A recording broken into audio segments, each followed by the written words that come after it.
Good morning and welcome back to Squawk Box Live from the NASDAQ market site in Times Square. Futures are all up this morning. Yesterday, disappointing. Gave back, I think the Dow was up over 400 points at one point, and by the end of the session, I still think there's some tariff angst about China. Completely. That is not the government shutdown. No, that's absolutely what's happening. Yeah, is questions about China. The tensions ratcheting up and whether that's going to be something we coast through or not. Yeah. Okay, no end in sight, though, for the government shutdown. Emily Wilkins is in Washington, D.C., where she is, of course, and the two parties stand. Where are we right now, given everything that's going on with judges and other things? Andrew, we are still very much in that stalemate right now. I mean, not only are Democrats remaining firm in their position that they need to have something on health care to give the votes to reopen the government, but now Republican lawmakers, we're actually seeing some of them rebel against some of last week's firing of 4,000 federal workers. Now, the layoffs included every employee at what's known as the Community Development Financial Institutions Fund, essentially gutting it. And the CDFI, it helps banks and lenders in low-income rural areas, many of them in these red states, be able to make loans to small businesses or farmers or give mortgages, auto loans. Bill Bynum, he's the CEO of Hope Credit Unions. They have 23 locations in the Deep South. And he said he's worked with things like Bank of America, Goldman Sachs, and others to ensure that capital is getting into these low-income areas. That gives banks and private investors and others a safe harbor to easily check the box and put capital into these communities.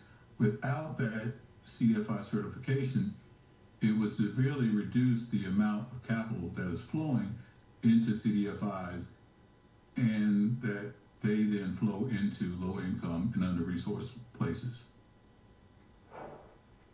And the backlash has begun. More than a dozen Republican senators who supported the program in the past year, including Senator Mike Crapo, he's circulating a letter among Republican colleagues asking for the laid-off employees to be rehired, according to sources. Now, of course, as you mentioned, federal judge yesterday did invalidate those firings that happened during the shutdown, but that decision is expected to be appealed at this point. The Senate will again come together today to try to vote for the 9th time to end the shutdown this morning. However, at this point, we're not seeing any likelihood that that changes, but definitely keeping an eye on some of the fallout from these firings and from the action from the White House. Guys?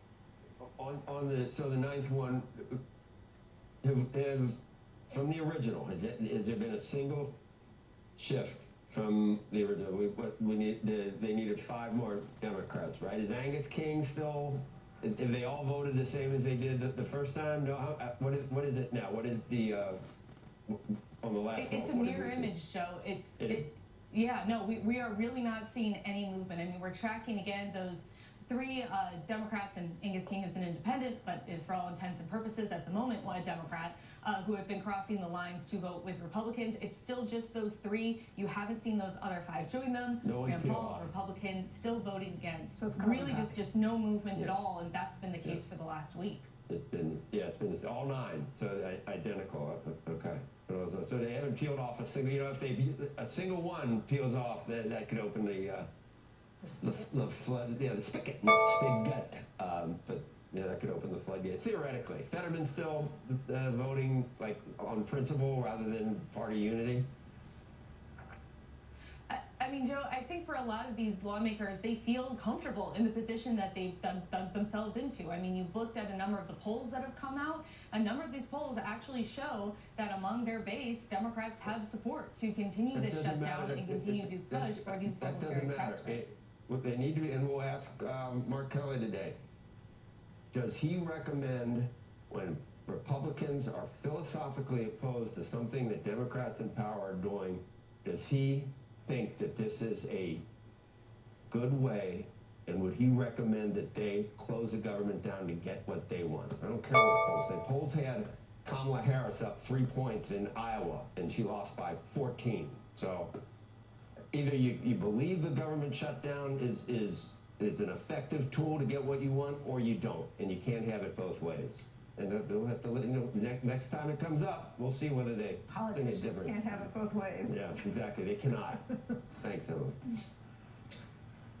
All right, when we come back, the pulse of CEOs, new data on what corporate chiefs are thinking about the U.S. economy. We've got former Fed Vice Chair Roger Ferguson joining us next with the survey from CEO Confidence. And a reminder for you, you can get the best of our Squawk Box daily show in our daily podcast. Just follow Squawk Pod on your favorite podcast app, and you can listen anytime. We'll be right back.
Welcome back, everybody. CEO confidence is slipping. That's according to a new survey from the Conference Board that shows CEOs' assessments of the economy fell, and most CEOs are expecting a slowdown.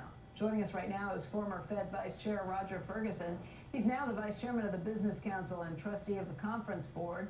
He is also a CNBC contributor. And Roger, walk us through the numbers. What did you find? This is 130 CEOs who were asked about how they feel about things? Yeah, 130 CEOs I asked, fielded late September, early October, ending October 6th. Your opening was exactly right. A slight slip in confidence. Anything in the negative territory, anything below 50 is thought to be negative. It came in at 48, last time 49. But more interesting is expectations for both hiring and CapEx crept up slightly. And so I think it's a group that's not very excited, but also not preparing for a dramatic downturn. The biggest question we asked is, what are you expecting? And roughly 64% said basically, let's call it slight stagflation.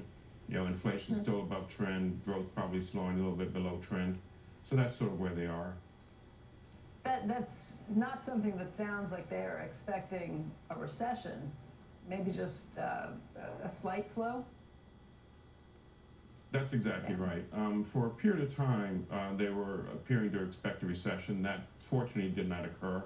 So right now, I think they're mainly in the stagnation category, so call it 64% there. 25% think they will have sort of trend growth, so they're slightly more optimistic. The biggest news ultimately is something you've been talking about, and all of us have, which is their expectations on AI. And there, a large majority expect major transformation of jobs in the next 4 or 5 years. Major transformation of jobs, meaning fewer people being hired or people being hired in different industries? I think a combination of things. First, in their own companies, people becoming much more productive. When asked why they're expecting to use AI, it is for efficiency and frankly cost cutting. And that was roughly 52%. A number said that they're hoping to increase services. But on the jobs front, it's major transformation in jobs as we're doing them today, plus expectations of some new jobs. But what's interesting is the pace of change, over the next 4 or 5 years. It's pretty rapid change for what is people describing as fundamental changes to jobs. One of the things I thought was really interesting is most of these CEOs are reporting having no difficulties hiring overall, and that's a change from what we'd seen. Does that suggest that there is softness in the labor market? It's a relatively soft labor market, but not declining dramatically. And so, as Chair Powell said, we seem to be in this interesting equilibrium of low hire, low fire, because they also aren't expecting to have major reductions in labor force either.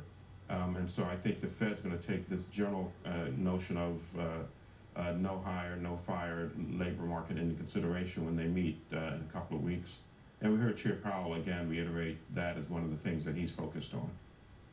Roger, you're describing a scenario where it seems like wage gains would be really difficult to come by, which would be positive for inflation expectations.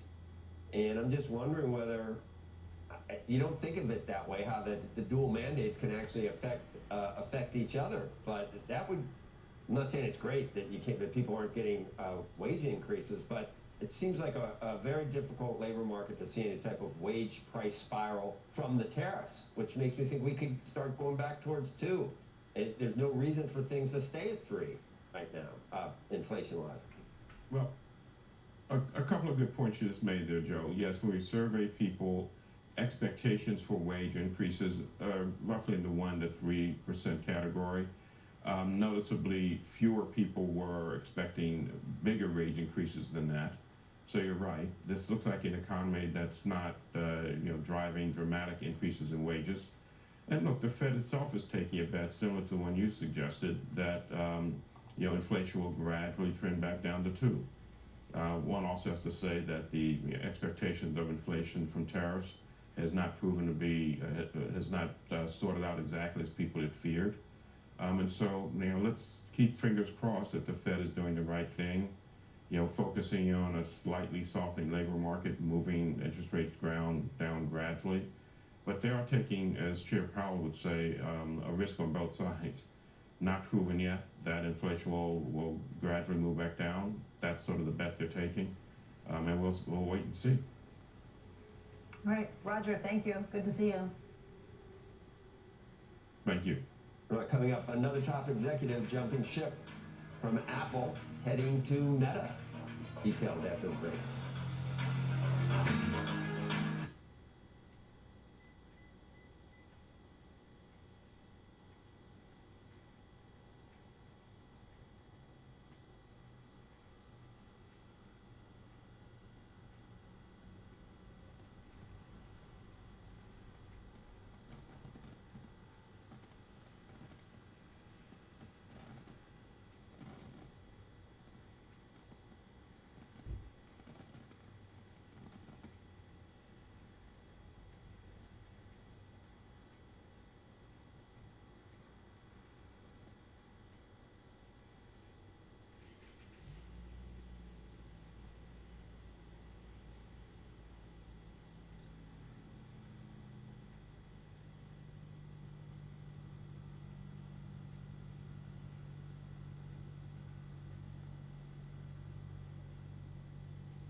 New development in the AI talent wars. Steve Kovac is at the table this morning, and he's got the story for us.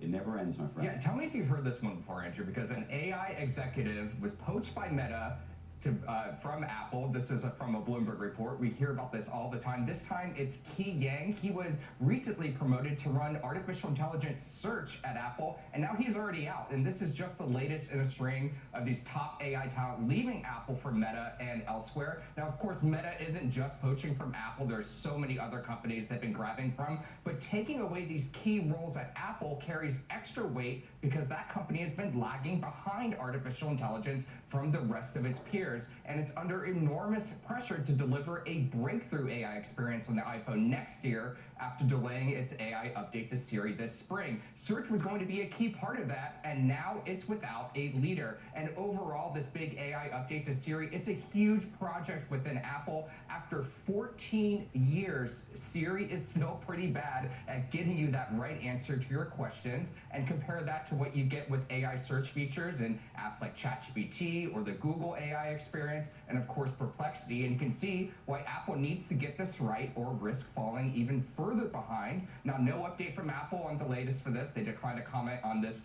most recent departure, and the last we heard, they are still planning to release this AI update next year, and they're going to be leaning on their advantage because look, they provide access to over 1 billion users on the iPhone alone, not to mention Macs and other products, and they basically have the green light to go ahead and do this following Google's antitrust case. They can partner with Google or someone else to make AI actually work instead of building it themselves, and they cannot miss this time, guys. Partner with Meta.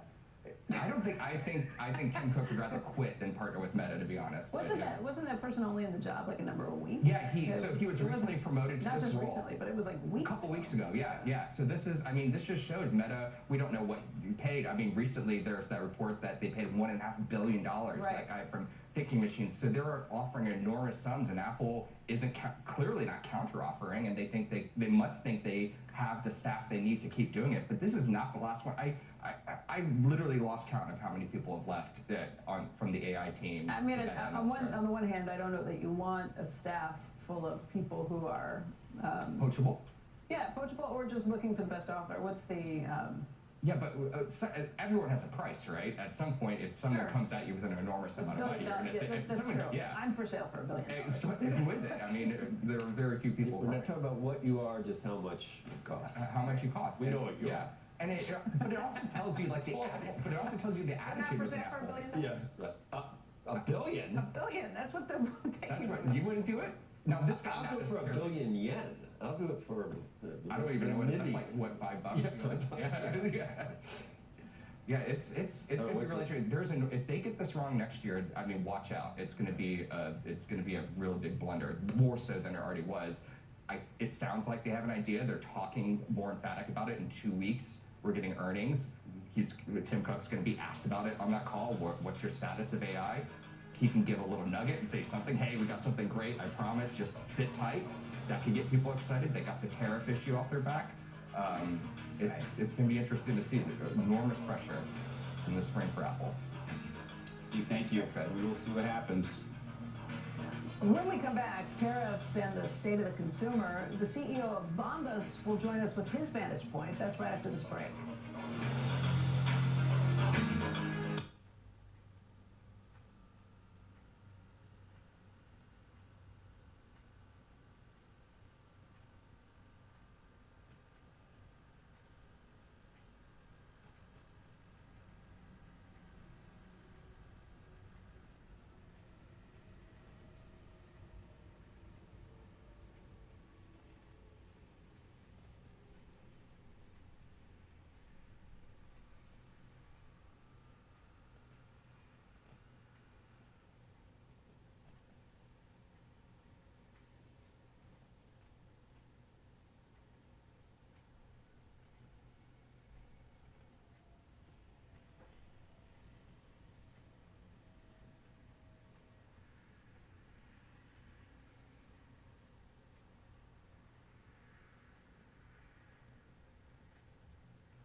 everybody. Third quarter results just out from Travelers. The stock at the moment unchanged, but adjusted earnings came in at $8.14 a share. That was well above the $6.35 that analysts had been expecting. They also had revenue of about $11.5 billion. That did come in below the street's expectations. Travelers says that profits surged 50% to nearly $1.9 billion. It was boosted by strong underwriting and fewer disaster losses. Again, you take a look at the stock, it's unchanged at the moment, but for the year to date, it's up by close to 11%. Okay, we're talking socks, folks. Bombas, the sock and apparel company, about to open its first standing store in New York City, followed by 2 more in Florida and Texas, happening amidst some new questions, of course, about the strength of the American consumer. We got to deal with tariffs and everything else. Jason LaRose is here. He's the CEO of Bombas, and he joins us live this morning. Good morning to you. Good morning. Thank you. And I see you brought slippers and all sorts of socks. So what is going on here? Why are you going brick and mortar here? Well, I mean, we're still in a category where 65% of sales happen in physical retail. We've had some wholesale relationships that have been very good to us for a certain period of time, but you see a little bit of the breadth here. You know, we started as a sock company. We've become a company that also makes intimates, makes T-shirts, makes slippers, and some other footwear. And so as our categories have gotten broader and broader, it's a chance for us to tell our whole story, and excited for our first store to open. Okay, let me add something to your story, which I imagine was probably not on your bingo card a year ago, which is tariffs. Yeah. And how is that affecting you? What are you doing? Well, I mean, from our perspective, we're very flexible, and that's a lucky thing for us. We've got a very flexible supply chain. I'm not sure I know all the tariff rules yet. They feel like we get new news every week or every month. Where are these, you know, the stuff that's on the table here? We got some low, what would you call that? We would call that an ankle sock. Yes, ankle sock. We're talking, the kids don't like ankle socks, by the way, right? Well, my kids don't like ankle socks. Yeah, that's fair. My kids like a higher sock, so they, you know, they'll make some of those. We're not talking like knee highs again, or no, we're talking. You know, I think my kids would prefer a half calf sock. sock? Yeah. There's but there's a new fashion to socks. I thought there was a whole period of time where people only wanted to do the no-show sock. You remember that? Yeah. Exactly. And that's now out. Well, no-shows are still a big part of what people wear with loafers and things like that, but I would say there's definitely a little bit of an age discussion there about what your sock height says about how old you are. I don't know what you're talking about. So you would wear something where you can feel the air on your frickin' legs? I mean, like a sock that's only that high? Why would you ever? In the old days, I'd call it a tennis sock. I would never wear one. With long pants? I mean, with golf shoes? No. Oh, shorts. If you're wearing shorts. Okay. Yeah, so I've seen you do it with long pants. I always thought it looked better with the no-show sock. I thought with you were like wearing tennis shoes. I agree with that. I am told the young with kids jeans, though. will tell you that if you want your calf to look better, they like to have a higher. It was explained to me that you want to have a higher sock because it makes your legs look just better. not skip You mean like more muscular calf? I guess it does. I mean, I don't have the most muscular calf. I mean, I'm working on them every day. You do those like you gotta keep going up on your toes. I know. I'm training for a marathon right now, so I spend more time in our run socks than anything else. Let's go back to the business. Let's go back to the business of all this. So this stuff is made where? Well, we have a diversified supply chain. We make product in about 9 different countries around the world. But the stuff here generally. I mean, our biggest countries are Vietnam and Cambodia. Okay. We make product in Turkey, Mexico, some in Thailand. And how much of it have you moved around in the last 6 months?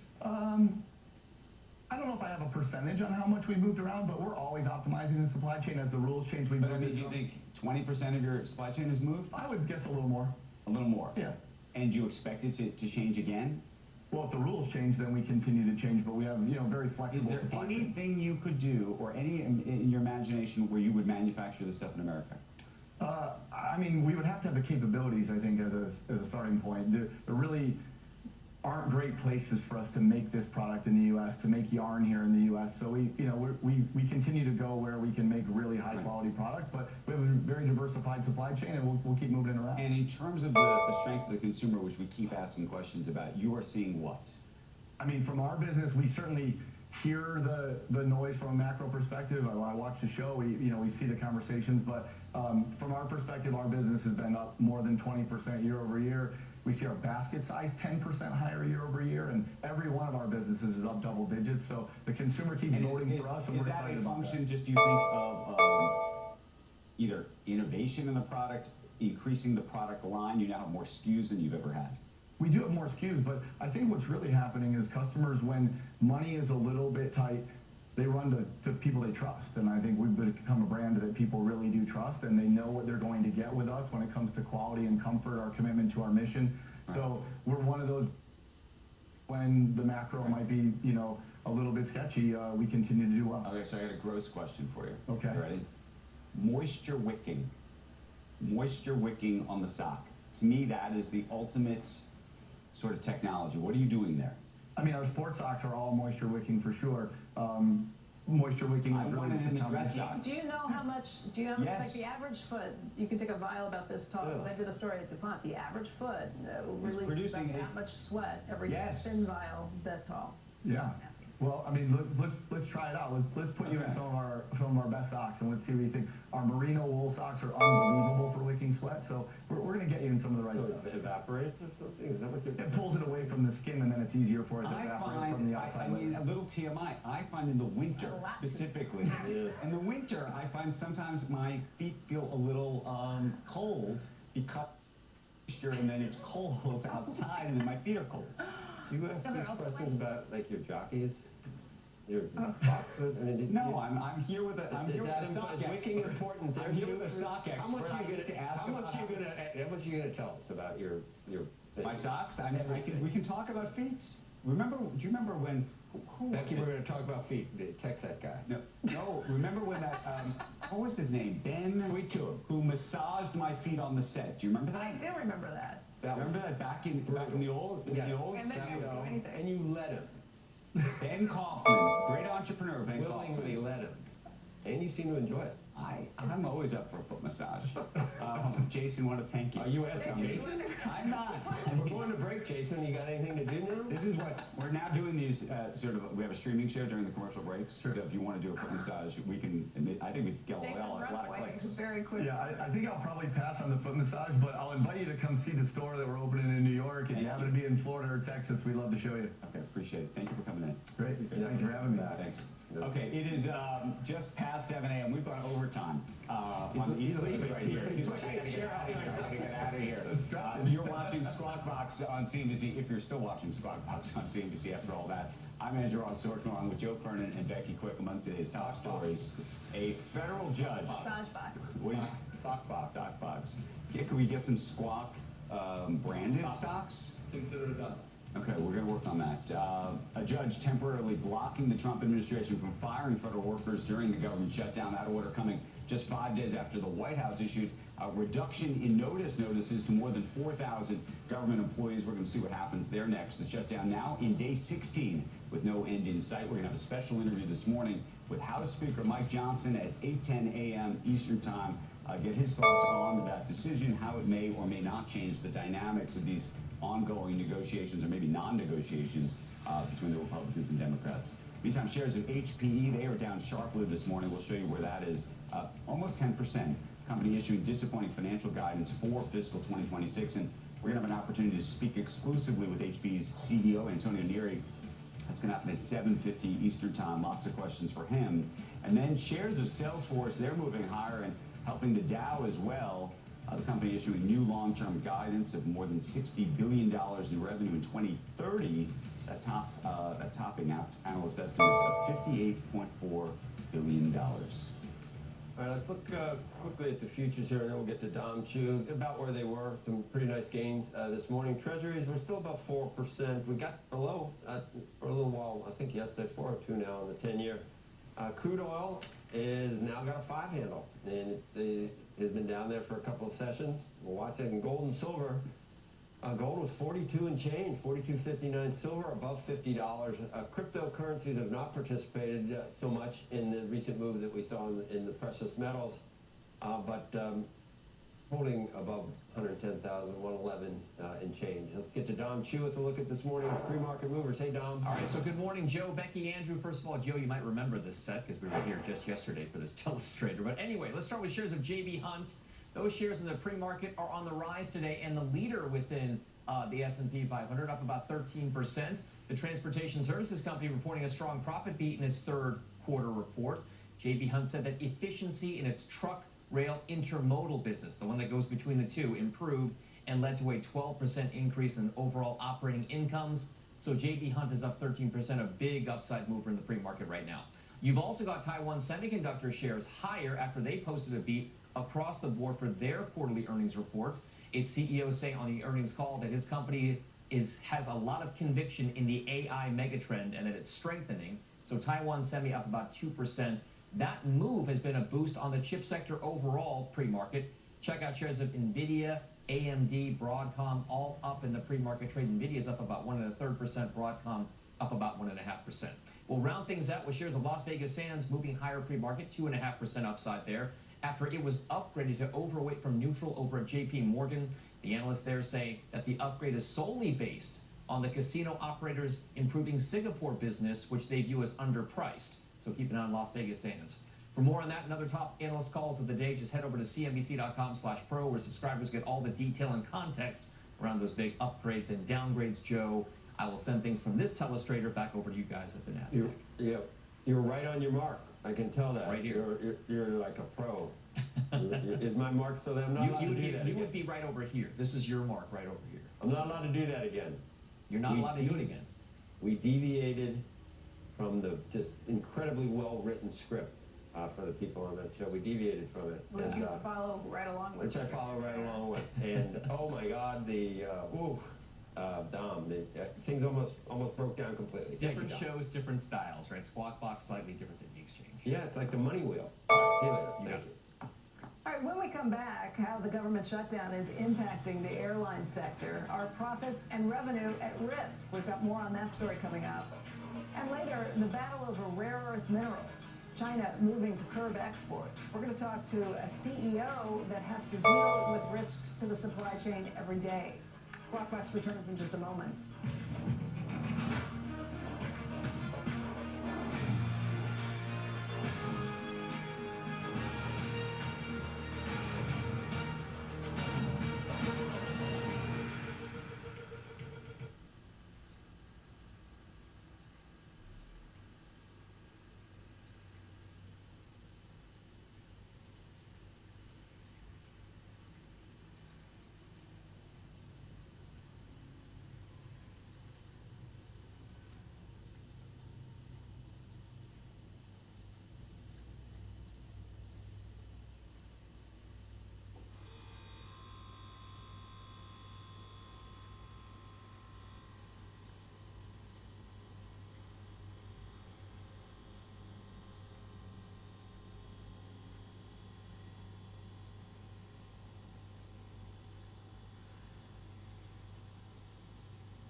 the government shutdown now beginning to cause disruptions to air travel. Joining us now, TD Cowen airline analyst Tom Fitzgerald. When did it start? When did they start noticing? And can you explain the cause and effect of what's happening, Tom?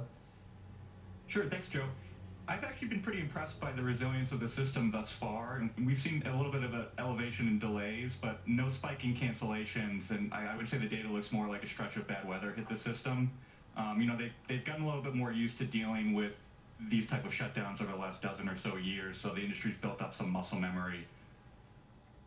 What would just take us to connect the dots of how the disruption would begin? Is it FAA related or air traffic control? How would it work? Yeah, so I mean, we're at the stretch now where ATC and TSA employees will begin going without pay, so you could start to see a spike in absenteeism. And then that, you know, if safety is always the North Star, so if it's not safe to operate the system, they'll implement ground stops.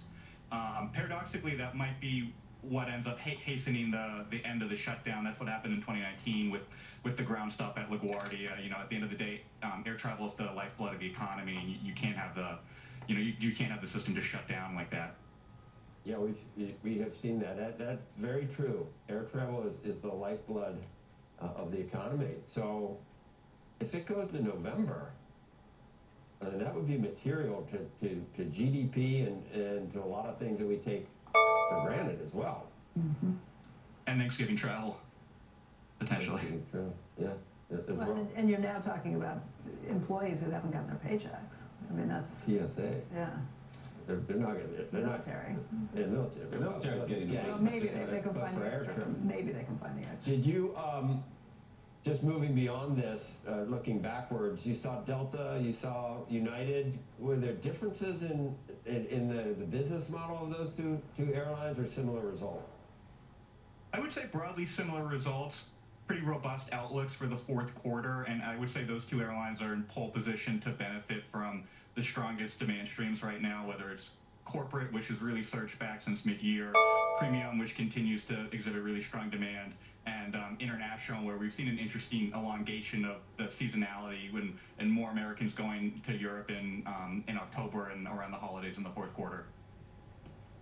The United talk did not mention, I don't think, as much as Delta did, the premium traveler. Are the businesses different? I would think United has the same, you know, it lives by the sword and dies by the sword as well, because United has been upgrading the front of all their cabins and everything else. Isn't it that all air travel is moving that way? Yeah, that's correct. We've definitely, I mean, I would say the full service airlines are much more able to be all things to all people as they've honed their revenue segmentation skills and with the advent of basic economy over the last 7 or 8 years. Yeah, I guess when these politicians have to fly home, don't they? From time to time. If they're unable to fly, they might actually go in and decide to negotiate and do something at this point. Is that going to be how this goes? Is this what caused it last time? Is this what lights a fire under their rears? It is, and my colleague at TD Cowen's Washington Research Group, Chris Kruger, has written about that as well, that air travel might be the catalyst to bring about a resolution. And it's unfortunate that the industry and the whole aviation infrastructure can be kind of the political football, but I think it just goes to show how important it is to the economy at the end of the day. You know, we all remember a couple of times. You remember, you know, unfortunately in 2001, what happened when we totally shut down air travel, and basically what happened during the pandemic. We cannot, as a country, we can't function without air travel. So maybe that'll be it. In a perverse way, maybe it's a good thing. Tom, thanks. Thanks so much for having me. Okay. Okay, coming up, Apple may be about to shift into high gear when it comes to Formula One racing. Long-time Apple executive Eddie Q making some comments about the future of sports rights. We're going to bring you that and so much more as Squawk Box rolls on this morning. Time now for today's AFLAC trivia question.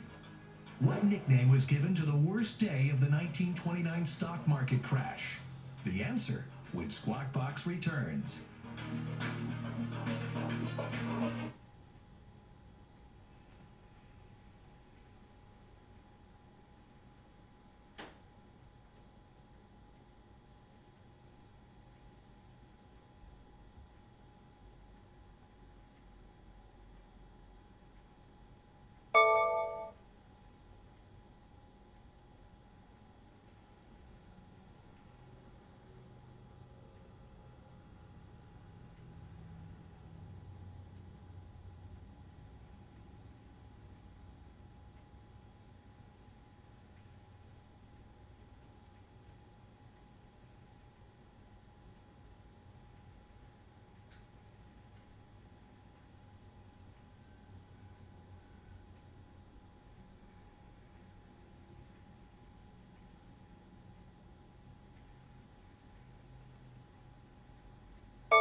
And now the answer to today's Aflac trivia question.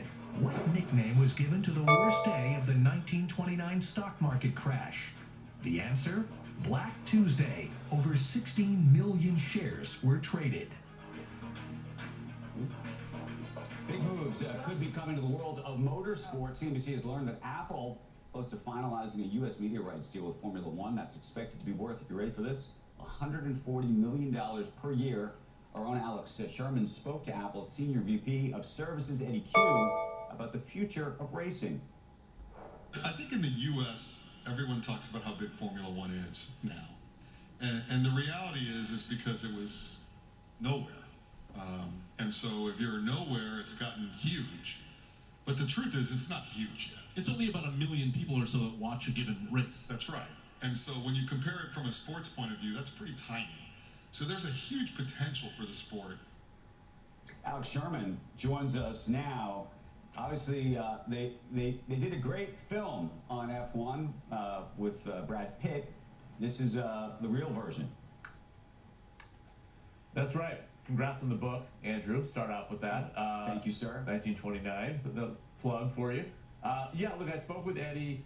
They showed a big clip of the movie to start off with because nominally, that's why Eddie Q was at this Motorsport Network event that was yesterday at the Classic Car Club in New York, where I spoke with Eddie. But of course, the elephant in the room is that there has been a lot of reporting done by myself and colleagues of mine that say Apple is, very close to signing this media rights deal with F1 that would add all of the U.S. rights to every F1 race to the Apple TV platform. It's not called Apple TV Plus.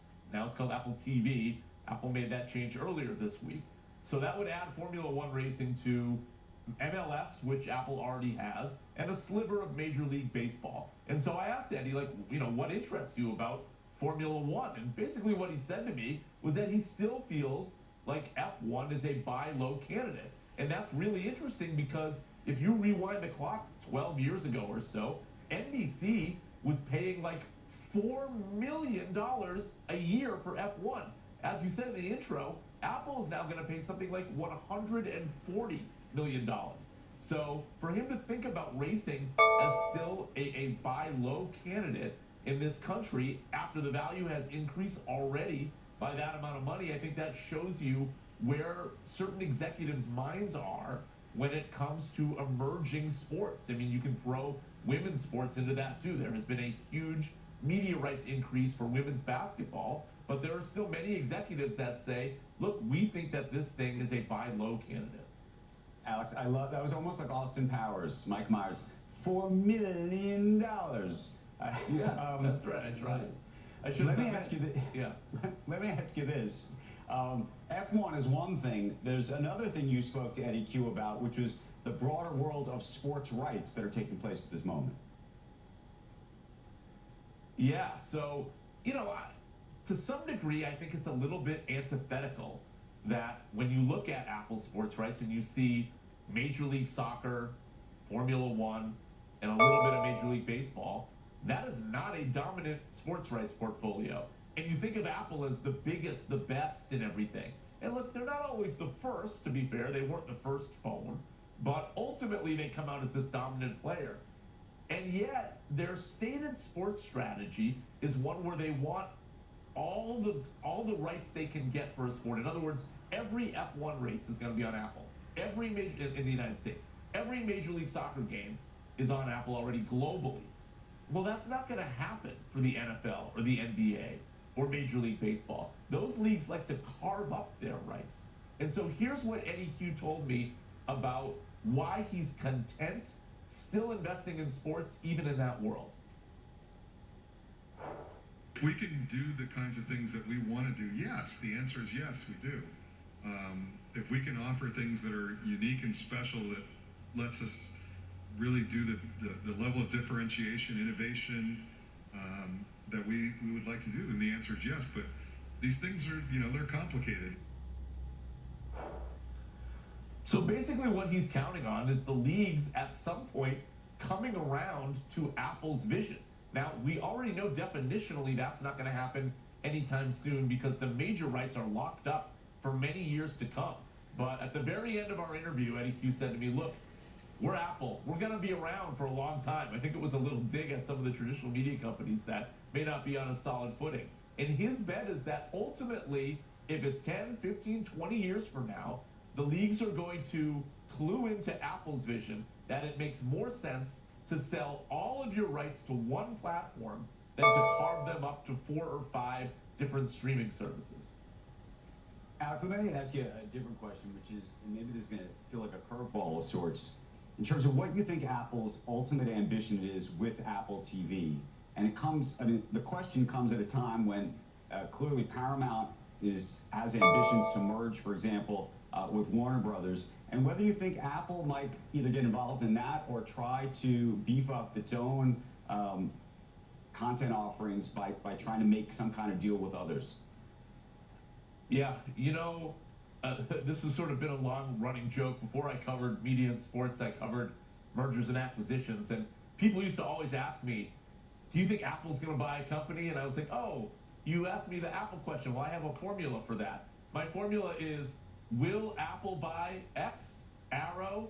No, because Apple just doesn't buy anything. I mean, I think Apple's biggest acquisition still is a $3 billion acquisition of Beats that it did a decade ago, in terms of a full company at least. Right. So I don't think Apple will buy Warner Brothers Discovery. They've never shown any interest in buying any sort of legacy media asset. Maybe I'm wrong, but I think their ambitions are just the same kind of as sports. We're gonna be around for a while. We'll take this thing slow, and in 10 or 15 or 20 years, we will emerge as this really robust business, but it's gonna take a long time for us to accumulate the library and accumulate the sports rights to make us a dominant player in the media industry. Fair enough. Alex, I want to thank you for bringing us that interview. Fascinating. And be sure to sign up for his CNBC Sport newsletter. And he'll be sharing his full conversation with Eddie Q there in next week's edition. All right, we have much more to come still this morning on Squawk Box, including the latest on the government shutdown. We're going to be speaking with House Speaker Mike Johnson. That is coming at 8:10 a.m. Eastern Time. Also, we'll be talking with Senator Mark Kelly of Arizona. That interview's at 8:40 a.m. Eastern Time. Stick around. Squawk Box will be right back.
Back to Squawk Box, everybody. The markets this morning are in the green. Dow futures up by close to 150 points. Nasdaq's up by 160, and now the S&P is indicated up by about 33 points. Treasury yields have been a little bit weaker today. The 10 years at 403, the 2 years at 350. And then oil prices still well below $60 a barrel. Right now you've got WTI at $58.85 a barrel. Gold prices at new highs once again, $4,262 an ounce. And then Bitcoin was right around $111,000 last we checked, still there. South Korea's Kospi index hit a record high overnight after the IMF raised its growth projection for the global economy. That's part of it, citing the ability of the private sector and trade deals with U.S. and other countries. Yesterday, Treasury Secretary Scott Bessent told CNBC that Washington was about to finish up trade negotiations with South Korea. Among the big gainers overnight, automakers Hyundai and Kia. Samsung Electronics, by the way, rose 2.3%, also to an all-time high. When we come back, President Trump says that the U.S. and China are in a trade war. One of the key issues, Beijing's move to curb exports of rare earth minerals. We're going to be hearing from a CEO on the front lines of the rare earth supply chain right after this. Right now, though, as we head to a break, check out some of the rare earth miners today. Critical metals is up by 8.5%. It's the best performer. Squawk Box will be right back.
Treasury Secretary Scott Bessent and U.S. Trade Representative Jamieson Greer are blasting China's move to curb exports of rare earth minerals, calling that action a threat to the global supply chain.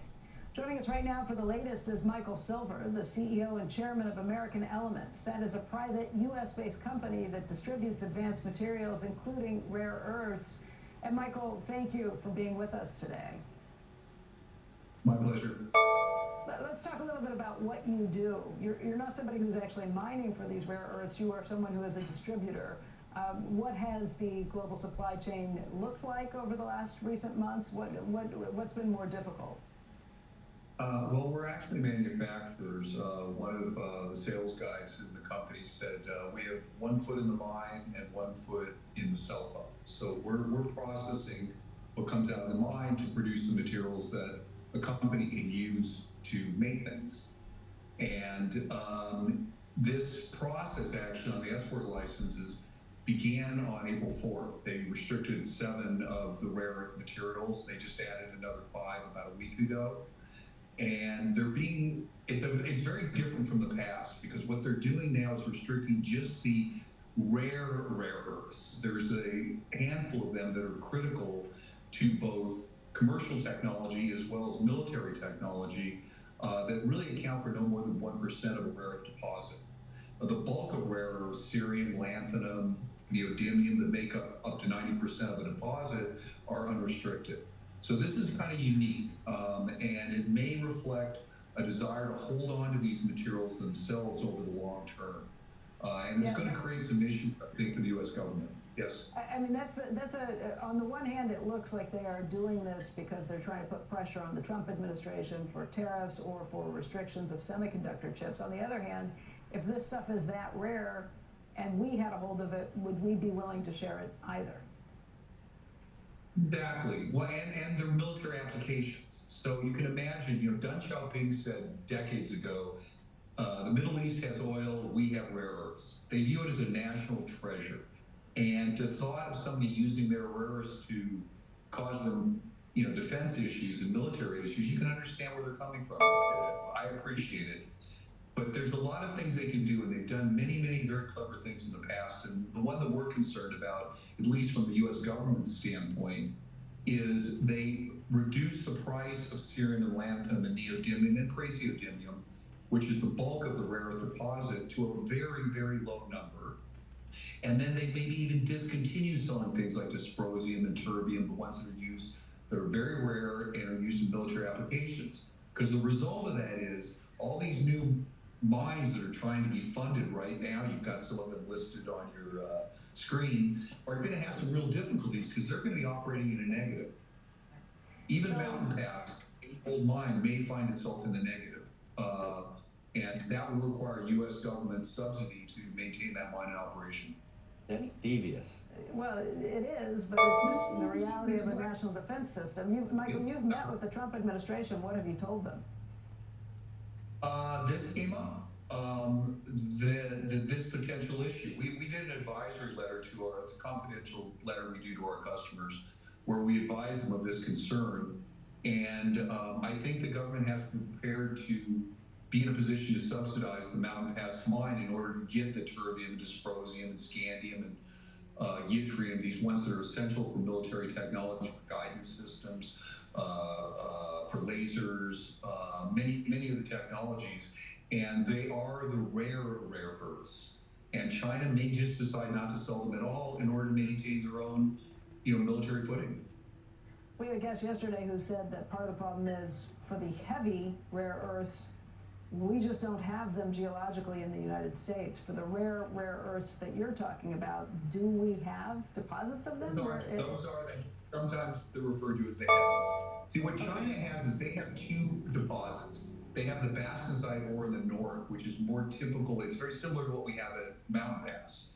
But then they've got these ionic clays in the south that are loaded up with the heavies, and we don't have those ionic clays. So they're in a very, very good position on the heavies. However, Mountain Pass produces heavies. Mount Weld, which is Linus's mine in Australia, produces some heavies. And if you just apply those to military applications, which I think is what the government's going to eventually do, there's sufficient volume in the United States to support a military application. But again, what could happen is that cerium and lanthanum and neodymium could go down to a very low number, and Mountain Pass won't be able to operate profitably. And the new mines that everyone's trying to fund right now, they will definitely not be able to open profitably if they do this. So I'm just trying to figure out what this means. If you think that there is enough there for our defense capabilities, what other applications are going to get shut out? What companies are going to get shut out? What's the fallout? Well, it's going to have an impact on electric cars because there's dysprosium in the neodymium boron magnet, which is it's critical to electric cars. Laser technology. There's going to be quite a lot of commercial technology that's going to be burdened by this. Meaning that EV growth is going to be even harder than we already are learning? Correct. It depends. Again, this is just something you try to project what could happen. And China's done some very, very clever, I won't go to all the historical things since 2008. They've done some extremely clever things with pricing. Occasionally they raise them up because they want something to happen. Sometimes they drop them next to nothing. There was one time when what they did was they made them extremely low in China and higher outside of China in order to encourage companies like General Electric to move their plants to China. And that was what the WTO action in 2012 that they lost because they had this price differential and the WTO said, you can't do that. So they've used a lot of methods, and you got to anticipate creativity on their part. Wasn't it that they were dumping rare earth metals back in 2002 that caused the Mountain Pass mine to shut down to begin with? Well, dumping, they just drop the prices. They don't have to dump. Right. They have That's what I mean. They're dropping prices so much that it no longer makes it commercially viable. In a capitalist system. When you have 50% of a deposit in your boundary, because that's just the way plate tectonics happen to work out for you, you have control over the pricing on that material. If your prices go to the moon, everyone's going to follow, right? Shareholders would have an uproar if they didn't follow. If they go down below your cost structure, you better find a way to get there. So they completely control pricing. Does this entire industry need to be nationalized? Your shop included? I would say, like I said, we've got some deposits in Wyoming that should be mined. They're excellent deposits. We have Alaska, Ucorp site. Who knows where Greenland's going to go? I think those have to be treated as national priorities, and there will be government involvement, some government subsidies. In essence, Mountain Pass has been nationalized because the U.S. government now owns a majority share in it. So I think there's a trend towards sovereign control over these materials, but I don't know if the mines will actually be nationalized. Okay. Michael, thank you. Hopefully you'll come back and talk to us again soon. Yeah, absolutely. Thank you so much. Enjoyed it. As usual, plenty of finger pointing on Capitol Hill. No end though in sight yet for the government shutdown. Coming up, we're going to speak to House Speaker Mike Johnson. He'll join us in not quite a half hour from now at 8:10 a.m. Eastern Time. Squawk Box. Come back in just a moment.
Third quarter results just out from Charles Schwab. Adjusted earnings came in at $1.31. That was 6 cents above estimates. Revenue was up by 27% to $6.1 billion, and that beat estimates of $6 billion. Total client assets grew to $11.6 trillion, and Schwab added 1.1 million new accounts during the quarter. Check it out, that stock is up by close to 2.2% this morning. In terms of the daily average trading volume, it was up 30% versus the third quarter of 2024, 7.4 million. And by the way, for the entire first 9 months of the year, I guess, they have had daily average revenue trades for above $7 million. So that's been something to watch too. We've got the CEO, Rick Wurster, who will be joining us tomorrow in the 8 o'clock hour. That is first on CNBC. Schwab. Schwab. No, it's Schwab. Carl. Oh, and from the commercials, yes. Schwab. There you go. Coming up, HPE CEO Antonio Neri. He's going to be speaking to analysts, and he yesterday provided some weak guidance. The stock taking a hit this morning. We're going to get to talk to him right here on Squawk Box in an exclusive interview. That's next. And as we head to a break, check out some of the mega cap stocks this morning. Squawk Box returning after this.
Welcome back to Squawk Box. HPE shares, they are down sharply this morning. The company issuing lower guidance for the next fiscal year during an analyst meeting yesterday. HPE outlining its strategy to shift business to what it's calling higher growth and higher margin areas with a focus on opportunities in cloud and artificial intelligence. Joining us right now in an exclusive interview is HPE's CEO, Antonio Neri, and we're thrilled to have you here.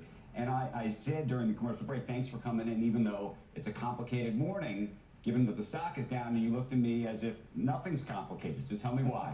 Well, good morning. Thanks for having me. You know, the security analyst meeting is always to lay the long-term strategy. And when I think about the strategy, it's a compelling investment opportunity. We guided very strongly on earnings per share and free cash flow. In fact, most of the free cash flow will go back to shareholders. Right. And what I think that the street still needs to spend a little time about our 2026 guide, because the 2026 guide was a pro forma guide. What that means that we reset the baseline based on the fact that we only included 4 months of Juniper in our 2025 results. And so we wanted to be very transparent of the fact that the growth rate will be in that, high single digits. But when you look at it at a reported basis, it will be between 17 and 23%. So when you talk to investors and you see the stock moving the way it is, do you think that's just a misunderstanding of where things are in terms of the explanation of the situation, or do you think it's that they were expecting a higher growth rate? They don't like the buybacks. I mean, a lot of shareholders do like buybacks typically, but there's always a question about where you're spending your cash, either investing in the business itself, giving it back. What are you thinking? So we committed to generate above $3.5 billion of free cash flow by 2028, and that's a combination of operating profit expansion, which is going to grow between 11 and 17% over the next 3 years, and obviously paying down the debt on the Juniper transaction. And so as we do that, by the end of fiscal year 27, in 28 you're going to see significant capital returns. And yesterday we also announced a 10% increase in our dividends. So more than 75% of the cash by 28 will be given back to shareholders. I think the reaction so far this morning is more about the 26 guide, which again, we guided on a pro forma basis. So our revenue, again, I reported, you're going to see is going to grow between 17 and 23%, which is very high, obviously. And we're going to expand our operating profit between 10 and 18%. And so I think the investors need to go through the numbers, and today I'm going to do my runs with investors, and hopefully they will understand. When you look at that chart, what do you think? I mean, it's sort of an interesting. I'm just looking at it. I know I'm sure you tell your employees not to look at that chart. Yeah. But here you were down near what, $12, just what, 6 months ago maybe at this point, maybe a little longer than that. Yeah. But you look before that, you're now higher than where you were before, but it's been a sort of a little bit of a wild ride. Yeah. Well, part of the Andrew, is because obviously we were delayed on the closing of the Juniper transaction. Right. The Juniper transaction was held back through the filing of the case, and we go through that and we closed the transaction, and so that brought the stock back where it needs to be. Right. But remind myself and everybody that as we go forward, more than 60% of the operating profit is going to come from the networking business. So our strategy is around 3 pillars: networking, cloud, and AI. And this company is going to play a big role in the networking for AI, and then ultimately play in AI. Speak to that. Everybody wants to say they're in the AI business, but in terms of how it's going to be connected. Well, if you think about the AI explosion we see today, today has been mostly driven by the model builders and the hyperscalers and this massive amount of CapEx investments. Enterprises are now growing very fast, and interesting enough, the sovereign and neo clouds are growing. So our strategy is to compete in the neo clouds and the sovereign space and enterprise, and in the service provider space, we're going to lead with networking, because you need the fabric to really ramp this amount of GPUs. Networking is going to play a big role in that technology stack. And then obviously we have amazing supercomputing and AI at scale that today we already installed all over the world, with unique technologies that direct liquid cooling, which is going to play a bigger role. Hey, Antonio, you are increasing your annual dividend by 10%. You're buying back an additional $3 billion of shares, is that right? That's correct. So yesterday... I guess there would be some questions as to how much you give back to shareholders and how much you invest on these big businesses that you're talking about. So we increased the authorization to buy shares by $3 billion. So now the authorization from our board is to buy $3.7 billion. We're going to use that authorization over time as we pay down the debt. Over the next 2 years, we're going to pay $4 billion of debt to return to the 2 times EBITDA leverage. We believe that the 2 times EBITDA leverage is the right leverage for the company, considering the expansion of profit we're going to drive. And then from an investment perspective, we have now an amazing portfolio, so we will continue to invest organically in the business through the traditional cycles. And then ultimately, we believe the working capital for AI is obviously one that you have to stay very disciplined about it. And that's why the focus on sovereign enterprise is essential. We're more than 50% of our orders already there. And then in the service providers and the model builders play the balance between working capital and profitability. And in that business, the margins are very low. But he also is being very careful. Yeah, but it's, you know, but there are other mechanisms. Yeah, no, but people are, you know, assuming it's going to be the greatest thing ever and just throwing caution to the wind. So you're being very prudent about it. I am very prudent. Look, I'm in business to generate cash, not to burn cash. And that's a good concept. Yes, that's how I grew up. But ultimately, you need to be in that space in order to drive the scale to participate in the other segments. So why do you think the stock's down? What? I think it's the 2026 guide, Becky. I think, you know, if you look at the 3 years, we actually exceeded what was out there for a 3 years basis. You know, we guided over $3 per share and $3.5 billion of free cash flow. So that was above the expectations. I think it's this short reaction, which is interesting. Security analyst meeting should be about the 3 years, not the next year guide. But I get that. But again, if you look at the numbers, we were very transparent in saying, look, this is on a year-over-year basis. You look at the report, it is actually much higher. Are you suggesting that the guidance you're giving now is cautious? Is that what you're saying, or no? There are areas where we have been prudent, particularly on the growth in networking, because we're going to drive the first-year integration. That's no question about it.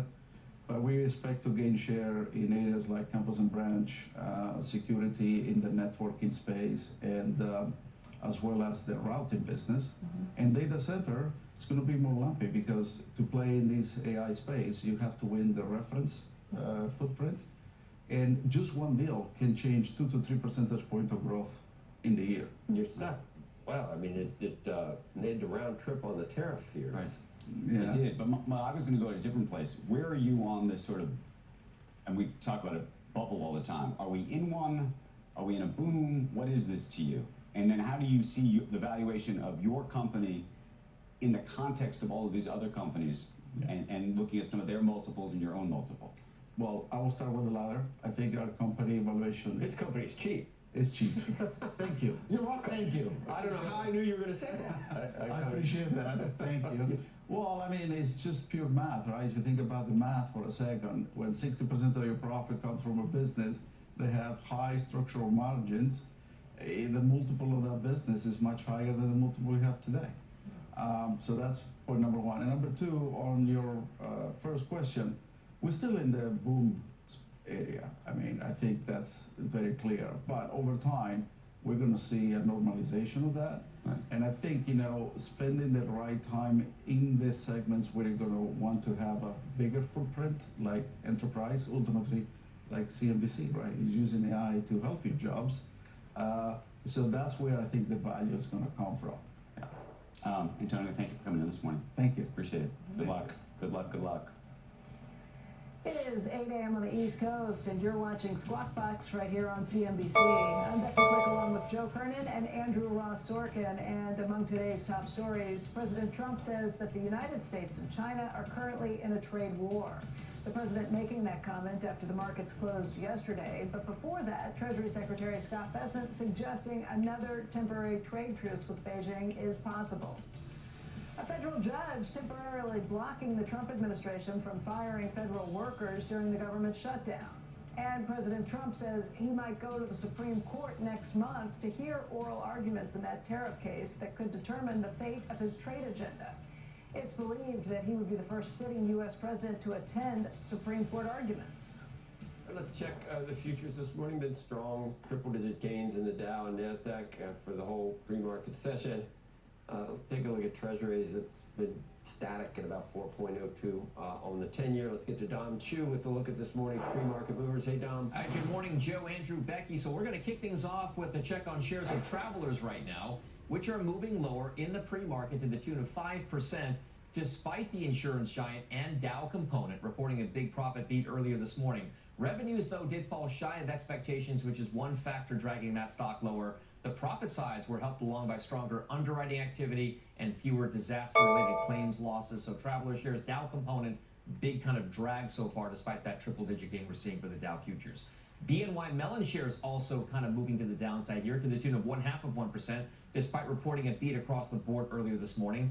The bank's beat was largely driven by fee revenue, which increased 7% year on year, falling slightly from the second quarter. Net interest income also improved by 18% year over year. So BNY Mellon, big custody bank, now moving just about flat in the pre-market. We'll round things out on the tech side with Taiwan Semiconductor. Those shares are higher by 2%.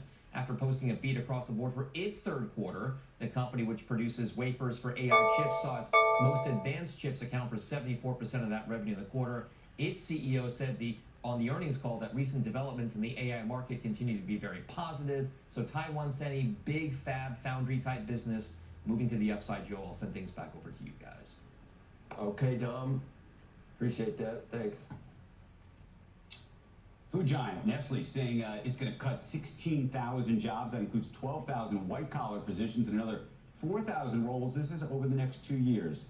For the third quarter, Nestle posting a better-than-expected organic growth rate of 4.3%. It also raised its target for cost savings to 3 billion Swiss francs by the end of 2027, that is, up from $2.5 billion. And then there's this news.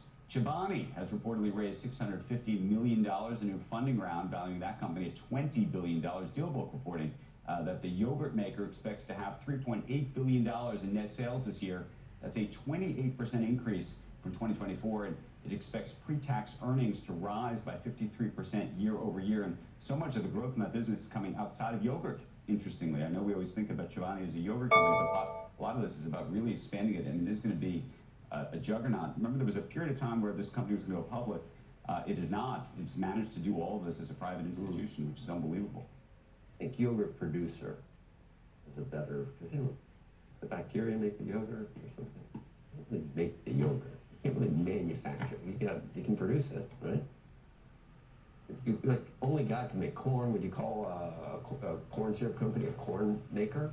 Not really. Corn syrup producer. You see what I'm saying? I think it's more exact. This is a semantics situation. What is his? What are you? You think I'm anti-semantic or something? No. Microsoft is reportedly hoping to produce most of its new products outside China as early as next year. A report from Nikkei Asia says the tech giant has contacted suppliers about shifting production for its Surface laptop computers and data center servers. Report also notes that Amazon Web Services is ramping up production outside China. And J.B. Hunt shares sharply higher. The transportation services company reported earnings of $1.76 a share, beating estimates of $1.46, probably helping the transportation average. Revenue was roughly flat. Look at that, 14% gain. Big surprise. J.B. Hunt said efficiency in its truck, rail, intermodal business improved. That led to a 12% increase in operating income as of yesterday's close. The stock had been down with some of the weakness in the transports, about 19% this year, but getting some of that back, a fair amount back today.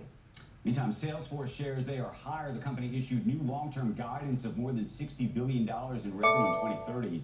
That tops analyst estimates of $58.4 billion. At the company's annual conference, the CFO saying they have had lower stage growth for a while, but that is re-accelerating. She expects year-over-year organic revenue growth above 10% in each of the next 4 years. And you're looking at that stock move. As of yesterday's close, Salesforce was down about 29% year to date, but the improvement right there powering the Dow as well. Of course, it is a Dow component.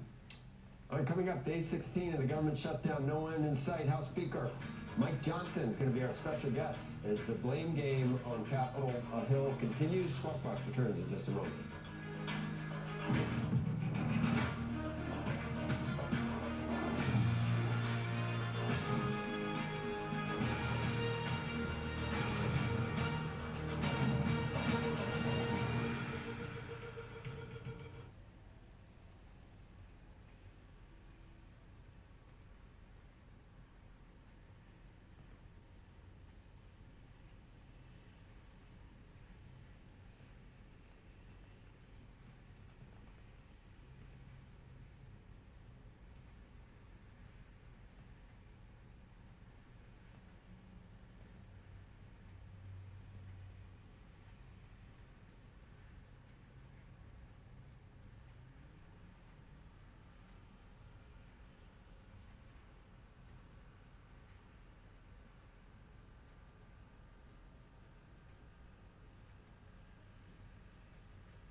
Government shutdown now in its third week. Joining us, House Speaker Mike Johnson. Mr. Speaker, thanks for coming on this morning. Glad to be with you, as always. It's good to see you. You know, you've done your job. I know you got a lot of opinions and comments and everything else, but this is like really not your problem. I guess it is. It's all our problem. But you sent over a bill to the Senate, and that's where Senate Democrats are not giving it the go-ahead to reopen the government. It really is as simple as that. I mean, we passed the bill here September 19th. We did the work. We sent it over in bipartisan fashion, by the way. We did have one Democrat who had common sense enough to not shut the government down. We sent the bill over to the Senate, and now they have spiked it 9 times, okay? They've had 9 votes now. 44 Democrats over there voting down the bill, and they're exacting now real pain for real. I mean, the troops are getting paid, thankfully, because President Trump heroically stepped into the fray here, and they found a way to reallocate some funding to make sure that active duty service members got their pay yesterday on schedule. But that's a temporary fix. And all of these other programs and services, I mean, health services for veterans and, you know, nutrition programs for young pregnant women and, you know, all the things that the government does for the American people are suspended right now. Half the civilian workforce is on furlough, and we're in dire straits. And every week of a shutdown, we surrender $15 billion in gross domestic product. I mean, this is real cost for real people. They're playing political games, and it absolutely has to end. It has to end. Mr. Speaker, we're going to have Senator Kelly on a little bit later, and I saw him yesterday saying the way that to end this, it can be ended by President Trump, I guess, giving assurances that those subsidies would be extended. I don't know whether that would be enough. I mean, Chuck Schumer, it's a $1.5 trillion wish list of stuff that he's still insisting on. Here's what's worrisome to a lot of people. If something like that were to happen and the president did say, okay, we're going to get a deal, if it's done without any reform of Obamacare, just extending these subsidies, because it's not the Affordable Care Act, it's the unaffordable Care Act, and something needs to be done for reforms. If you just did a clean extension, you might lose some of your people on the House side, and you might need Democrats to get it passed in the House, which would threaten your speakership. So you're between a rock and a hard place at this point. Well, this is not about me. It's about the American people. Let's make something very clear. Let me predict what Senator Kelly is going to say on the show. He's going to give you a long, impassioned speech about health care and how the subsidies are so important to make sure that people don't die and all of this. Let me tell you something. This is not a health care fight. This is a very simple funding fight. It always was. They have created a red herring. The subsidies don't expire until the end of the year. We were always planning to have the thoughtful debate and deliberation over that in the month of October and November before the subsidies expired. They know that. They grabbed that issue from the end of the year and pulled it back into September to try to pretend like that was the issue. It never was. Now, let me say this about the subsidies. It needs a dramatic amount of reform if indeed they're going to be extended. Because as you know, there was no income caps. You have very wealthy people getting subsidized for health care. It was a COVID-era patchwork situation that the Democrats did on their own. And by the way, they voted to put the extension, the expiration date on it at the end of 25. They did that themselves. Why? Because they knew it would have been absurd to try to extend it any further. It has driven the cost of health care up dramatically. There's no hide protections in that program. So the point is, that is a very complicated issue.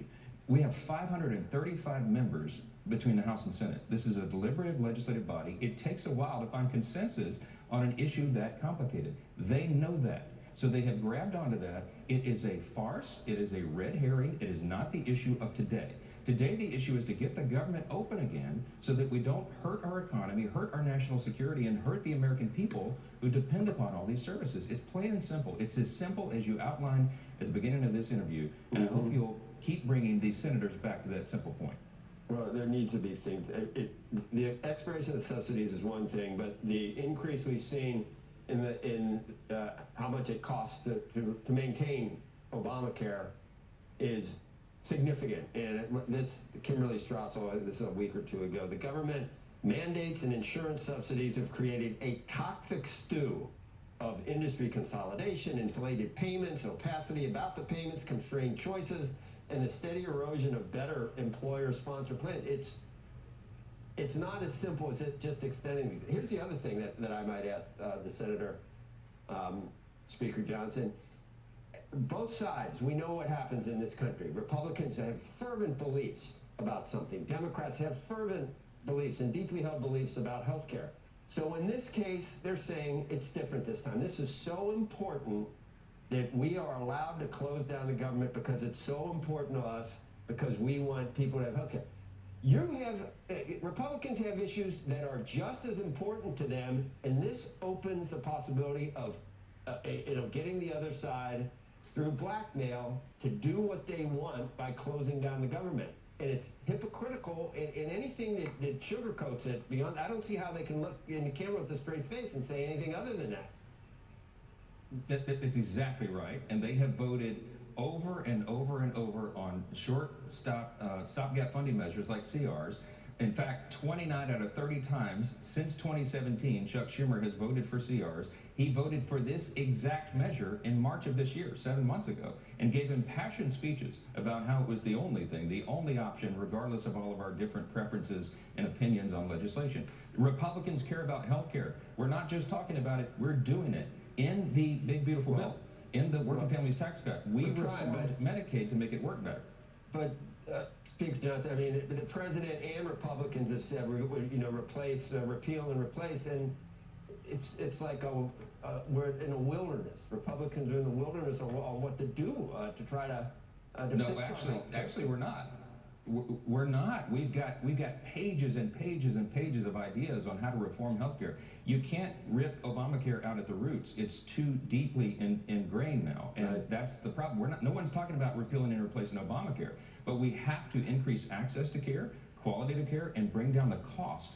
The Democrats have demonstrated over and over the costs go through the roof when they're in charge. This was their healthcare plan, right? Young people don't need Cadillac plans, Mr. Speaker. They don't need it, A to Z. That's right. They're supporting the entire this behemoth that's called Obamacare. Yes. It's unwieldy and it's dying of its own weight. Speaker Johnson, you and I can talk about that for 90 minutes. Yeah.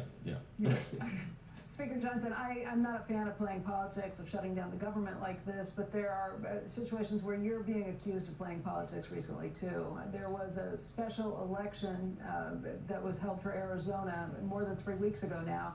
The Democratic Congresswoman-elect won that special election, Grijalva. She's waiting to be seated, and now Arizona's Attorney General is threatening to sue you for taxation without representation if you don't seat her.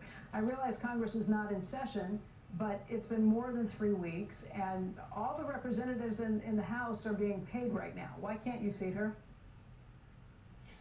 Well, not all the members of the House are being paid. I think all the Republicans. Well, some of them have chosen not to take a paycheck. They are all under law allowed to receive a paycheck, but they are saying that this is a huge amount of politics. You're using this as leverage. Yeah, and this not is seating them. And this is not Arizona is politics. saying this is taxation without representation.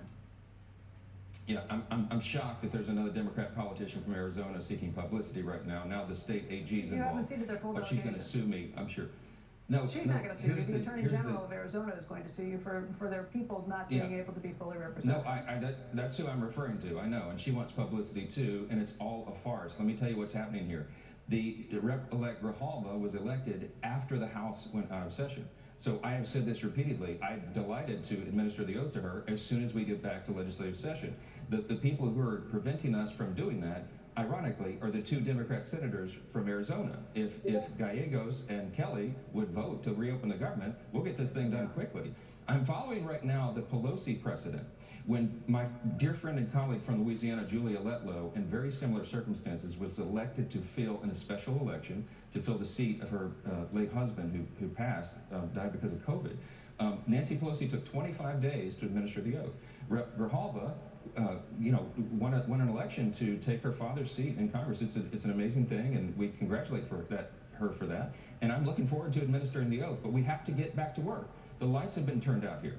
Chuck Schumer and the Democrats have shut down the government, and the first order of business is to make sure that American people, federal employees, law enforcement agents, Border Patrol agents, TSA, air traffic control get their paychecks so we can keep the government functioning, and then we'll get to the ceremonial duty of administering the oath. In the meantime, she can be working for her constituents. She has hired staff. I've noticed they keep doing stunt videos outside of her office, knocking on the door and pretending it's closed. It shouldn't be. She should be in there taking calls from her constituents and doing her job. Mr. Speaker, we heard Chuck Schumer, Senator Schumer, say every day that we're closed, it gets better for us. Obviously, not probably a very smart thing to say, but I think he's alluding to polling, and I don't expect polling to help. You've got a lot of media entities that if Republicans shut down the government, you might have the coverage that we're seeing nationwide might be a little bit different. Okay, so we get that. It's always going to be that way. Always going to be that way. There's no way around it. Do you believe the polls, though? Do you believe that the Democrats have sold that bill of goods? That this is a Republican shutdown? And do you think it's going to hurt? Should Republicans be rightly concerned about the midterms because you're, I don't know, once again pushing grandma off the cliff in her wheelchair? No, I'm very bullish about the midterms. I'm absolutely convinced that we're going to grow the House majority here and keep the Senate, of course. And we'll be able to give President Trump 4 years and not just 2. And part of the reason I'm confident about that is I know we're doing the right thing. This is the simple thing. This is the historic thing, by the way. We passed a totally clean stopgap funding measure, a clean CR. There's no Republican priorities or policy riders or anything on that at all. It's 24 pages in length, and every person in the country can see it for themselves. Now, do we have headwinds from the mainstream and legacy media who, parrot the, Chuck Schumer's talking points every day? Of course. But the American people are not stupid, and they understand what's going on here. And the polling that we're seeing is moving the needle rapidly in our direction because they know our message is simple because the truth is simple. And it's very easy for me to go out and debate anybody or do interviews. I'm constantly out on the airwaves trying to just relay the simple truth, and it sounds repetitive, but that's what it takes to saturate the message, and people are getting it. And I know, and Chuck Schumer knows, that what he's doing is wrong. And you can roll the tape and play his own speeches. In fact, play the floor speech that he gave in March of this year on the identical scenario, where he said it would be morally wrong and outrageous and selfish to close the government down because it would hurt real Americans. Remember, as you said earlier, Joe, and their counterproposal CR is a joke. It's not just healthcare. They want to add $1.5 trillion in new spending on a 7-week stopgap funding measure. They want to give healthcare paid for by U.S. taxpayers to illegal aliens. Yes, that is in the bill, page 57. Look at section 2141.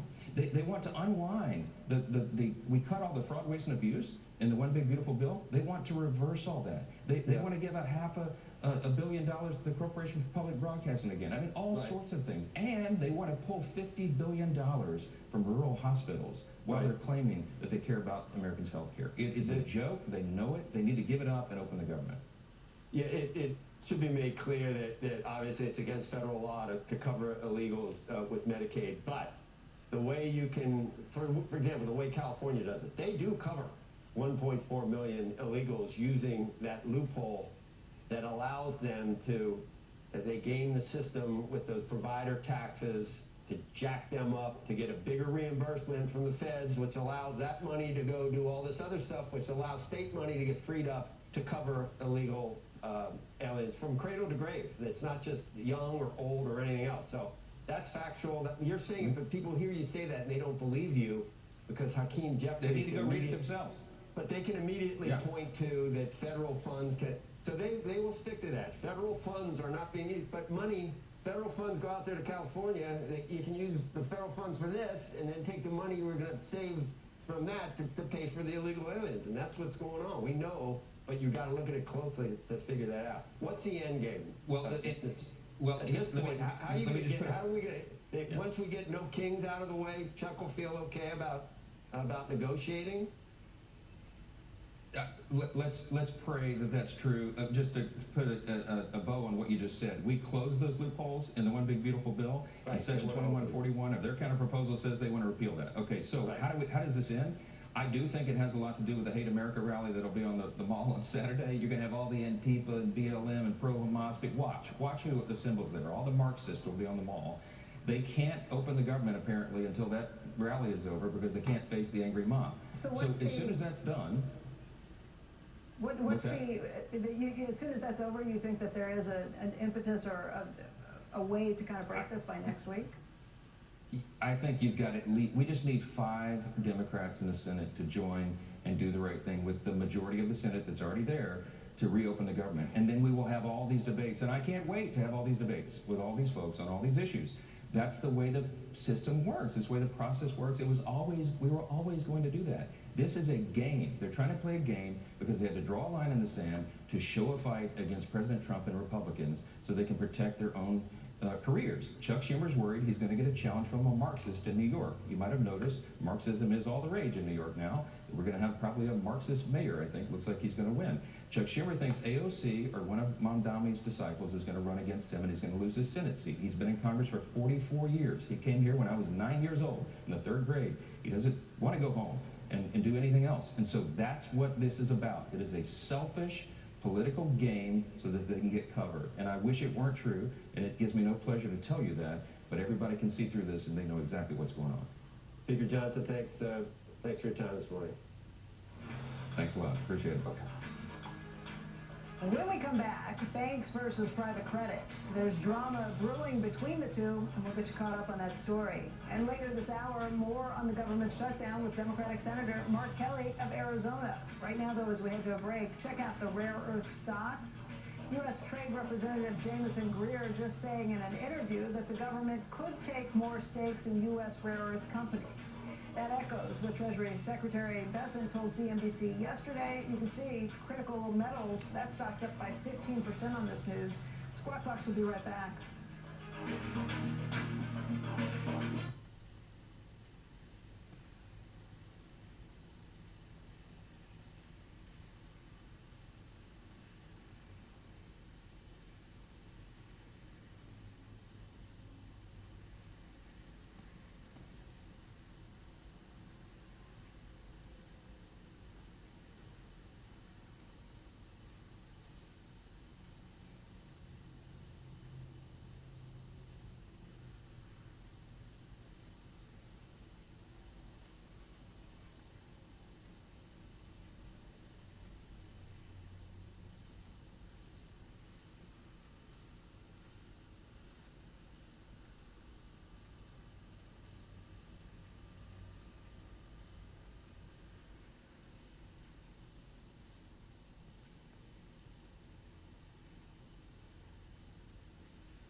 All right, we're just a few seconds away from some new manufacturing data from the Philadelphia Fed. The futures ahead of that are higher this morning. Dow futures up by 100, but off the highs of the session. Let's get over to Rick Santelli. He's standing by at the CME in Chicago. Rick?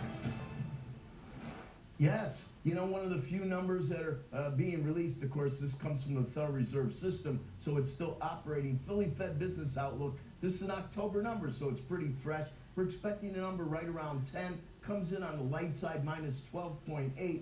Minus 12.8 would be the weakest going back to April when we were down near minus 20. It hasn't been a good run. Every month this year, of course, has been negative. So we know that the business outlook in Philly and many other regions, especially on manufacturing, has been on the soft side.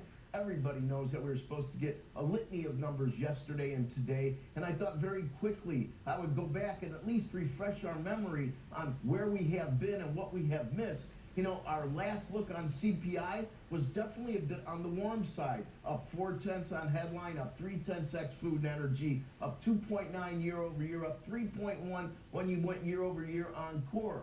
It was a different story for our last look on PPI for August. They were minus numbers on the month over month. Minus 0.1 on final demand, minus 0.1 on minus food and energy, and finally it was up 0.3 when it was on minus food, energy, and trade. The year over year numbers had moderated quite nicely, 2.6 on final demand, 2.8 on both ex food and energy and trade. So my point is we had a warmer CPI, we saw a cooling PPI, so there's still questions on lingering presence in terms of inflation.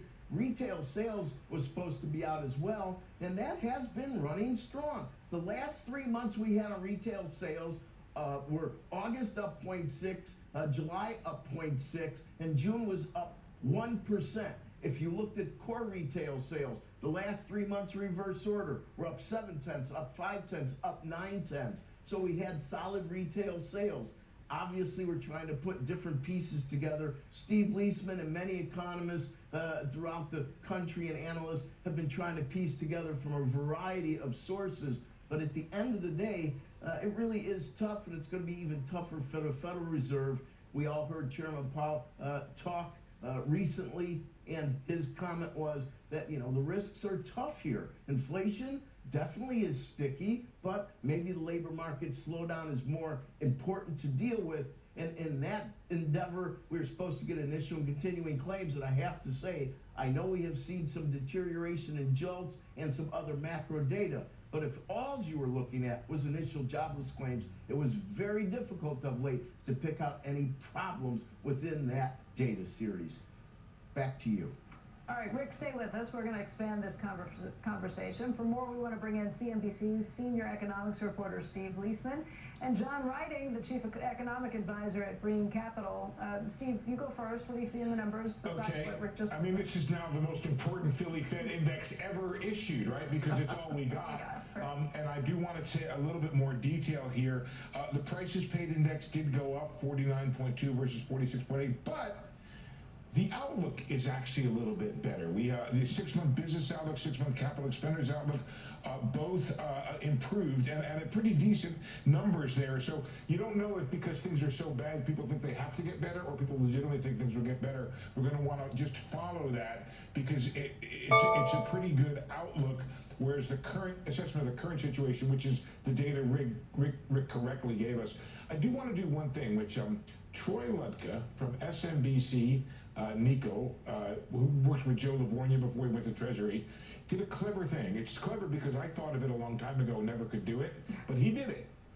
What he did is he took all of these Fed surveys that we talked about, and he took the 5 that have employment and price indices, and he put them all together, and hopefully we have that chart, which shows us what's going on with employment and prices at from each of these different surveys. And now zero in, folks, if you could, on the right side. What does it tell you? Prices are higher, employment is flat. So this really confirms, this is September data. It goes all the way back to 2000? You have to do that because you want to see how it tracks, right? You want to see how the two work together. And overall, I'm not showing you these graphs. The blue line tracks inflation very well. The orange line employment, it's so volatile. Directionally, it goes in the right direction when you total the 5 of them up. but it doesn't work on a month-to-month basis quite so well. You can see employment's flat from these 5 surveys, and the prices are generally elevated, though not as elevated as they were during the pandemic. It's as good a contemporary, what do you want to say, aggregation of these surveys that's out there. They're out there talking to businesses, getting responses from the 5 different Fed banks that do this, and it's a proxy. It's another proxy, and I think it's a proxy that the Fed is looking at and is helping inform their decisions now. Okay, John Riding, I want to ask you about that gap between the orange line and the blue line that we were just saying. That kind of matches up with what Jay Powell has said recently, that basically the balance of concern is probably falling to the jobs, to the employment side of the mandate at this point, less so on prices. Is that what you think is the case, and is that what maybe Fed Chairman Powell is looking at? It's not what I think is the case, actually. I mean, Chair Powell has said, you know, we're in a difficult situation where the productivity mandate and the employment mandate are at odds with each other. And the Fed has said, without specifying any details in the past, the leg of the mandate that is further away from our objective is the one we will focus on. So inflation is close to 3%. These indicators, both from the New York Fed and what you're reading here, aren't showing very encouraging signs that we're going to be to the 2% inflation target. And in the economy, the unemployment rate is 1/10 of a point above what the Fed thinks is full employment. So this whole idea that the balance of risks has switched to the labor market, the argument to me is very contorted. And very much. You know, these surveys are good, but to be honest, we kind of ignored them when we had real data. So they haven't gotten any better. It's not like they say in the land of the blind, the one-eyed man is king. This is a case of the one-eyed man with the cataracts is king. It really doesn't track very well. I want to emphasize what John is saying. You had Bowman the other day saying we're headed back to 2%. You've had Myron saying there is no inflation from tariffs. It's a bit of kind of wishful thinking out there. It's very wishful thinking. We have to think back. You know, back in 2021, the Fed was maybe more of a coherent entity. They went through the whole inflation is transitory routine, which turned out simply not to be true. So, you know, we're in a situation where we seem to be headed headlong. Market surprise, and last time I looked, 98% transfer rate put on October 29th. Headlong. Oh, Steve Leisman is headed in the wrong direction. The Fed tells us inflation expectations are anchored, but the University of Michigan survey, another indicator that we get, it says the 5-year expected inflation rate's 3.7%, which is nearly double the Fed's official target. So I do not get why the focus, well, I mean, I kind of do, but we probably won't talk about that, why the focus is on cutting rates to address labor market weakness, which, by the way, is what the Fed did for 100 basis points between September and December of last year. They took out insurance at that time for potential weakening in the labor market. They're crazy. Not worry about the blood pressure. Is what? Don't measure it. Don't measure it. But unfortunately, it's a silent killer, and so is inflation. And you don't want. But here's the one thing. Am I wrong that we hear again and again that now, we're just matching firings and hirings, and we're at this static level. No one can ask for really a wage increase. So if you get the one-time tariff bump, you don't get that wage price spiral. Let me make that more technical than what you're saying. The weaker job market will bring inflation with housing. Right. With the housing shelter costs coming down, we'll get to 2. This is Waller's idea. This is Myron's idea that there is not a route for inflation to create for the job market to create the inflation from the tariffs that But we know Phillips curve doesn't work. Inflation is not a labor market phenomenon. Inflation is a monetary phenomenon. And that was something that Milton Friedman made clear back in his 1968 American Economic Association. And Joe, to your point on the labor market, yes, hiring is moribund and firing is very low. But we're seeing studies come out that say one of the things that's holding down hiring is AI, and it's substituting for those entry-level jobs. It's not a shortage of demand. So what do interest rate cuts do? They lower the cost of capital, and increase the incentive to invest. But couldn't AI be deflationary, the biggest deflationary force we've ever seen? After it's inflationary. After all, look, it's not fair, because my friend Rick Santelli is steadfast on this issue that the Fed is ignoring inflation, and I think he gets the last word. Rick, you can move still at a break, but listen, all the time you need to move, and Rick has been steadfast on this. Listen, he's been hard money the whole time. That's right. And listen, I remember John Riding when he was at Bear Stearns. He's also a hard money guy. He's been spouting good economics for decades, and I agree with him on pretty much every score there. Inflation is being ignored. The labor market signals are questionable in terms of the extent of the weakness.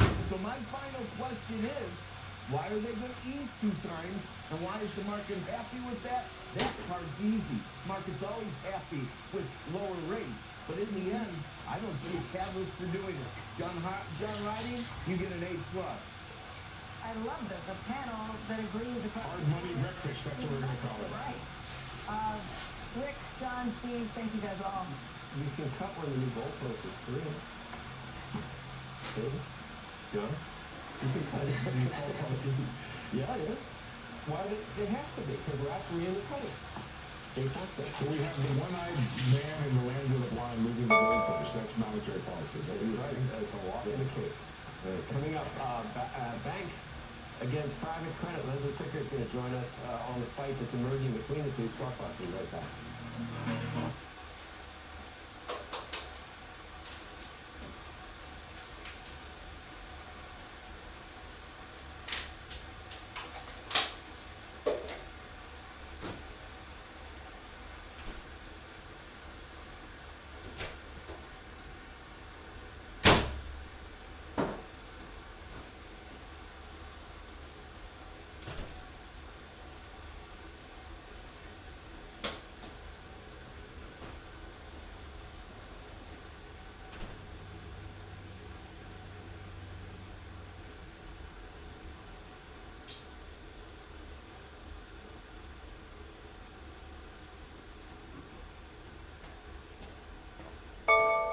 Oh!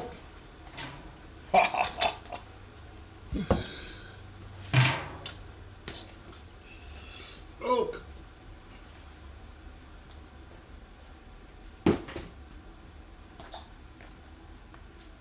Oh, mama, I'm excited. I'm almost out of breath.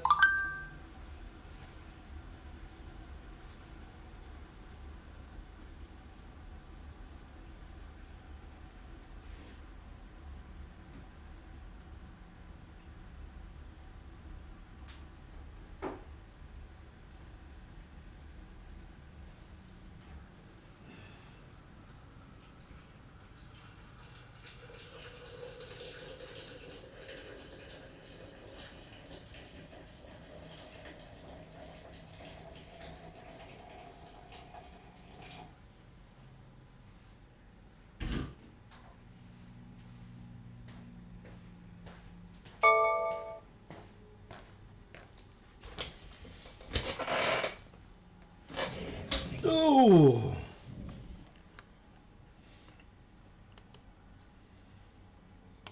I'm so excited that mommy is here. Bank of America raises price. Citigroup raises price target on Bank of America. They say it's going to 62. I still love you. From Washboardjim. Let me have a drink of coffee here. With House Speaker Mike Johnson about the government shutdown, joining us right now from the other side of the aisle and the other side of the Capitol, Arizona Democratic Senator Mark Kelly. Good morning to you. We just spoke with the House Speaker. He thinks you need to come to the table. That's basically the message. I imagine you think he needs to come to the table.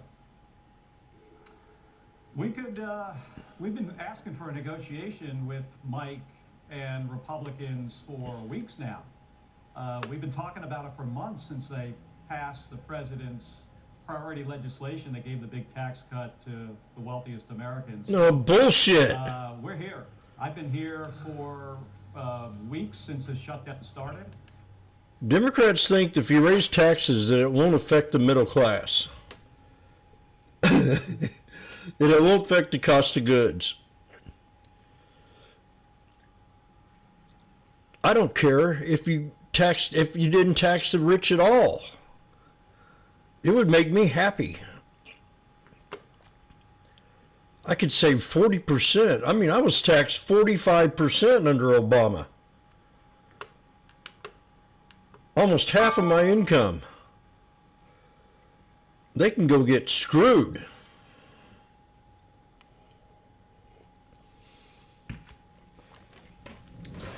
I lost a lot of wealth during that piece of shit.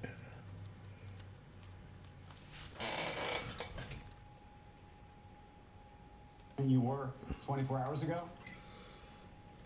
I don't think this is about who is in a better or worse position. This is about people, many of them my constituents, but they're all over the country. People like a woman I talked to last week, Emily, whose husband's a pastor. She doesn't get health care through his work. She's got 3 kids. She says the Affordable Care Act, including these subsidies, is what makes her finances work. She's had a complicated pregnancy in the past. Without this, they go bankrupt. I talked to another woman who's 63 years old who had a head injury with a $10,000 bill, but because of the ACA... Well, Obama's supposed to fix that, you idiot. If her premiums spike, which is what it's expected, she's not going to be able to afford health insurance anymore. And then she's one accident or illness away from bankruptcy. You guys know how this works. I mean, on your show, you know how, finance... I know how it works. Every time government gets involved in my life, it screws it up. Thanks, Senator. Just on MSNBC this morning, Senator John Thune was on, and he offered a deal for the Democrats. He said that if they reopen the government, there will be a process and a vote on the ACA tax credits. Is that a deal you'd take? Well, we're looking for a negotiation with Republicans, which is impossible to do this when House members aren't even here. I could talk to Republican senators about this, and we've had some good conversations. They know that this is hurting their constituents. In some states, Alaska as an example, premiums going from $600 to $4,000 a month. That's unaffordable for most people. One of Mike Johnson's Republican colleagues, Marjorie Taylor Greene, has been very vocal about this. She says her Republican leadership has no plan for how to deal with people's premiums. They're so full of crap. And Mike doesn't want to talk about this. All he brings up is some Washington process on this issue. But you know that we're not going to fix all the things that need to be reformed about Obamacare before the government reopens. And you talk in a very principled way about so many things so often, Senator. And in the past, Democrats and government shutdowns, whenever there's been even a possibility of it, they would stand tall that that's not the way to do things, always. And both sides, I know how much health care means to you, and I'm not questioning what you're saying and your sincerity there. But the next time Republicans have something and feel the opposite side of the aisle, feel just as strongly about something, if they take the tack of closing down the government, not reopening the government, to try to force their opponents to do what they want, it's a terrible precedent. And I think you know that. And I can't believe Fetterman's the only one that acknowledges that a shutdown has been something you have taken off the table again and again and again. And now suddenly the ends justify the means for what you're looking at, and only one person in the Democratic Party has broken with the ranks. It's like, I don't understand it. It hasn't been working well for Democrats with Mondani. This is pretty simple. The government does not have to be shut down. It doesn't have to be shut down. We can... Then go and why did you vote? Oh, God. A couple days. I mean, this could be easily... I'm not... This guy's an idiot. Who is he? Mark Kelly. You're an idiot.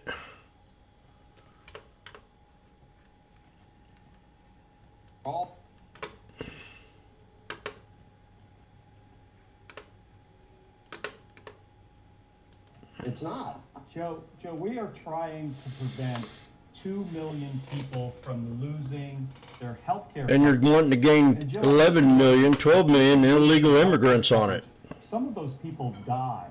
Other people go bankrupt. We're trying to prevent this from happening. I've seen estimates that you're talking about tens of thousands of people a year that could have that kind of outcome if this isn't fixed. And we very simply can get this fixed and open the government. And here's Obamacare was probably one of the worst legislations that ever been brought through the government. Because I no longer have the health care that I loved before that bill. I mean, they went out of business. Period. They said they just couldn't do it. And I loved that health care. I mean, that was the best. And I've been through, what, 4 different plans since? 5? Because they no longer. And I just got a letter again this year saying that Cox Health is no longer going to be doing it. So I got to get another one.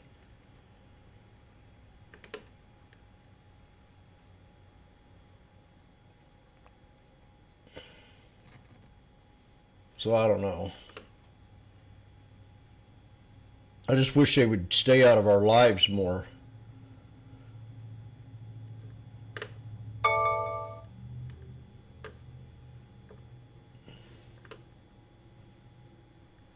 I don't need that.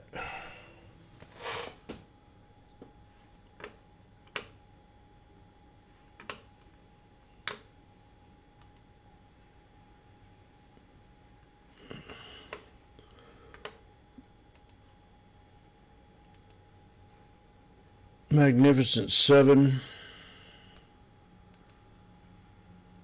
Hourly report.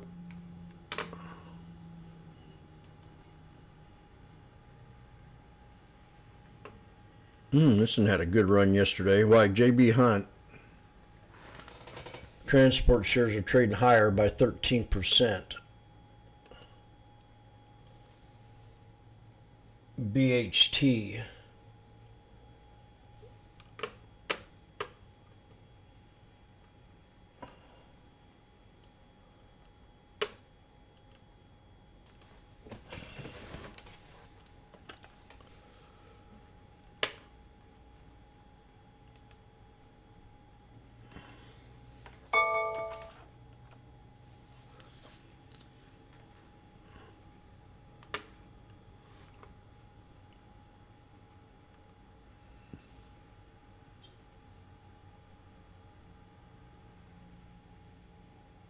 Oh, darn, Biden's at 67 cents.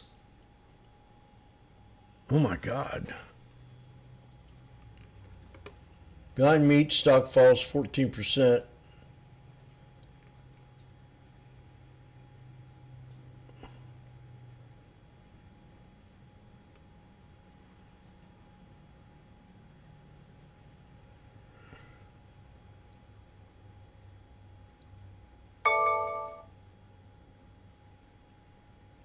Wow. This was one of my favorite trades.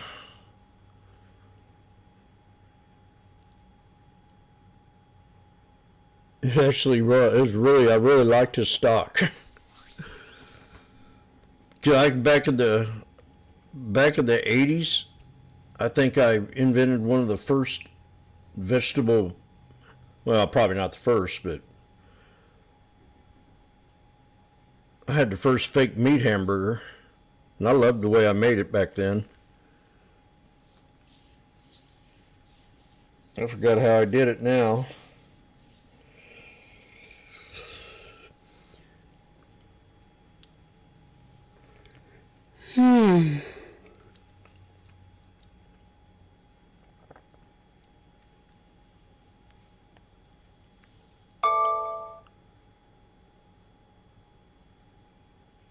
I like to invest in this company.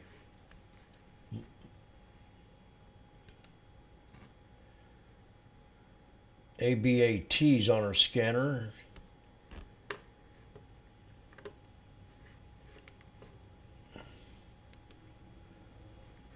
Amazing grace, how sweet the sound. Ooh.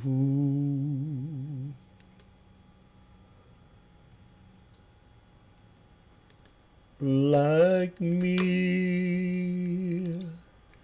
I once was lost, now am.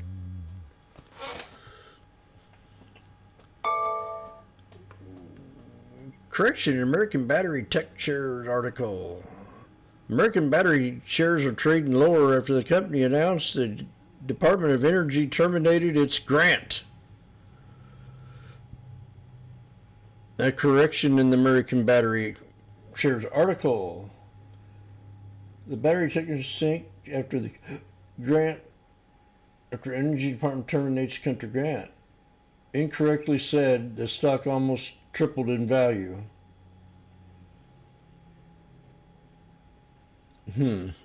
Well, that's not good for Abbott.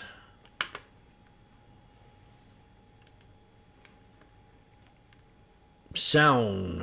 There's another good one. Hymns. Oklo. Walmart. ASML.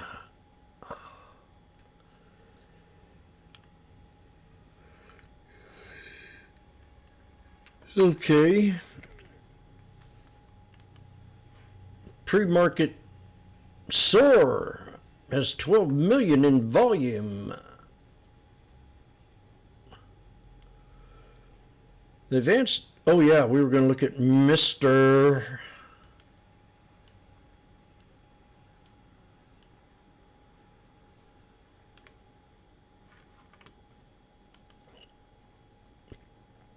Don't call me Mr.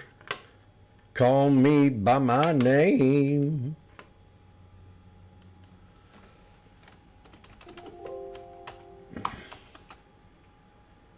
Mr. Coin had a big dip yesterday. Or was it yesterday?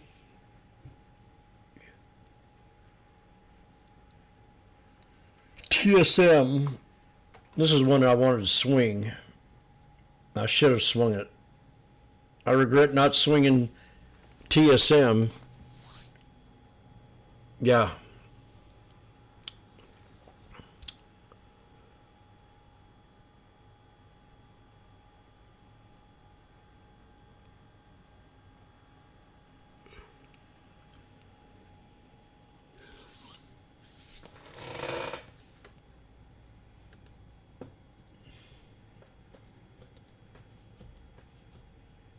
I think NVIDIA needs to be watched today.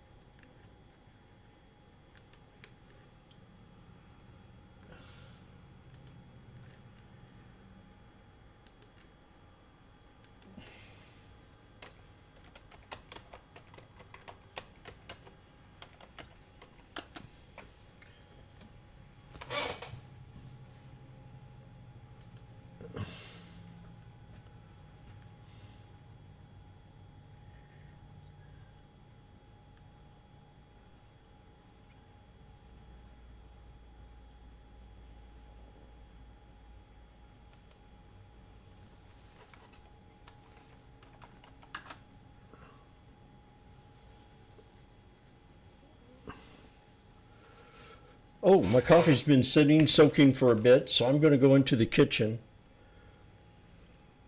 pour me a new cup of coffee.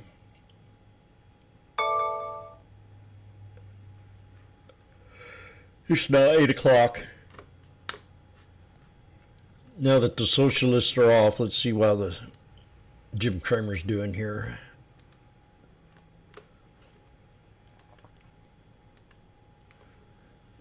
Marley was pumping Starbucks yesterday. I guess she didn't get my memo.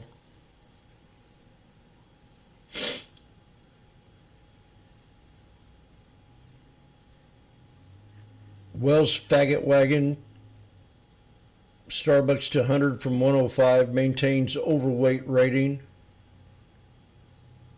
Starbucks brews a turnaround, but investors want a stronger roast.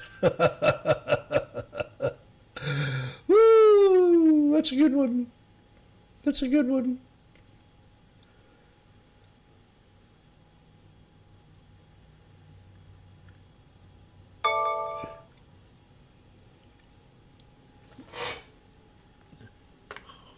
Oh, Black Betty, Bammer Jam. Betty had a child, Bammer Jam. Myra. Ooh, Myra's looking good. Myra.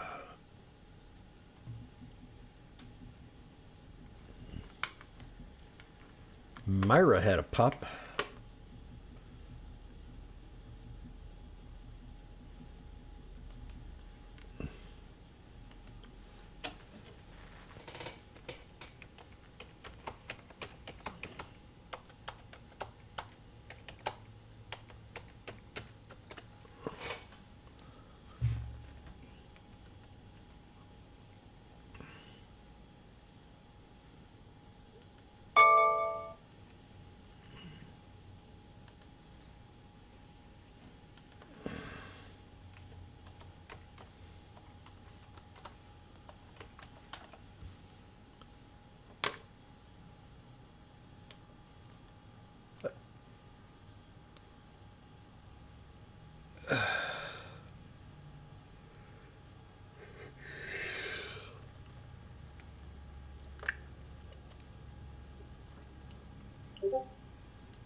I'll be right back.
That espresso wasn't too bad.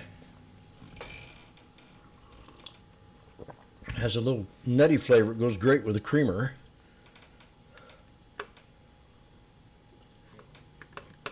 Boom a chicka, boom a chicka, boom chick chick.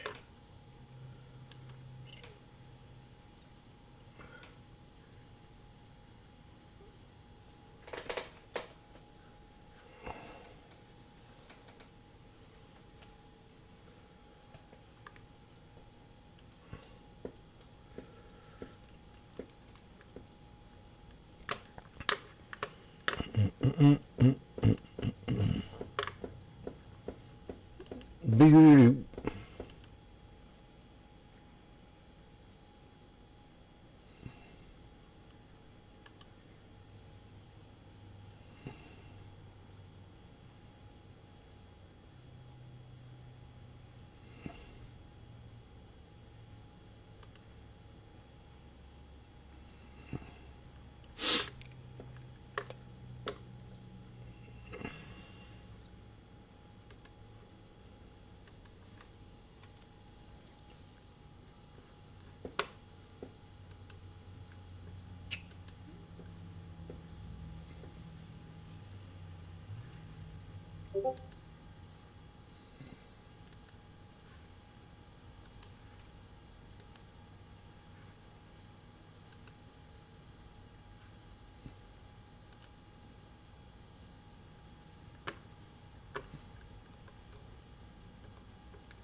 Okie dokie.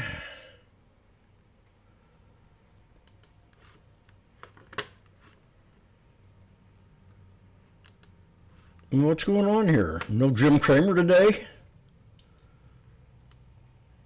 That's a long commercial break. 10 minutes? Come on.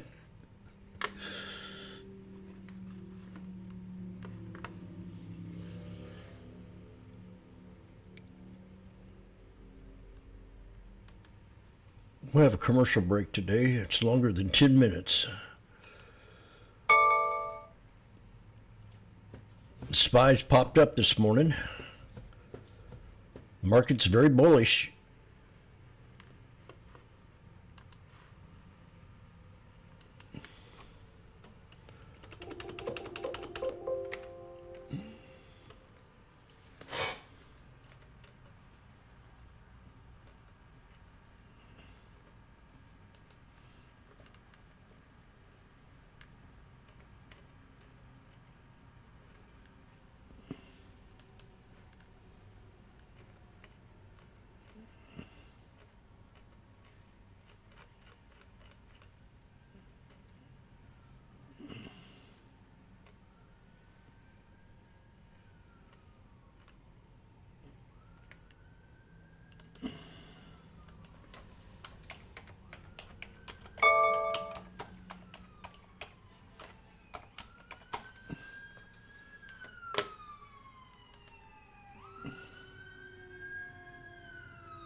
Here comes the cops.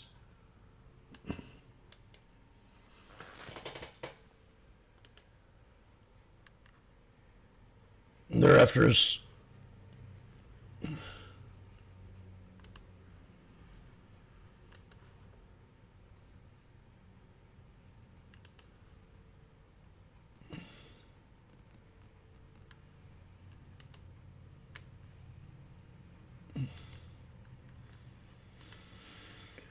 Hokey hokey dokey, hokey hokey toe, hokey hokey dokey, I must go. Dee dee dee dee dee dee, da da da da. Hokey pokey, I must go.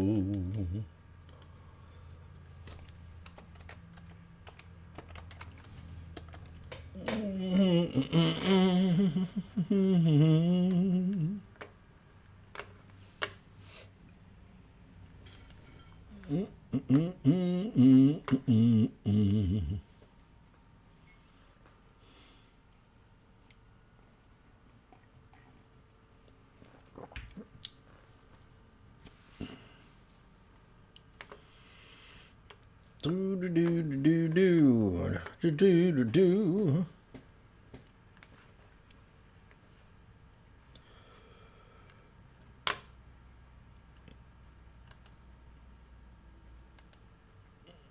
Okay, we've got still some more time left, and I can't believe it. The chicken shits haven't showed up yet. Is there a problem?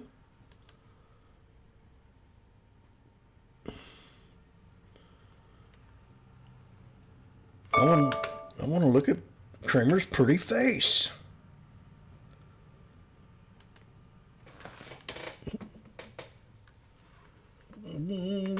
Do.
Okie dokie. Well, I have a feeling we're going to open up. And I'm looking at 6699 and 18. And I'll never get that number exactly again. 6699 and almost had it. Don't ever give up, Jim.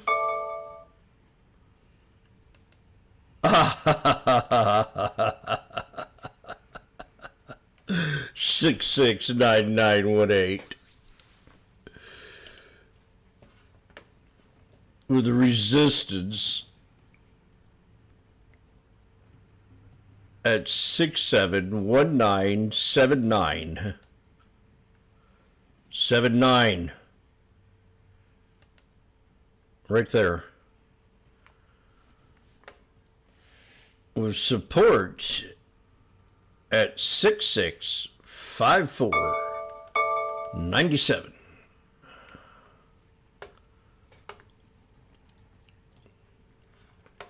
Those are my three supports today.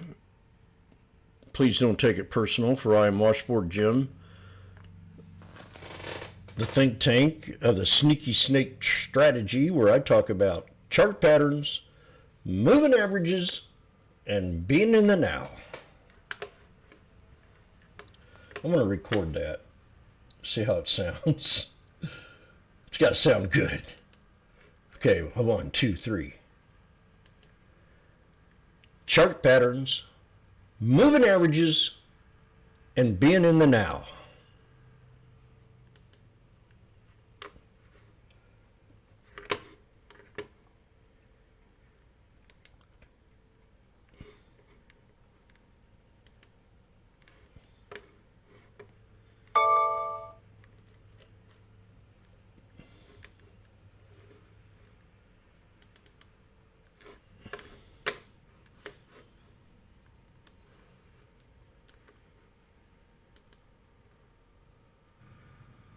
Chart patterns, moving averages, and being in the now.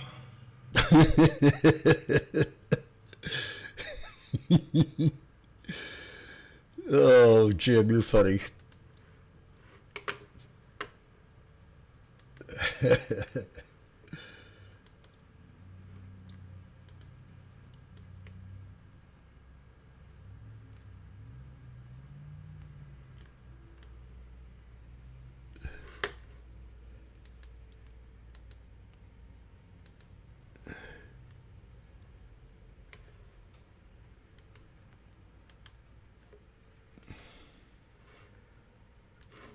Welcome back. OpenAI CEO Sam Altman Finally. is experiencing some backlash over his decision to allow content such as erotica within. You couldn't get the boys together today, you dipshit?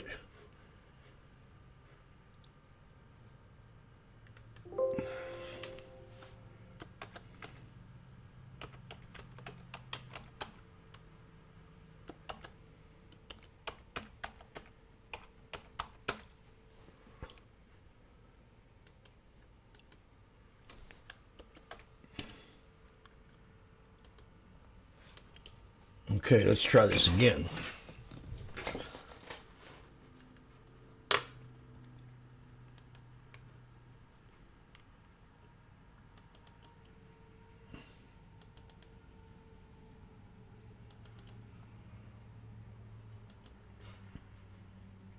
A 1, a 2, a 1, 2, 3.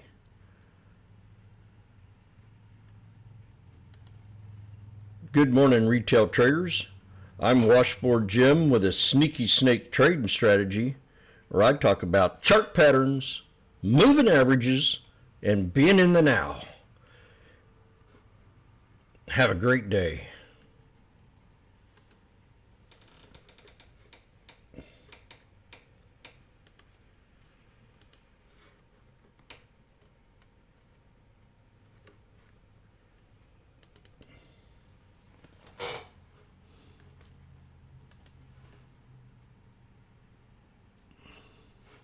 Good morning, retail traders.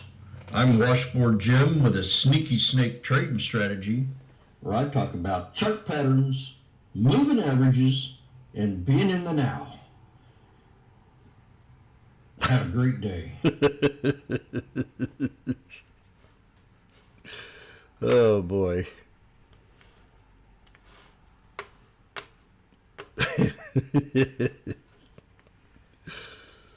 Woo!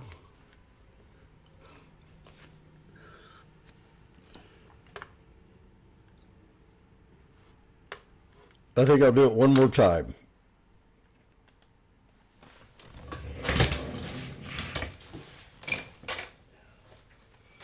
This time I'll put the hat on.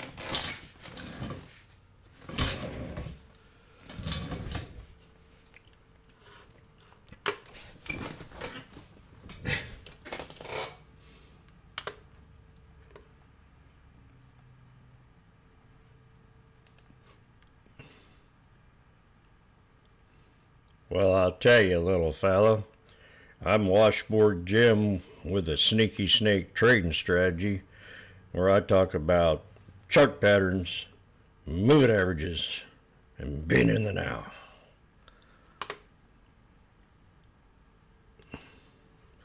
Good morning, retail traders. For I am Washboard Jim with a sneaky snake trading strategy where I talk about chart patterns, moving averages, and being in the now. And I wish everybody a great trading career. Follow me live on YouTube every single day. Have a great day. I didn't record it. A 1, 2, 3, 4. This is the last time.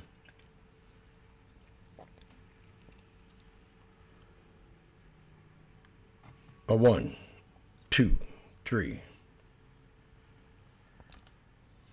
Good morning, retail traders, for I am Washboard Jim, the founder of the Sneaky Snake Trading Strategy, where I talk about chart patterns, moving averages, and being in the now.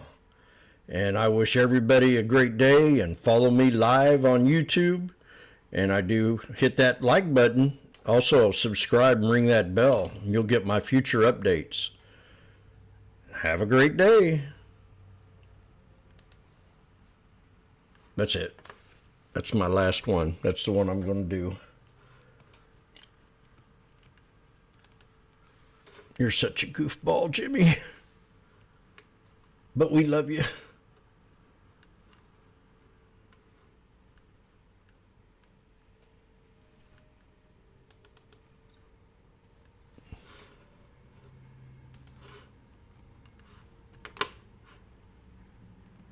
You got false information.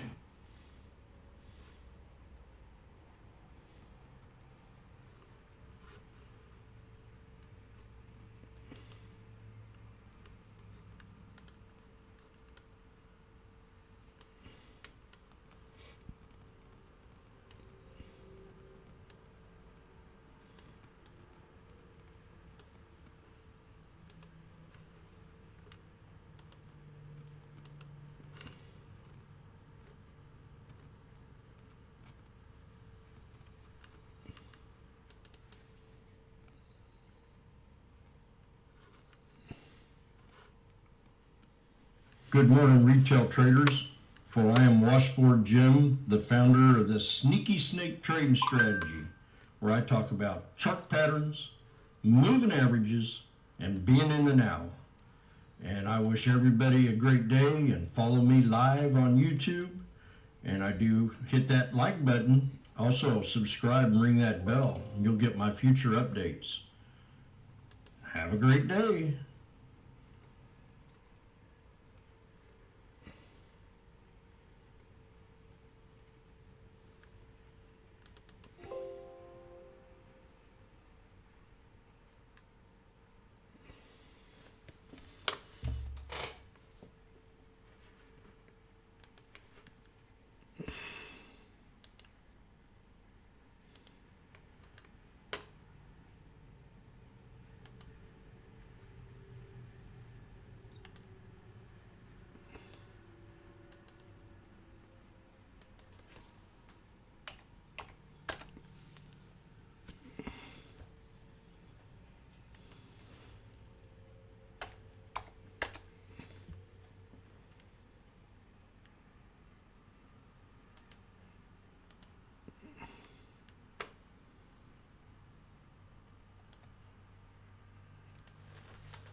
2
more minutes.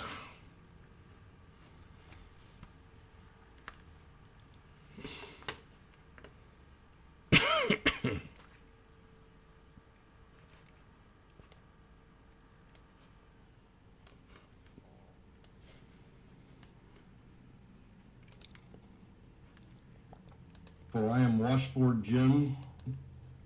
Good morning, retail traders. For I am Washboardjim, the founder of the Sneaky Snake Trading Strategy, where I talk about chart patterns, moving averages, and being in the now. And I wish everybody a great day, and follow me live on YouTube. And I do hit that like button. Also subscribe and ring that bell, and you'll get my future updates. Have a great day.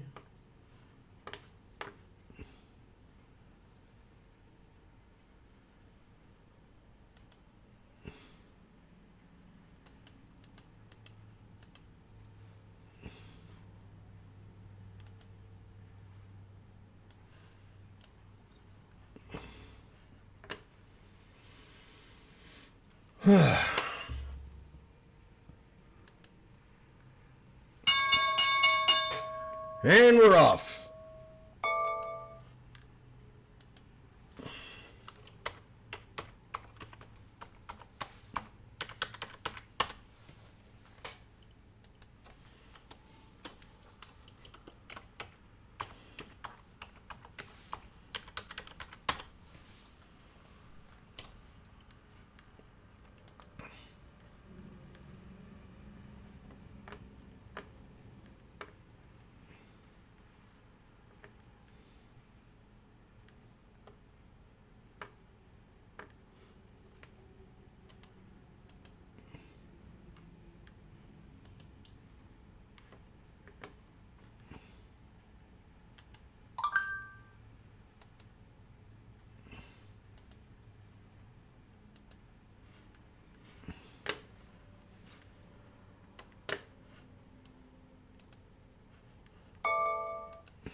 Well, we hit my first support, but we didn't hit the main one.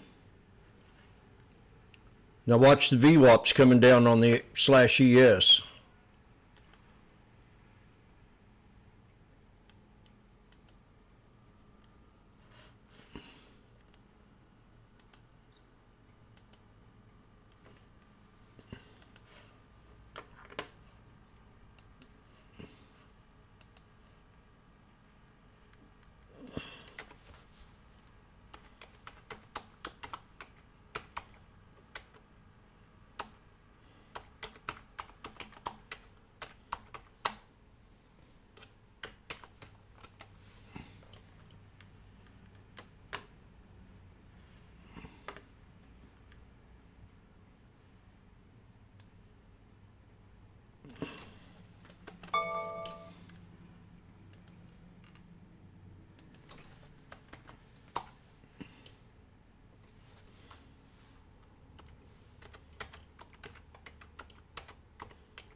We're watching it close.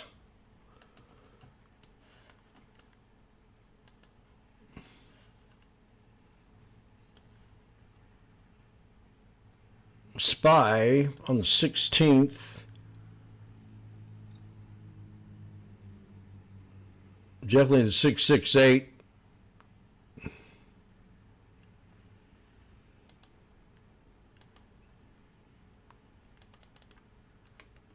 When it gets ready for Lotto first thing. Then by noon I switch it over to the next day. The SPX.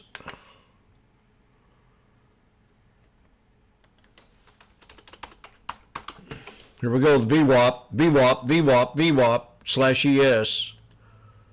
Oh, God.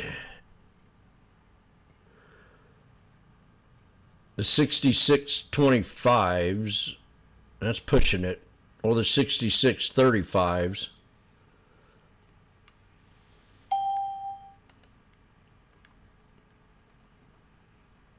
Grab two of them.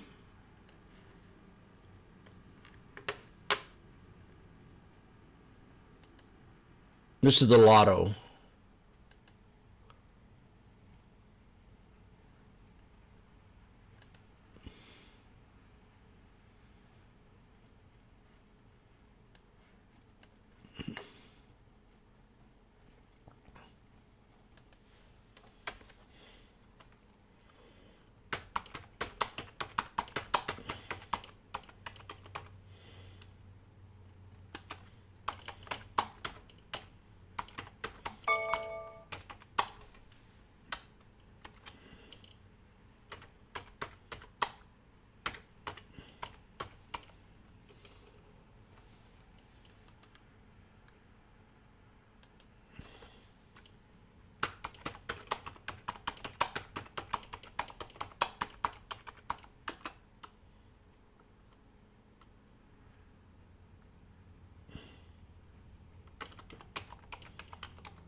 God darn it, I did it again?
520, baby.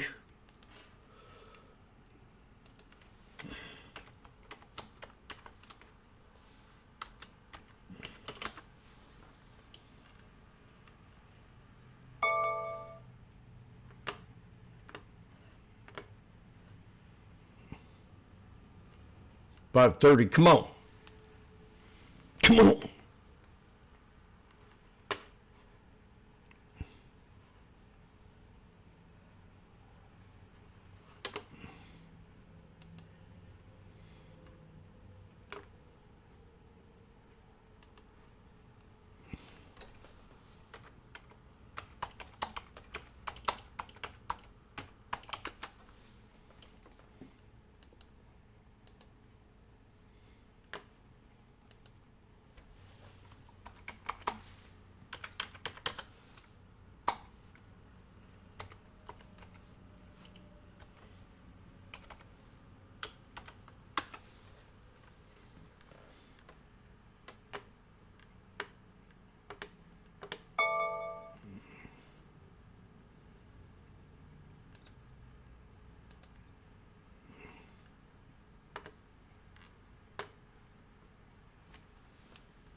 $5.20 profit.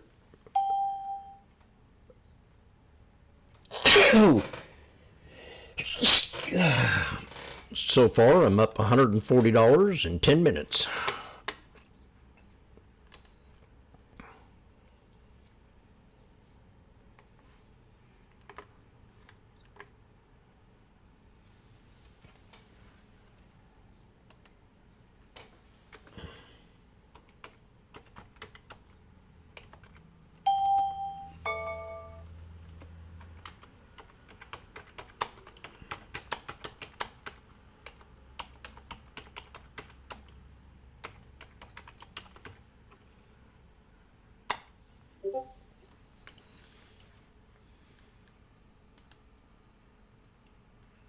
My name's Washboardjim. I sneeze in the morning, and I'm not allergic to stocks.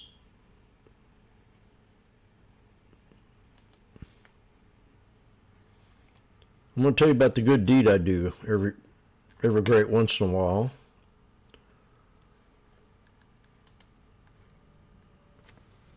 And I think it brings good karma to me.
China. Ooh, SMCI new high.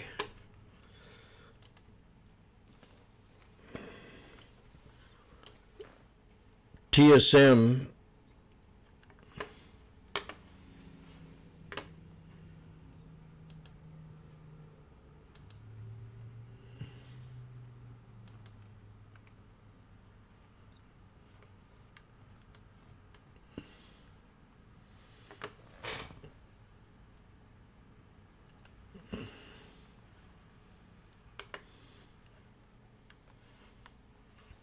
Amazing grace, how sweet. Ooh. HPE is down 8%. Woo! Oh boy. Well.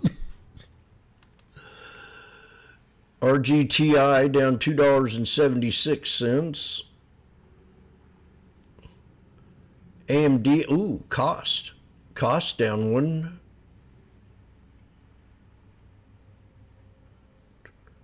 Looks like a little correction. Disney at 111.21. AMD down $1.30. Everything had a big run the other day, so it needs to consolidate. Tesla, TSM pulled back some here off earnings.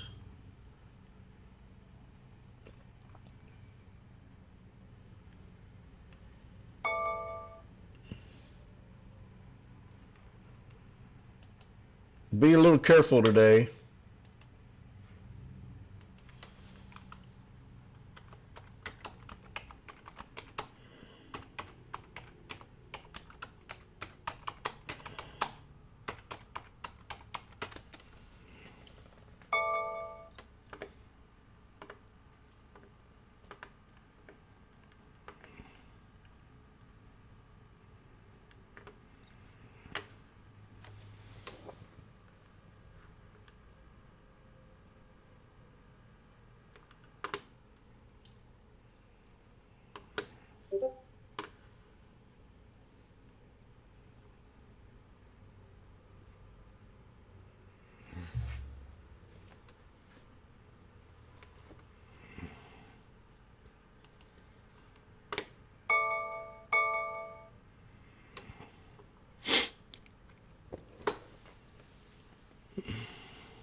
Google broke resistance.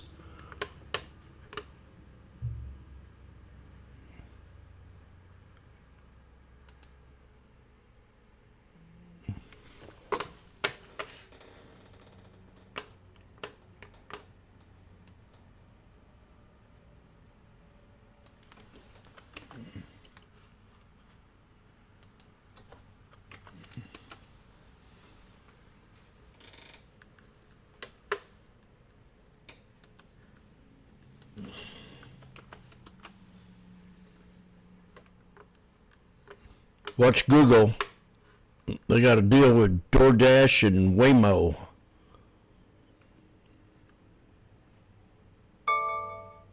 DoorDash, Waymo partner on autonomous delivery service.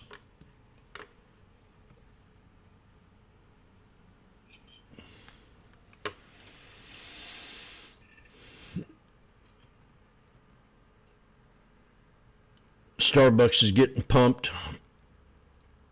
Meta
IWM's pulled back. We had a symmetrical flag here on the 1 minute.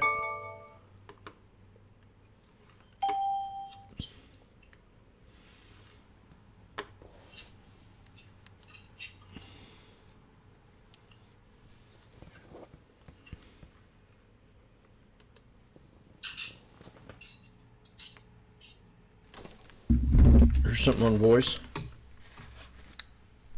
Somebody got their mic on? Somebody has their mic on.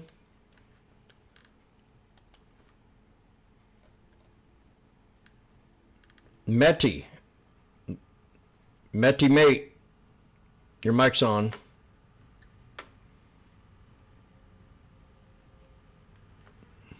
You got a hot mic, buddy. Whoa.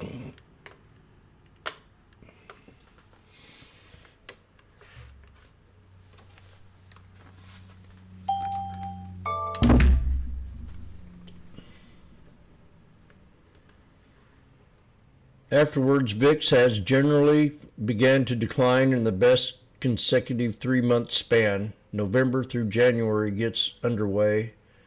S&P 500 average 4% 1930. What? Since 1950?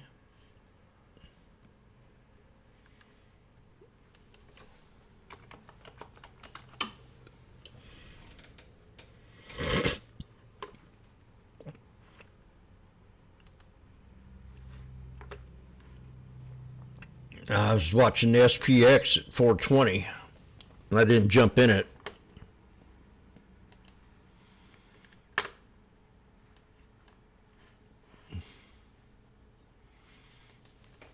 Targeted VWAP.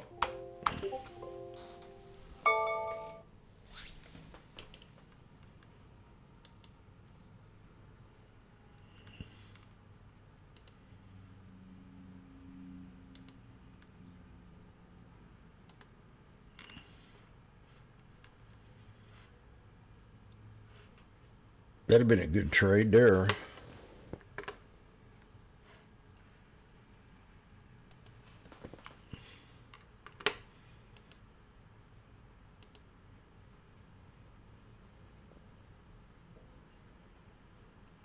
Jenny's on this morning. Today she looks like a librarian.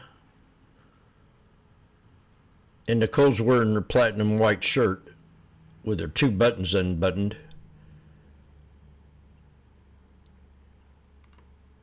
and George can't keep your eyes off of him. George, I hope you're not a married man. I see that shit-eating grin.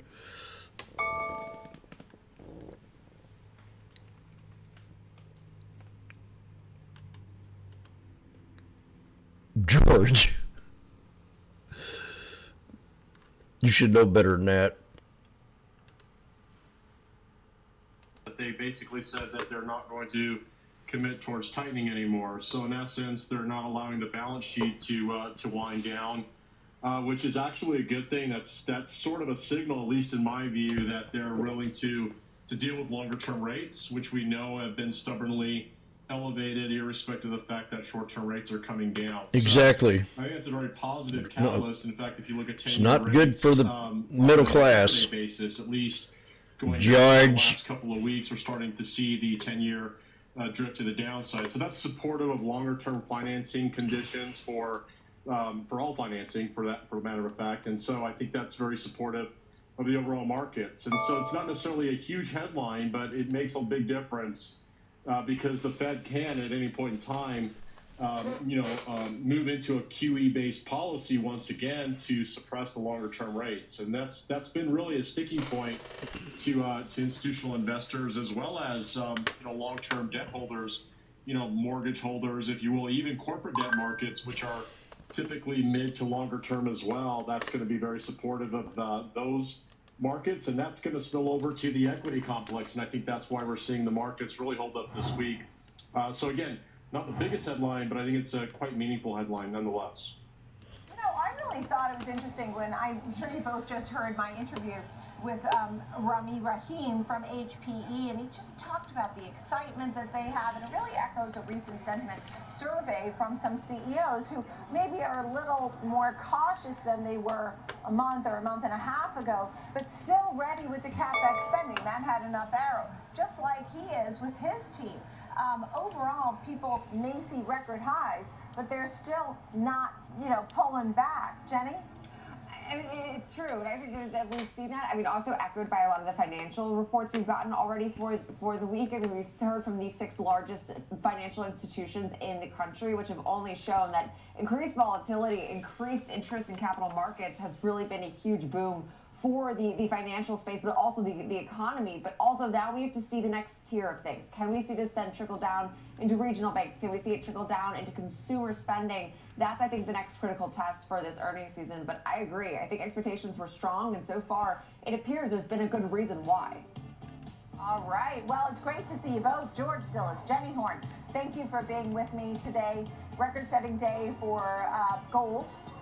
Not quite small caps, I don't believe. Again? Thanks for being with us here on Opening Bell. I'm Nicole Pedalides every single day here on Wall Street at the New York Stock Exchange on Schwab Network. I'll catch you at 2 o'clock for the watch list. Join me then. Morning Trade Live, Sam Bottas next. Whether you're IWM still pulling back. or just getting started, Charles Schwab offers a webcast that's right for you. The Platforms and Tools webcasts are designed to help you broaden your knowledge of platform features and resources available from Schwab. You'll learn tips and tricks to help navigate Schwab.com, Thinkorswim, and mobile-based platforms. Best of all, you can ask questions by chatting directly with an education coach. It's interactive learning at its finest. Tune in live or watch on demand. Head over to schwab.com/coaching and start learning today. Welcome to Schwab Network, where real-time market coverage meets expert strategy. From the opening bell to the closing bell, we've got you covered. Get inside the minds of pro traders. My point is that they're getting a higher rate of change in sales based on their guidance, but not the same rate of change on EPS. Follow the biggest headlines, live analysis, breaking news, and sharp trade ideas minute by minute. With shows built for action, we break it all down I like that music. with speed, accuracy, and precision. I think one of the most important things is you're making a play in a risk-defined way here going into earnings. So that would be a further downside area to watch. Smart insights, actionable data, veteran traders, and trusted financial journalists streaming live and on demand. Schwab Network, streaming 24/7, any screen, anywhere, free. SchwabNetwork.com.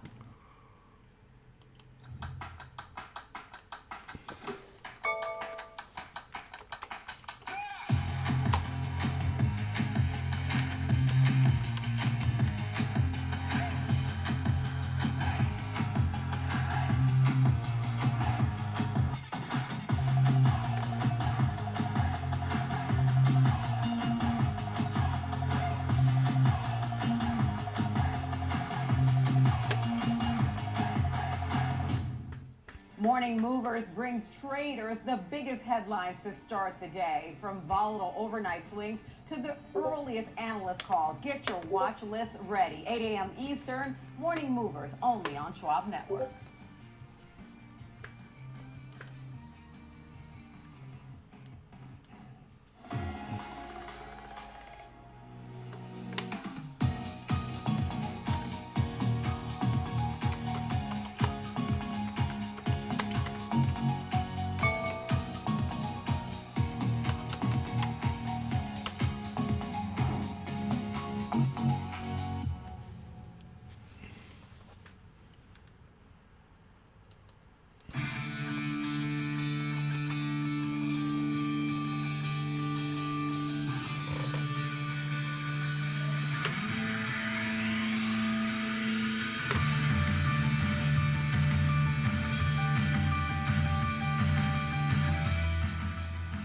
Everybody, welcome to Morning Trade Live. I'm Sam Barnes, live from the floor of the New York Stock Exchange. We've got plenty to hit on both here and abroad over the next hour. So here's a look at what is coming up on today's show.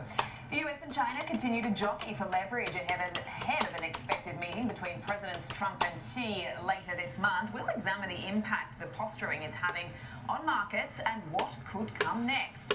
And we'll have an example trade for both TSMC and American Express. Taiwan Semi hitting a new all-time high after earnings. And American Express reports tomorrow morning before the opening bell. Let's take a look at where things stand just over half an hour into trading today. And we are looking at second day now of this rally for the S&P 500 up 0.3% after what was a choppy old day yesterday. We're just below that 6,700 marker right now. We did manage to reclaim that earlier this morning. So we are off the session's high thus far. The Nasdaq sitting up at 0.6% at 24,887 points. The Dow is just fractionally high, and then we're seeing the Russell 2K just cooling off after that nice record we saw yesterday and that rally. Obviously, it's very much an AI story today. TSMC, we've also heard out from Salesforce, encouraging numbers there, also on the guidance. So it's really an earnings tailwind as well for these markets. Let's look at global equities right now. We've got the FTSE down in trade today, 0.3%. The Nikkei 225 having a very nice rally thanks to some of those tech names. There's some political uncertainty going on over there, but markets seemingly shrugging that off, 1.3% higher. The Hang Seng Index closing out the day on the unchanged line, just to the downside. Let's take a look at futures products this morning. The 10-year yield dipped this morning at 4.04 right now. We've got a little bit of data to get you across with Kevin Green in just a little second. We've got the US dollar index slipping this morning. We're seeing some euro strength coming through in the session. Perhaps weighing on things there. Gold is continuing to climb. It keeps hitting records. We're approaching that 4,300 mark right now, up 1.6%. Crude oil is higher. We've had Trump saying that India is promising not to buy Russian oil. That's an interesting dynamic. Bitcoin lower today, 111,000. As I said, Kevin Green joins me now to take a closer look, as always, at the latest economic data. And we've just got the latest NAHB housing market index. What are your takeaways from that, KG? Yeah, well, looking at this index, it actually has been in, let's say, contractionary territory for the last couple of months here, and it continues to do so. We actually did see a bright improvement, or a little bit of an improvement since last month, but they did come in at 37 for that index level. Street was looking for 33.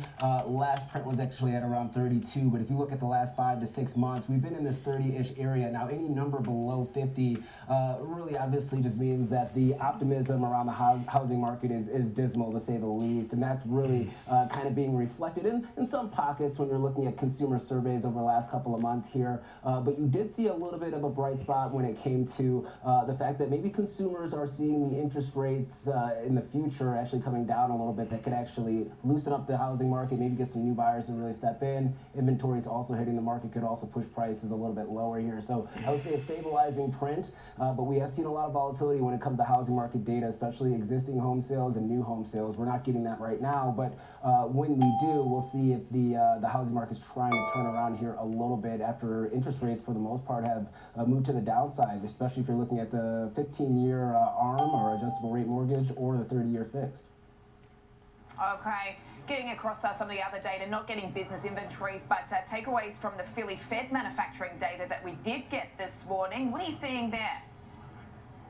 So we did see the Philly Fed index actually turn negative for the month here. It fell 36 points actually, down to negative 12.8. That's the lowest that we've seen since April. Now, shipments actually did kind of fall off of a cliff. That's really where the majority of that index or that move to the downside is coming from. That actually moved down 20 points, down to 6. Now, it's still positive, but once again, a pretty dramatic drop. New orders did actually increase by 6 points, and the employment index slightly lower at 4.6 here. So let's just say for the most part, you are seeing some variability when it comes to certain regions within the Federal Reserve region. So we have the Empire State Manufacturing Index. That was actually a lot better. The Philly Fed, let's say it's a little bit more mixed. You are still seeing some pricing pressures as well. Prices paid index actually did rise by 3 points here, up to 49.2. So mixed picture to say the least. But we have had earnings as well from the manufacturing as well as the transport sector. We had JBHT or JB Hunt actually reporting yesterday evening. Very low bar, but they do seem a little bit more optimistic when it comes to the transport business, and that's going to directly lead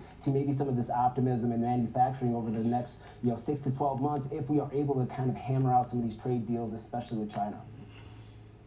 Okay, and as we look across the markets this morning, we continue to see these records for gold approaching that 4,300 level. How are you watching the commodity space right now with these all-time highs, Kevin?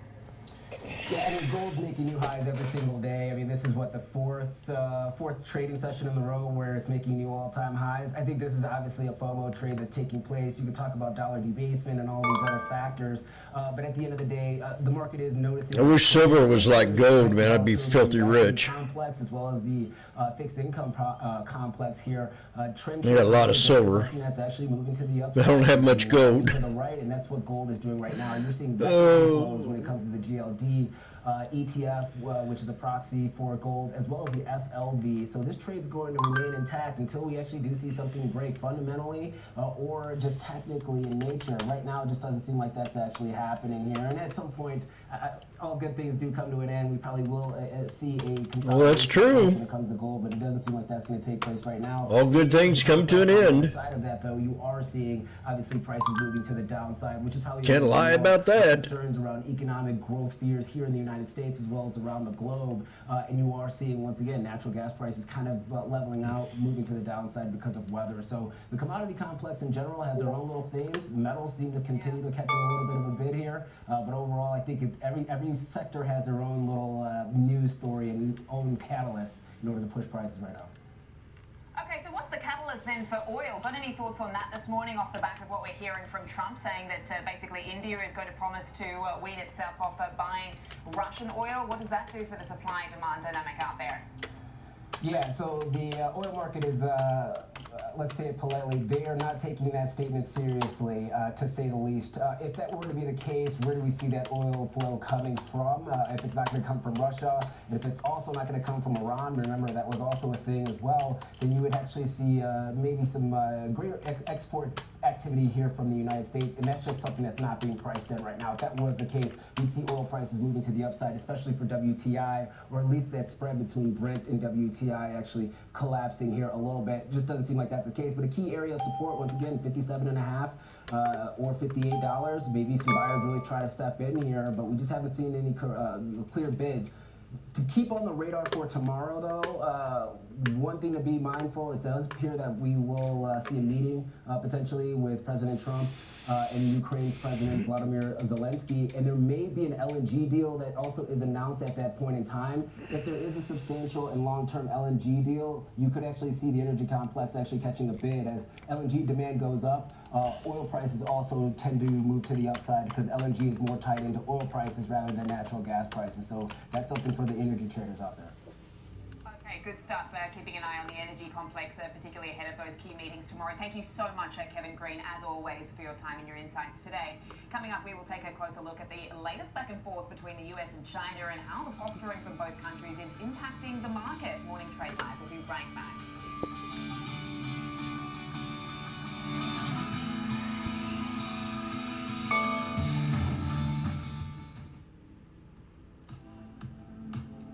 Okay, get ready. Jimmy's gonna move up to the 6720s, or he's gonna look at the SPY. See if I got a chance. I still got time. Tick, tick, tick, tick, tick, tick. The 668s. Get ready. Prepare ye in the name of the Lord. Do you understand? Oh yeah. Oh yeah. SPY at 104. The 668s.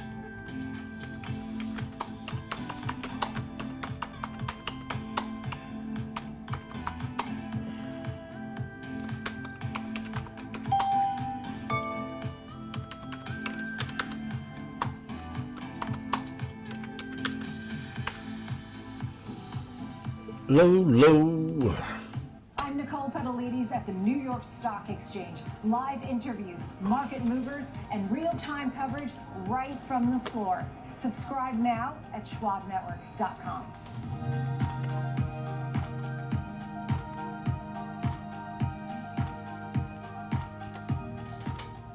What's up, Carl Nation? It's your #1 broker with the best full-service wealth management in the biz. Actually, I'm seeing something from Schwab. Uh-oh. Yeah, Schwab lets you invest and trade on your own. And if you want, they can even manage it for you. Not to mention, Schwab has a team of specialists for taxes, insurance, in the biz. all with low fees. We're experiencing Technical difficulties. Carl. Schwab, a modern approach to wealth management. No politics, no spin, just the market from open to close and beyond. Streaming 24/7, any screen, anywhere. Nope, at schwabnetwork.com. nope. We're back on Morning Trade Live. Right here. Leading the S&P 500 after posting EPS of $1.76 and revenue of $3.05 billion in the third quarter, both exceeding expectations. Operating income from JB Hunt's intermodal business increasing 12% due to what the company said was improved network balance and efficiency. Let's take a look at the winners and the losers on the session so far. And we are, of course, as I mentioned, just seeing JB Hunt really leading the pack there, up in double digits, almost 18%. JB Hunt. Obviously, some nice encouraging numbers out of that company with its earnings. Western Digital, obviously, a lot of these memory names catching a bid thanks to the tightening supplies, pushing those prices higher. And we've got a few analyst shout-outs for those names. Western Digital over at Citi looking at $135 price target now.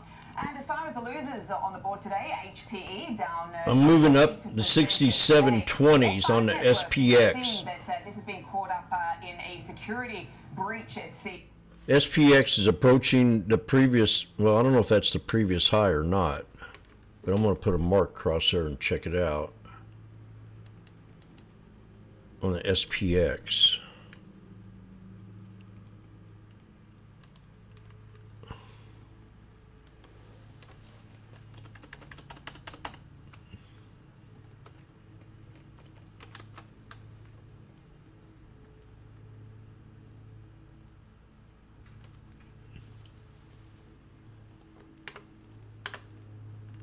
Yeah, that's that other day's, could go lower.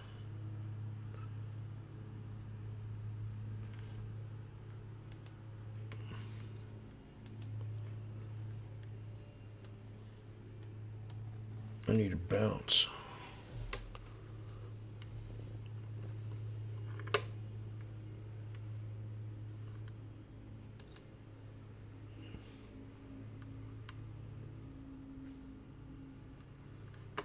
SPX at 380.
Spire up 460.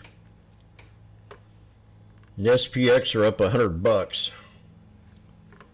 These are the 6720s at 380.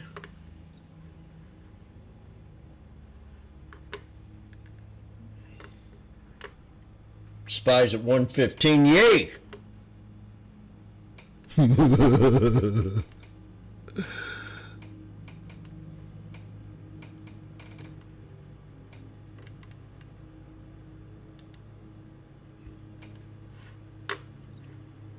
$117, $115.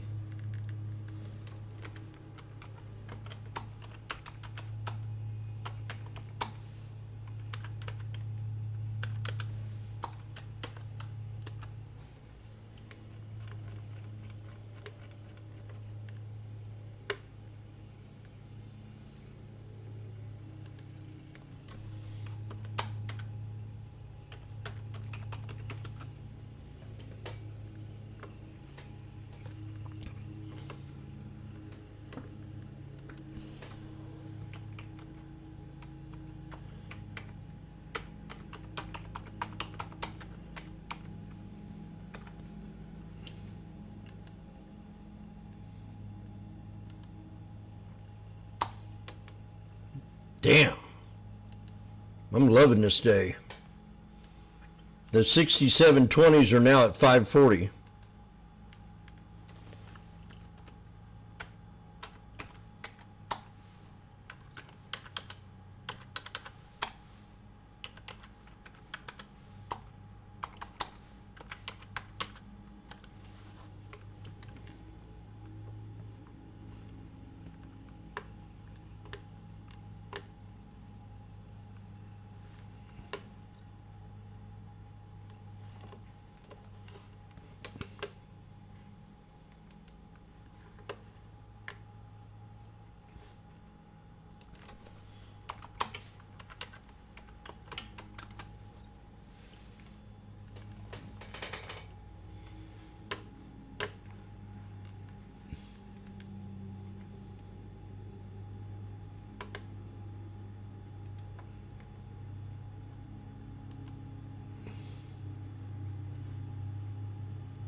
God darn it.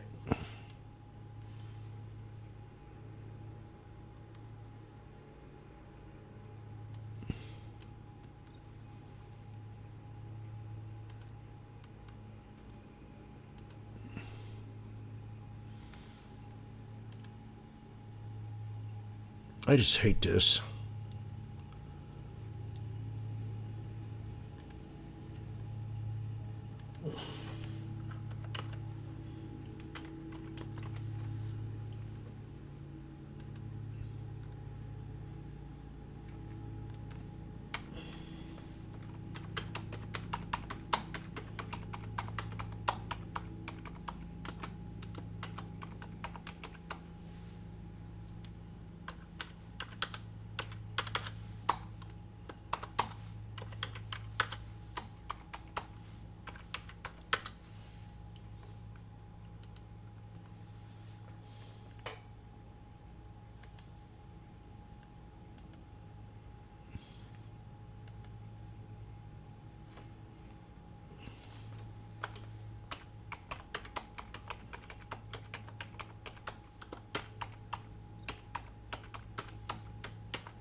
Dang it, 620.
SPY hit the 200, Jesse.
We're back to the VWAP.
SPX has inverse head and shoulders.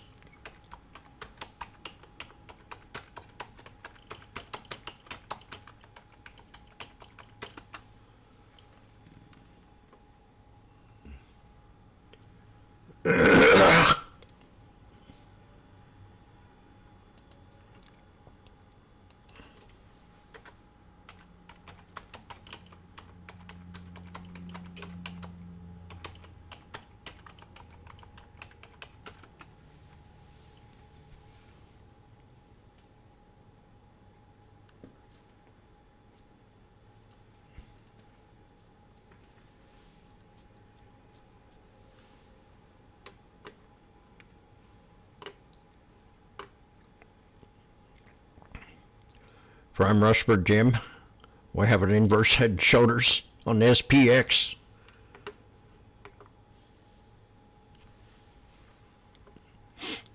Off the 63. Off the 63. Interesting, James.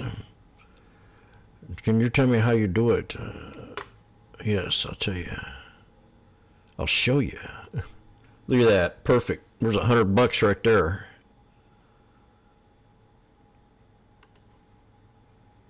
So you got inverse.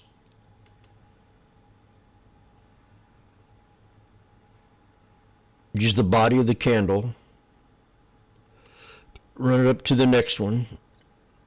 And then you got the 63.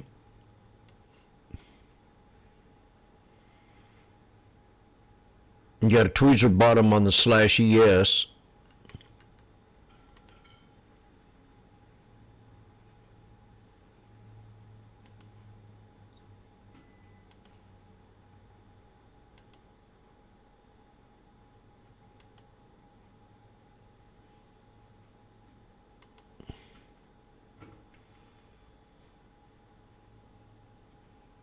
Sheetrock guy's coming in today to fix my ceiling.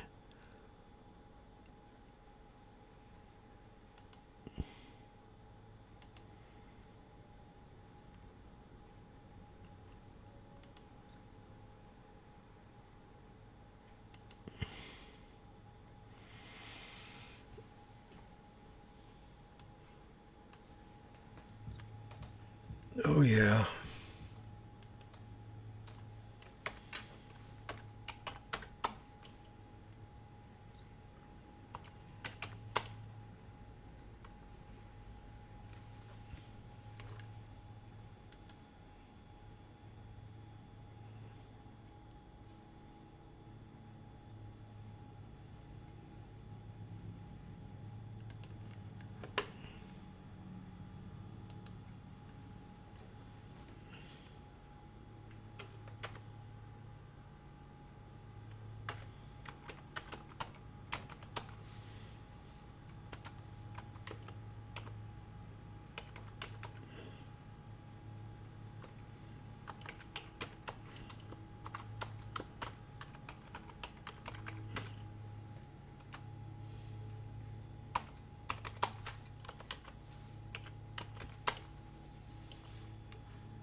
Yep.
About lunchtime. Magnificent, glad to have you back. Did you celebrate the Jewish holiday on Monday?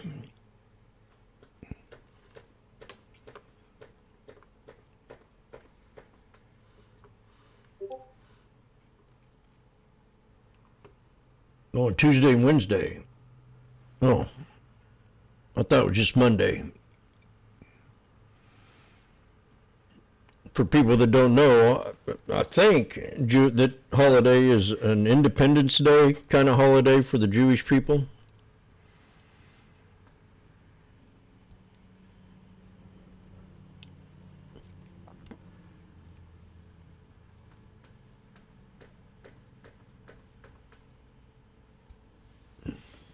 We got a double top on SPX, double top on SPX. Double top on SPY.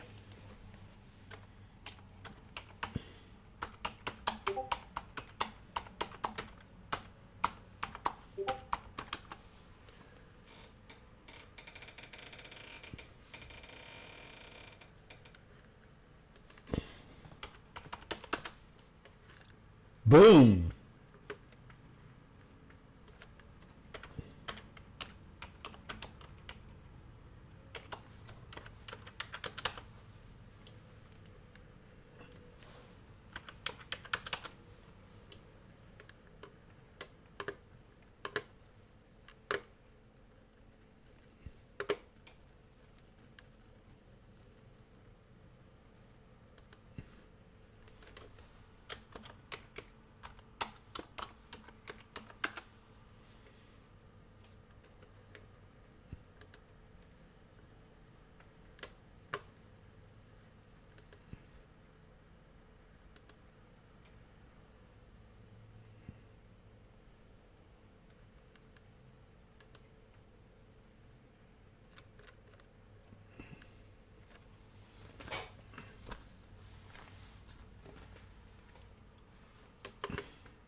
Look at that baby go. Randy.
Hold one, Jesse.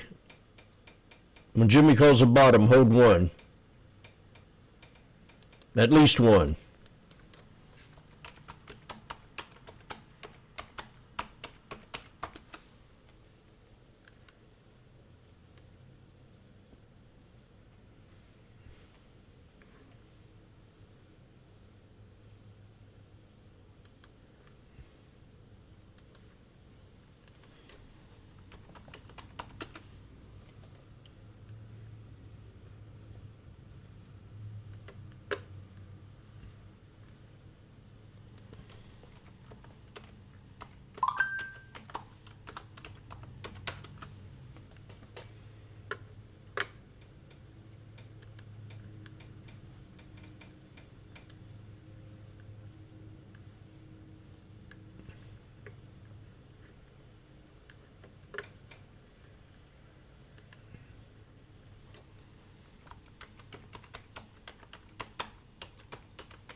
We are the champions.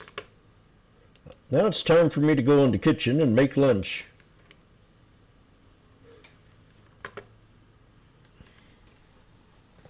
So YouTube, I'm going to explain to you here this trade.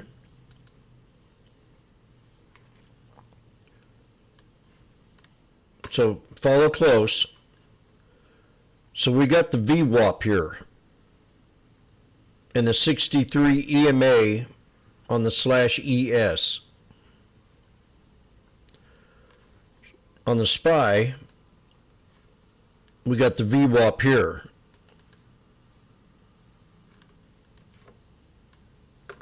So this morning, you can see we're having difficulty breaking the VWAP. And once we did, it run up and hit the 200, pulled back, created an inverse head and shoulders. So keep in mind about the inverse head and shoulders. That's one of my favorite patterns besides the falling wedge and the expansion pattern on volatile days. So we've got an expansion pattern right here. Let me clean this up.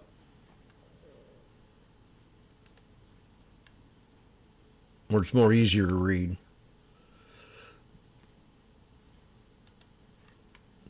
I trade chart patterns, moving averages, and being in the now.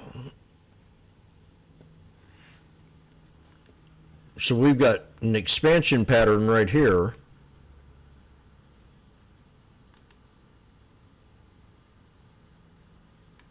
Why didn't it change?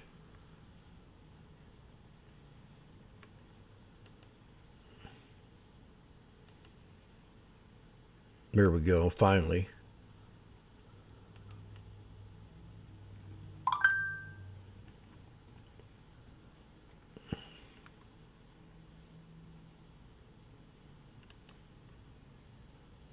God, I'm going to tell you what, this thing is so touchy.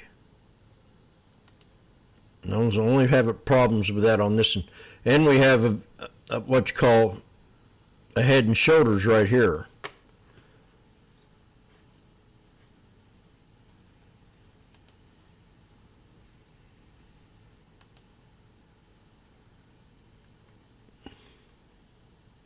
That's an inverse head and shoulders. And we got a head and shoulders right here, or a triple top, where it runs up. Now this is on the VWAP, and here's your VWAP. So we waited for it to break the VWAP, then it came down and created an inverse head and shoulders, where you got your left shoulders and your head. And then it came down and touched the right shoulder the second time. I always suggest go in small on that first time it hits. We got the head, so it created a head and shoulders. And we broke the VWAP. So in my mind, and we run up and hit the 200 SMA on the 1 minute. So it came back and created that right shoulder. Then it run up here to the top. Now, let's go to the SPY here.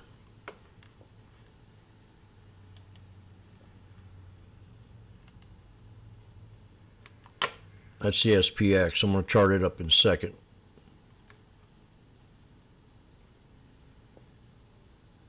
I might reboot this because it's acting real slow. I just don't think they were prepared once they bought it out.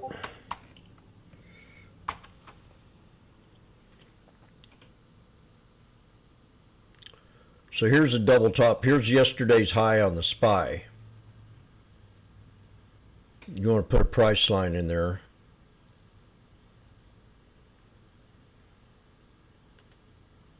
Yeah, I'm gonna reboot this because this is real slow. I don't like delays. I don't like to wait.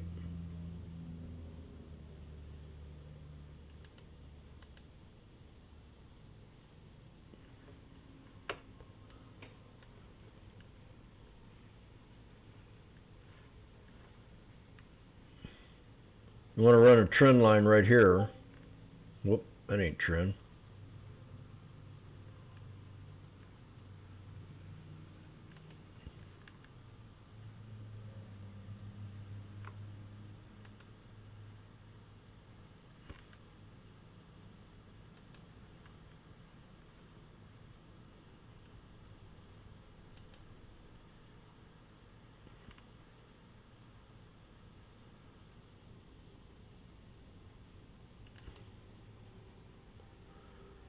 So we have that pre-market high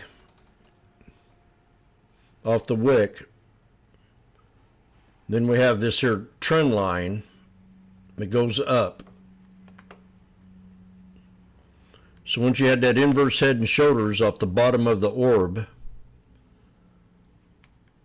it bounced on up and broke the top of the orb and hit that trend line, and that would have been an exit idea to get out of the trade.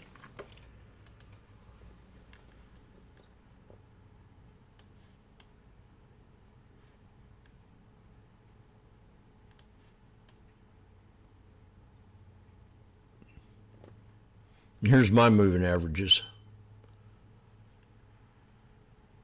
We could break that 200 right there, and then it finally broke it, just run up and hit the triple top to get out of that trade, out of that expansion pattern.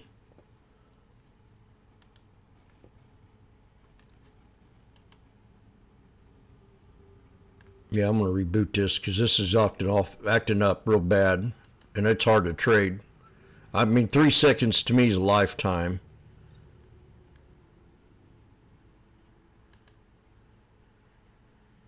That's called a megaphone pattern. So you had your inverse head and shoulders. That's on the 5 minute. You want to move around in time frames.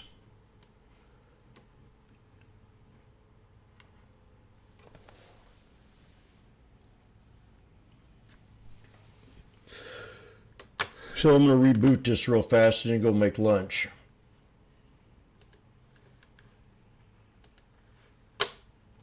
I can't trade like this when it's like a 3 second delay. So I'm rebooting right now. I got to wait for this thing to shut off. It might take 10, 15 minutes when it's acting up like this.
Yeah, I gotta wait for this thing to shut down. It's not even a third of the way here yet.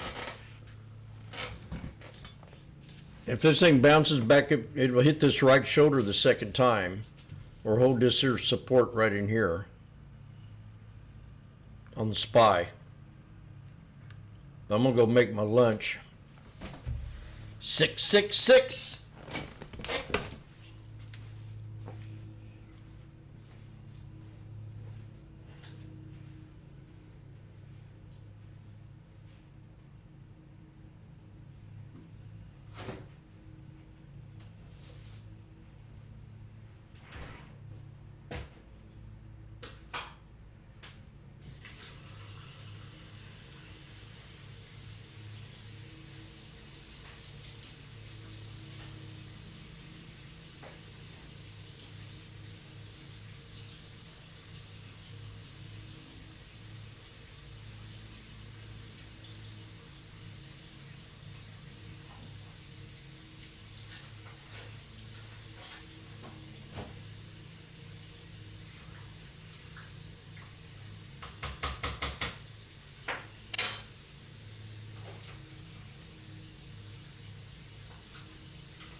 Damn.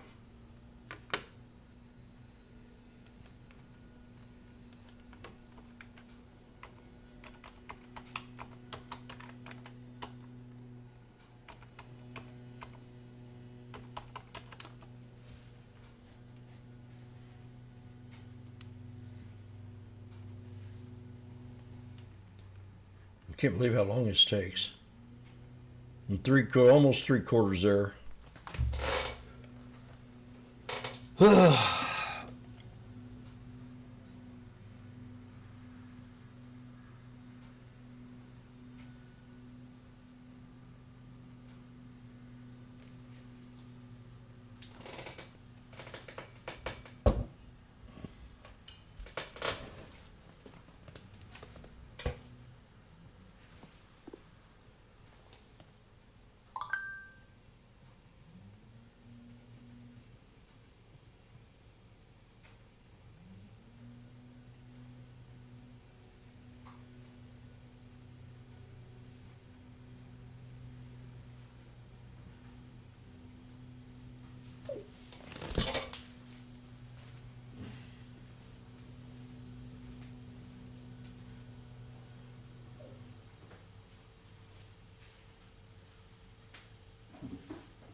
It's shut down.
Where's my rubber thing?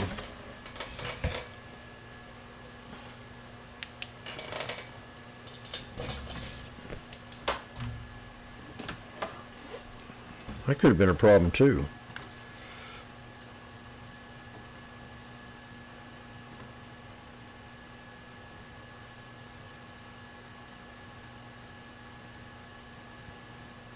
Man, I missed that one. I said right to that support, so it kind of went a little bit below it.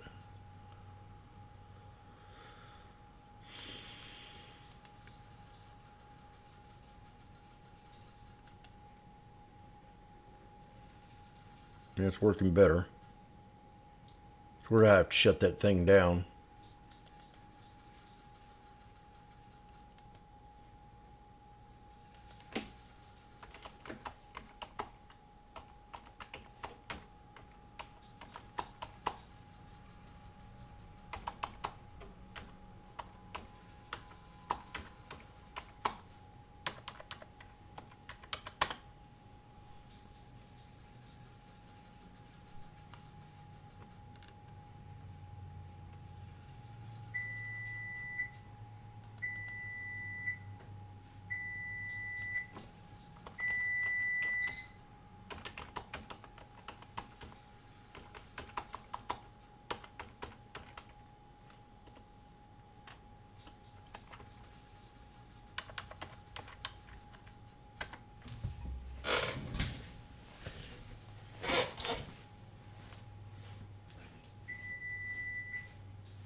So we got orb resistant 66802.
I agree.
God, there she is again.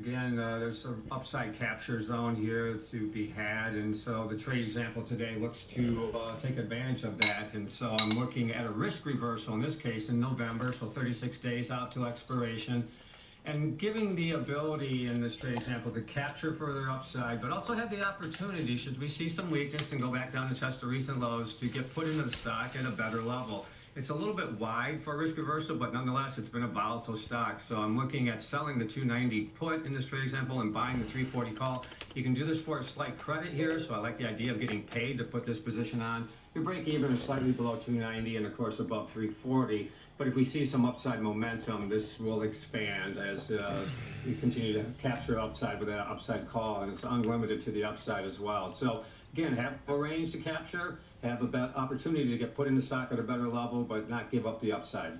Yeah, as I'm taking a look at Oracle's chart, very interestingly, over the last month, basically flat, but in the last 6 months, trading up 138%. So, time potentially to get in on this one. Rick, as we take a look at the charts here and, sort of more specifically get a view on what I just mentioned, what are the technicals telling us, that we can see, particularly in the near term?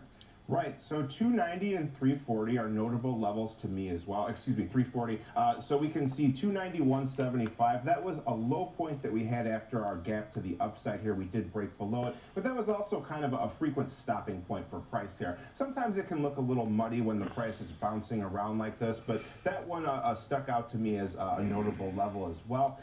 To the upside then, 345.72, that's where we would take out our old highs. So that 340 level seemed like a reasonable place based on that to look for some potential strikes here. So we did have our upside breakout from this falling wedge type shape here, usually regarded as a more bullish pattern. In this case, it did play out to the upside so far, but we are not really making too strong of gains after the initial push so far. The RSI study, our measure of momentum, shows that we are still moving upward here, but once again, we haven't really taken out that old high point there. So a moderately bullish move here that hasn't translated to lasting gains just yet here. The first stopping point perhaps would be 330 though. That was where we had our best close in the subsequent highs. So that area sticks out as well to the upside. We have our 21-day exponential moving average near about 293 to the downside. That lines up with our supportive area here. So if we do break below that point, that could trigger further downside. 260, that was a series of highs as well. That could be another area to watch to the downside there. We can see now, finally, when we look at our volume profile study, the major node that's near current prices is between about 290 to 305 or so. This was the congestion area, kind of the traffic jam area you might expect for price to stall out in, or if it does start to move beyond it to kind of start to break out. Once we get into the thinner volume areas, you can often see faster moving prices at those points. We are stuck right now, though, near our +1 standard deviation channel. That comes in near 304.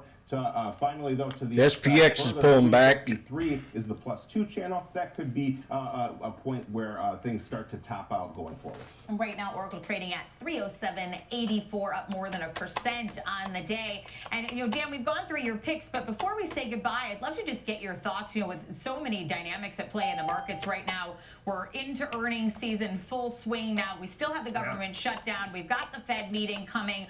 What do you think is the biggest potential catalyst to move the markets, and in which direction will they move? Well, I think as we see October unfold, volatility has come back into the mindset, and the ghost of October past have entered the market as well. So I wouldn't be surprised to see some more volatility here. But I think overall, the idea that rates are going to continue to come down, and I think that earnings are going to come in probably better than expected, that there's still an opportunity here for this market to regain its upside momentum and put in new all-time highs. So I think it's going to be a little bumpy here into expiration, and then I think as we close out the month, we'll see some continued strength as we move into November. And I think the government issue will get resolved by the end of the month, and the Fed will become more accommodative moving forward. So it looks like it lends itself to the probability of higher price action. Well, Dan, thank you for the picks today and for the market thoughts. And Rick, of course, always for being here. Rick Ducat, our lead market technician here on Schwab Network, and Dan Deming from KKM. Coming up next, we're going to spotlight the stablecoin infrastructure company Owlting after its direct listing on the NASDAQ. We'll learn more about that company next on Trading 360. My man. Hey! Sometimes, you could have done better. Same goes for where you invest. Level up and invest smarter with Schwab. Morning movers, be the first to find out what's shaping early market action. Tech check, options corner, futures focus, technical analysis. Watch Morning SPX movers, Spy here. grab your coffee and tune in every trading day at 8 a.m. Eastern, only on Schwab Network. Whether you're an experienced investor or just getting started, Charles Schwab offers a webcast that's right for you.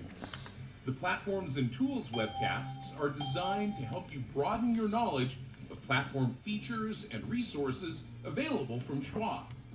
You'll learn tips and tricks to help navigate Schwab.com, Thinkorswim, and mobile-based platforms. Best of all, you can ask questions by chatting directly with an education coach. It's interactive learning at its finest. Tune in live or watch on demand. Head over to schwab.com/coaching and start learning today. Kick off the morning with the data and the decisions. Watch in SPY the calls. markets. Morning Trade Live. Or the SPX. Moves driving the price action from Fed policy. SPX to also. growth, to inflation prints and geopolitical risk.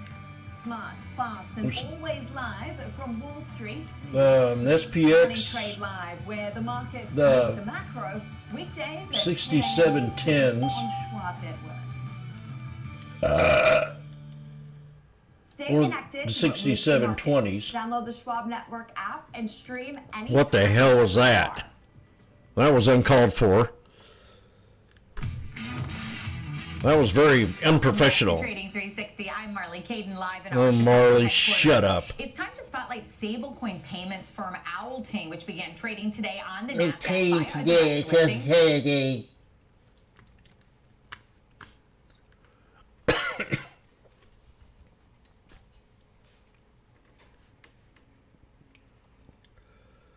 I'm sorry to say this, but I get this plans.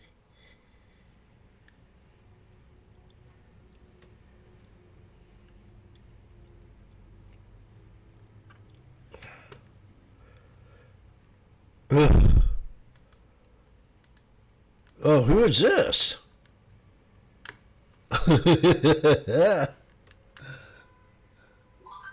He reminds me of that one guy.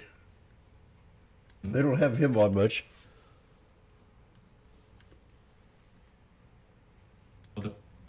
So the company started to apply for the license globally, starting from 2020. He talks like him. Until today. I bet you it's his son. We have 39 money transmitter license. He looks like him too. And the stablecoin license in application in Japan.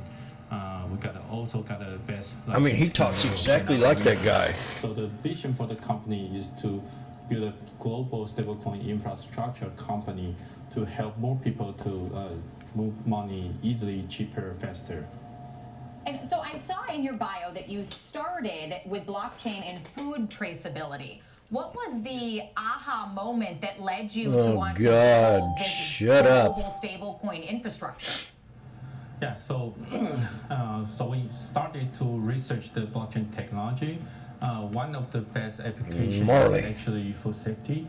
So I became a father in 2012, and so I started to care about food safety. But the more I study about the blockchain technology, I realized it's not just application on certain industry. So every industry actually requires payment. And the payment system right now are relying on the. He looks just like that. Or the credit card system. I wonder if that's his daddy. Having his normal boy. consumer to use stablecoin is really difficult. So the vision is to upgrade the company's skill more than food safety. Is about using blockchain technology in various technology, and stablecoin and payment will be the one universal application in all of the industry. So that's the idea when we design and design the companies. And so after you've done all of that, you've now decided to have this direct listing on the NASDAQ. Why did you decide on a direct listing versus having a traditional IPO? Yeah, so I think one of the reasons is traditional IPO has some IPO window, and since we are based in Asia, So it's really difficult to decide what's the best IPO window. And then we actually well-funded. Marley, that was very unprofessional. Even when we are private, we still have very good investors believing in the company's vision. So I think getting to the market, educating the market to trust the company is actually the most important step for the moment. So we decided to do. I wonder if I need a new keyboard. I think about 5 months ago, and then we finished the process within the last 5 months. So instead of waiting for that IPO window, why was right now the right time for Owlting to take OwlPlay to the NASDAQ? I think from the trigger point is the successful IPO for Circle. So people started to understand and trust what is stablecoin. But the company's goal is to educate the market that every payment method could be using and upgrading to stablecoin, particular for those countries, for example, Africa, Indonesia, Latin American. Their local currency are more volatile. So I think we want to get to the market as early as possible as the market leader, and then using the public market to build a trust for the company. And you're the first Taiwan-founded fintech to list on the NASDAQ. What does that milestone mean for the broader Asia tech ecosystem? Yeah, it's actually pretty amazing, because when we decide to do the delisting, we think about very good companies like Coinbase, Spotify, Slack, Palantir. But I didn't realize we are the only, the first company from Asia to do delisting. So I think it really depends on the shareholders' structure. So I think the benefit for using delisting is we can select the investor when we are private, and then we help the private investor go into the public market to get some partial of the exit, and then during the same time we can continue to search for the right mid-term, long-term investor for the company instead of using like D-SPAC or just some short-term trader investors. So that's actually the goal to using delisting to the U.S. market. And stablecoins are still about 1% or even less than 1% of global flows right now. What sort of role is OwlPlay going to take in scaling that market? Yeah, so we are actually working with very large companies like Visa. So we partner with them to working on various products that's designed for the future, particular in the stablecoin space. And in the meantime, because different countries have different regulation, so we are in the same time applying for different license in different regions and getting the best way to go to the local market to help the people easily get a stable coin and then using the stable coin as a payment. And you mentioned, pursuing licenses, but you right now have one of the most comprehensive global licensing portfolios in this space. How much of a moat does this create for you? It's actually very difficult, because when we apply for the license, we are one of the very few companies that's applying for the stablecoin license. So we need to figure out what to do, if you want to apply for the stablecoin license. For example, you need to have a very comprehensive fiat to stablecoin anti-money laundering and KYC procedure. It's totally different from the traditional banking. So I think getting to the market as early movers will set up the right standard to let people understand what you need if you want to be a compliant company, and particularly using the latest technology. VBOP. Because in the fintech space, regulation, trust, and safe is actually the most important criteria to run as a company. I'm sure a lot of our viewers are happy to hear you say that. A very exciting time to be in stablecoin with a lot of the regulatory changes we're seeing. And congratulations on your direct listing on the NASDAQ. That's Darren Wong, the founder and CEO of Owlting Group. And coming up next, we're going to dive into a couple of big tech names that our next guest says have more room to the upside. We'll take a look at Google and Micron next on Trading 360.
the Schwab Network. Tune in 24 hours a day, 7 days a week on SchwabNetwork.com. And on all your favorite streaming services. Schwab Network, available anytime, anywhere, on any device for free.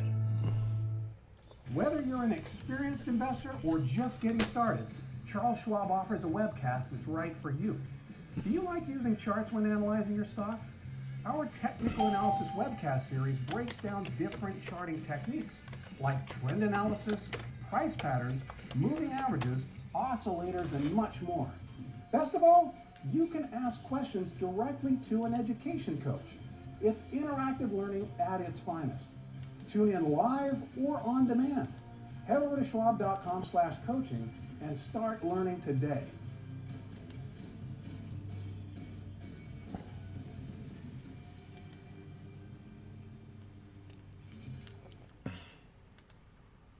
Trading at Schwab is powered by Ameritrade, giving you even more specialized trading support. Connect with the Schwab Trade Desk, our team of passionate traders ready to tackle your trading questions, no matter how complex. Plus, get 24/7 live help and access support by phone, email, and in-platform chat. Trade brilliantly with Schwab. What's up, Carl Nation? It's your #1 broker with the best full-service wealth management skills in the biz. Actually, I'm seeing something from Schwab. Uh-oh. Yeah, Schwab lets you invest and trade on your own. And if you want, they can even manage it for you. Not to mention, Schwab has a team of specialists for taxes, insurance, and estate planning, all with low fees. We're experiencing technical difficulties. Carl. Schwab, a modern approach to wealth management. Watch it again. We've got the megaphone. Welcome back to Trading 360. I'm Marley. The 6710s are at $4. And the SPY, Marley, shut up. I don't want to listen to you right now. Marley and the 666, 5 of them, right to support. Oh, my name's Marley Keegan. I got a squeaky voice. I don't know what I'm talking about.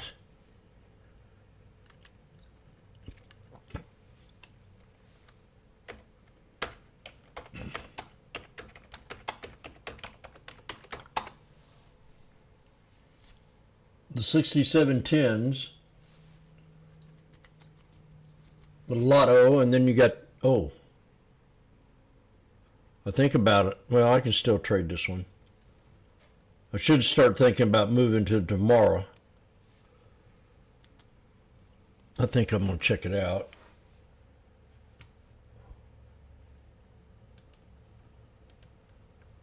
I got time here. 17, the 670s. Yeah, 670s. Okay, prepare ye in the name of the Lord.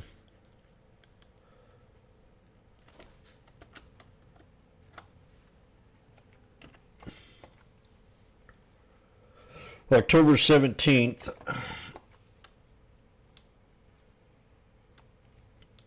Strike 670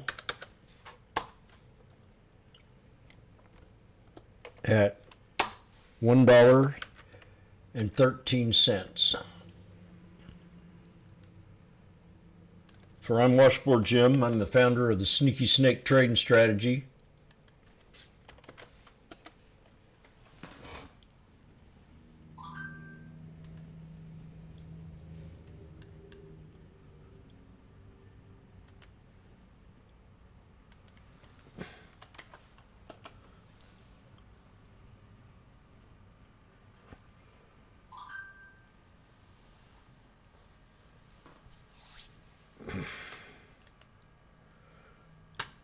We're at 117, 120.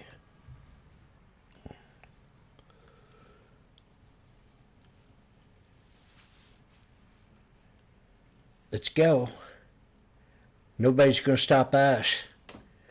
We have megaphone support, up Tibbets, Freebie, and Forbes. Want 'em? 2 'em, 3 'em.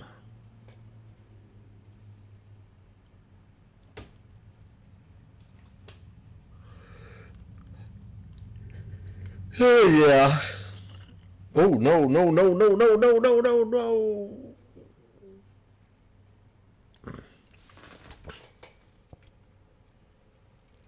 Oh, we just now went below it. Shit. We don't want to do that.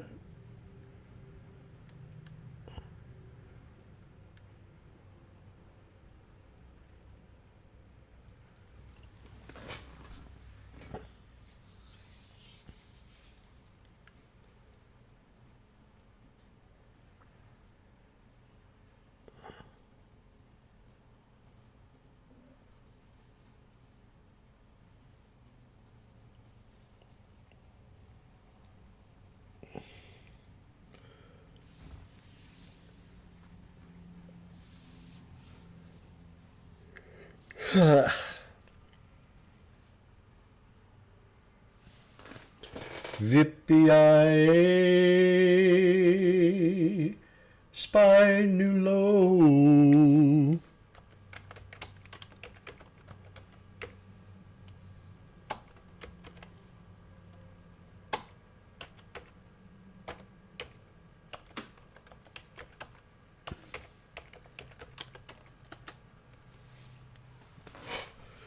Yippee-yi-yo.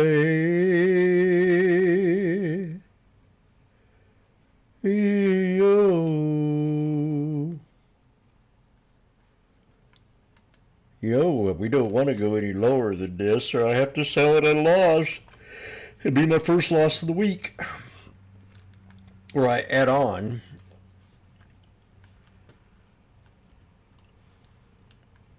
I don't really want to do that.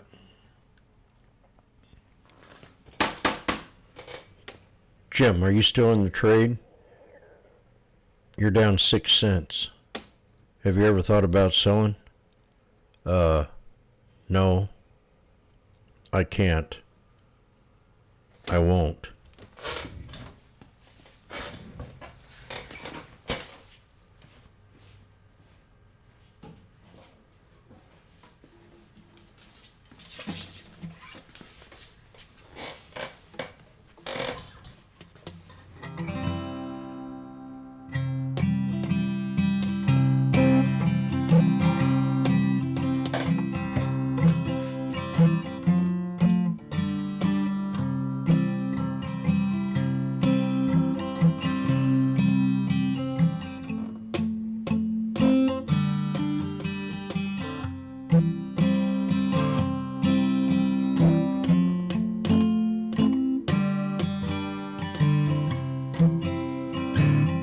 Well, you're stuck in the bottom of a megaphone pattern.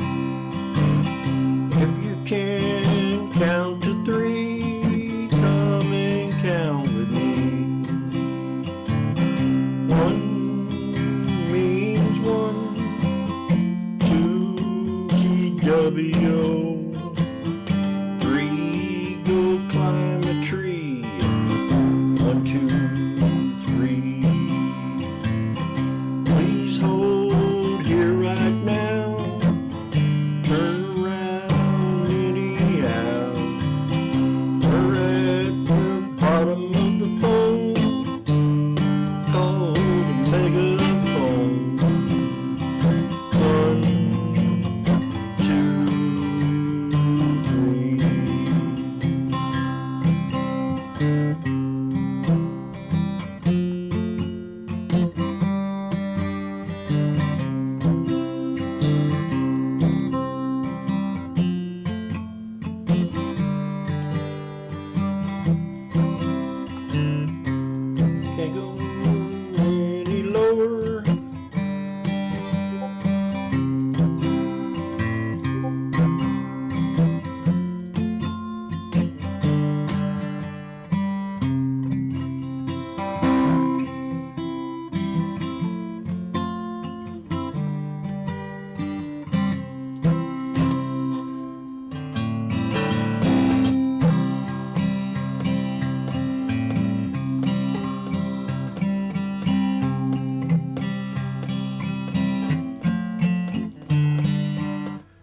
Canada Prime Minister says we are engaged in deep negotiations with the U.S. on several sectors.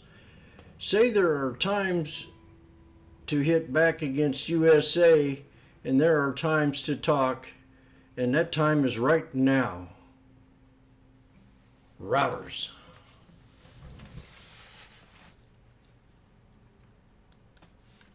Man, he's making all kinds of... Prime Minister Carney.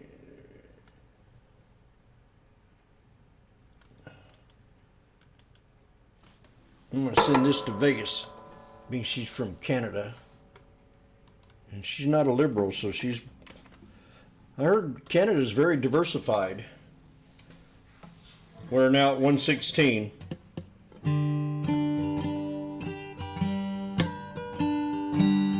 We got a tweezer bottom on a megaphone. Let's break the 200.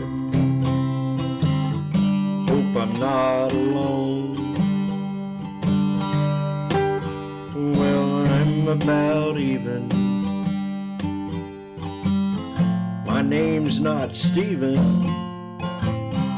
Let's bounce from the 1, 2, 3.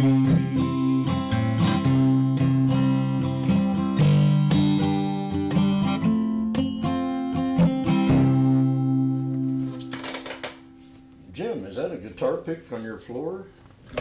Yes.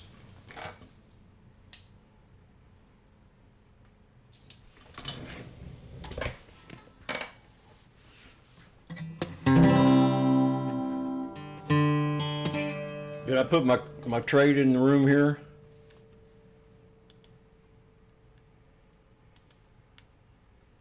Randy.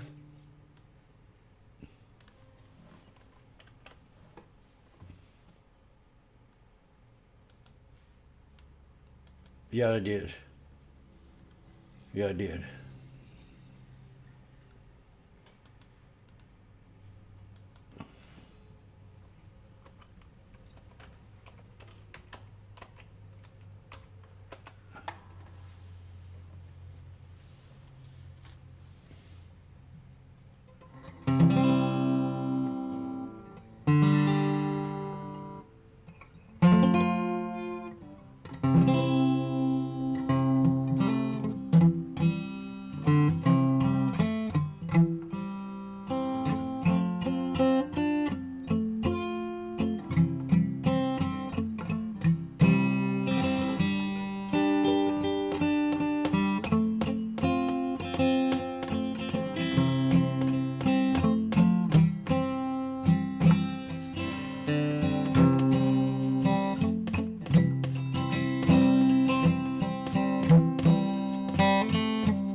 It's having a real hard time wanting to turn around here.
Well, so far it ain't doing nothing.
I'm gonna do something. Oh.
Man, this ain't working too well.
Okay, well, I'm still in it.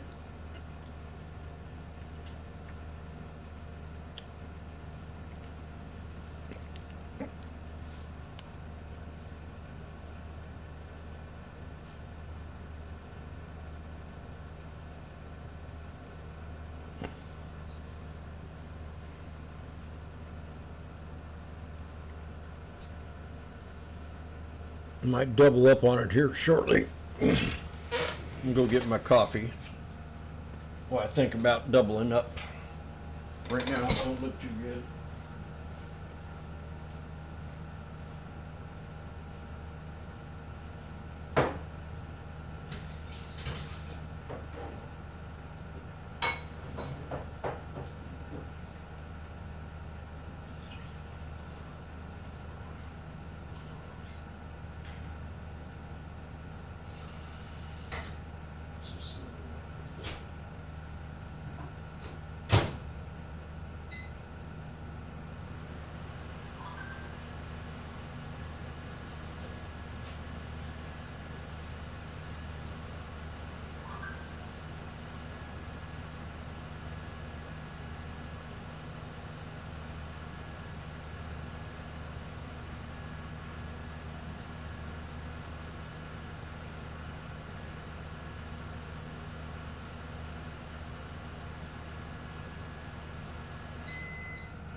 It's, well, didn't move up much.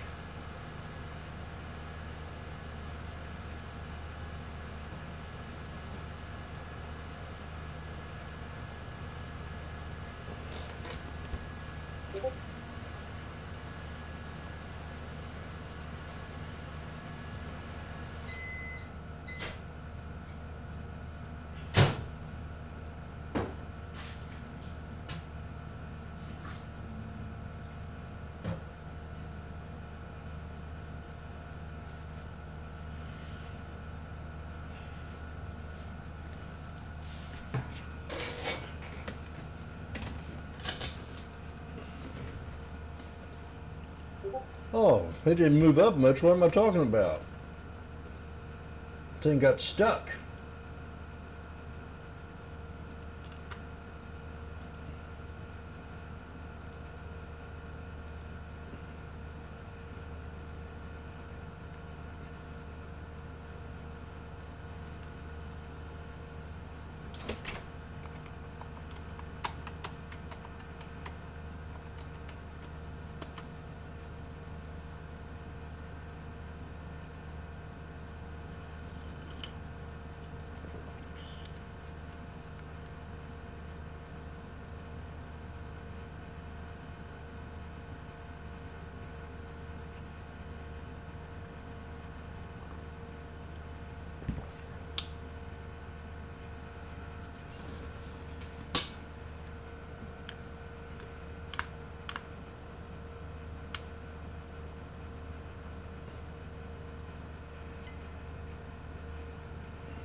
Yeah, I wish I would have got them at 92 now. It kind of sucks. I can't have thought to myself, should I get them? Should I get them? Should I get them? Should I get them? Should I get them?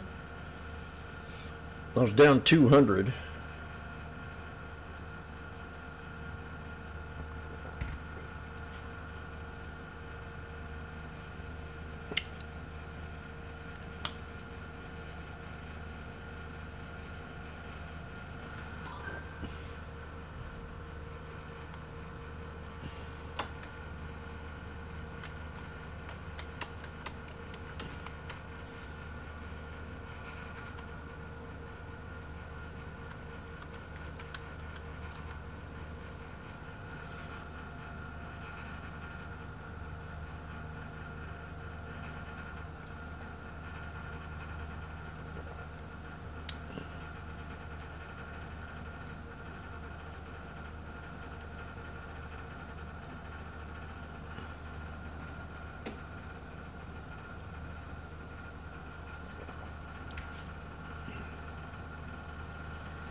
La la la la la la la. What was that? Just that's a spy. Oh, I see. Yeah.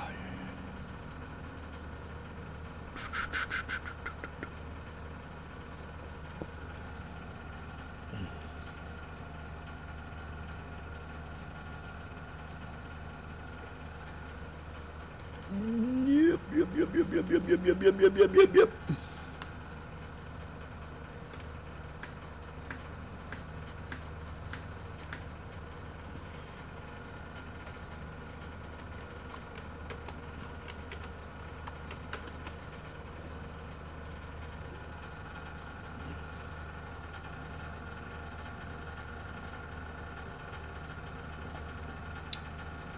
Come on, come on, come on.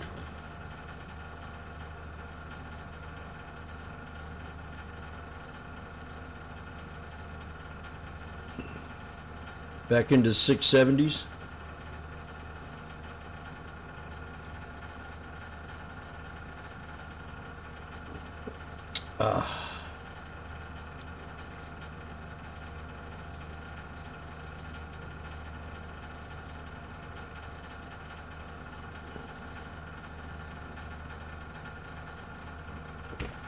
attempting to go in there and do my dishes.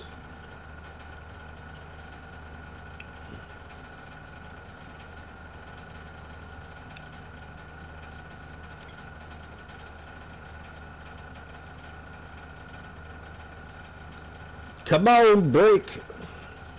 We got some big wicks on the bottom of it, like it acts like it wants to. Oh, yeah. Oh, showing life. Showing some life.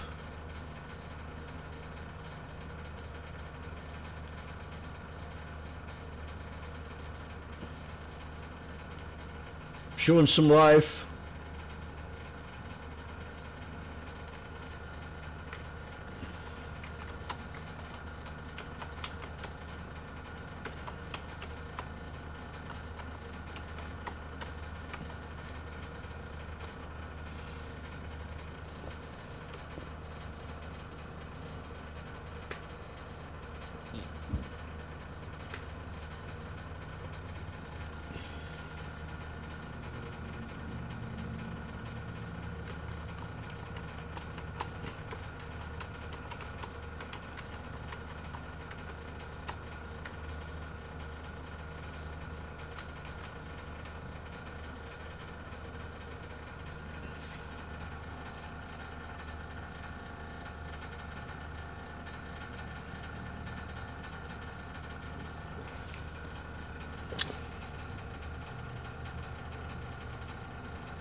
We're waiting.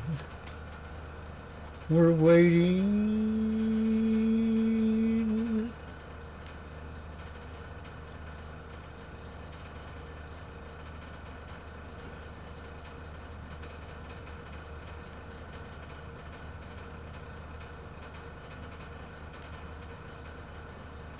We're waiting.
Okay, I get my second chance to add.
They're tomorrow's.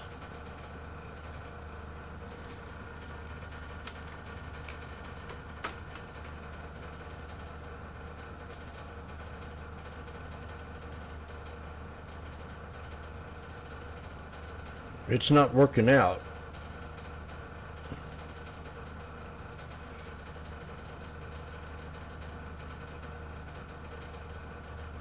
I'd wait. I'd be patient.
I got a chance to go see one of my favorite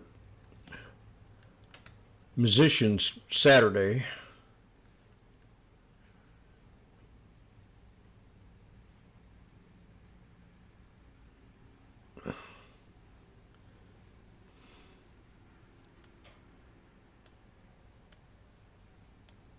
I had this guy over for a house concert one time.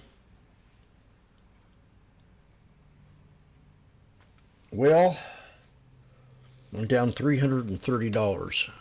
Oh, no. Okay.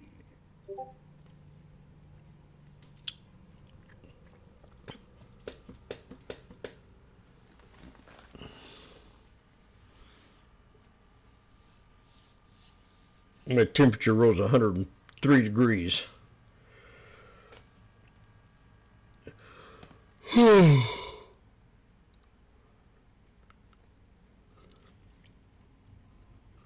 Might go in the kitchen, wash a couple dishes, and come back.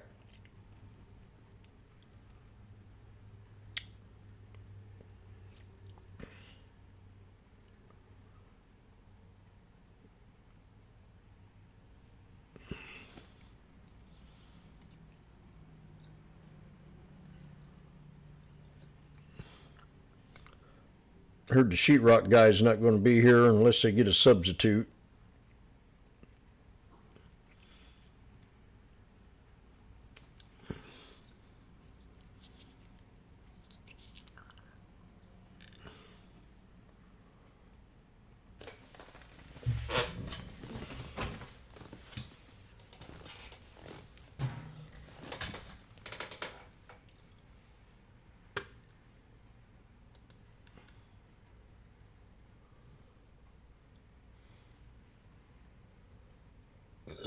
Oh.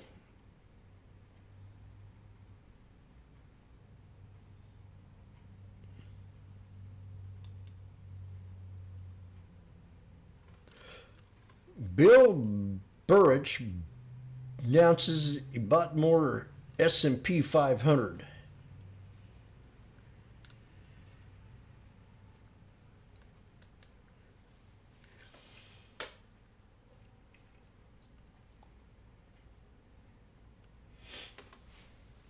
Whoever that is. Oh.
Oh, God.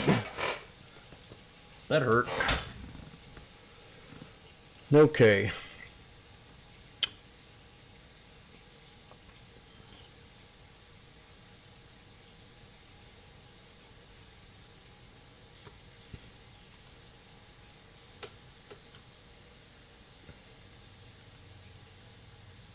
About $600.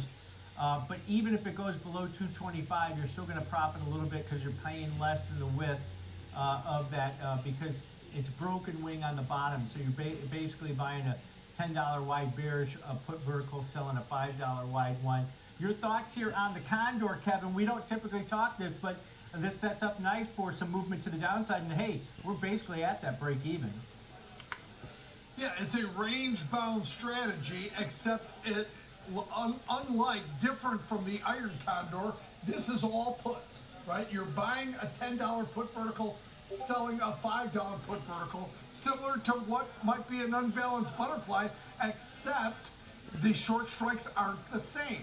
And that gives you that landing area up there between, $240 and $230.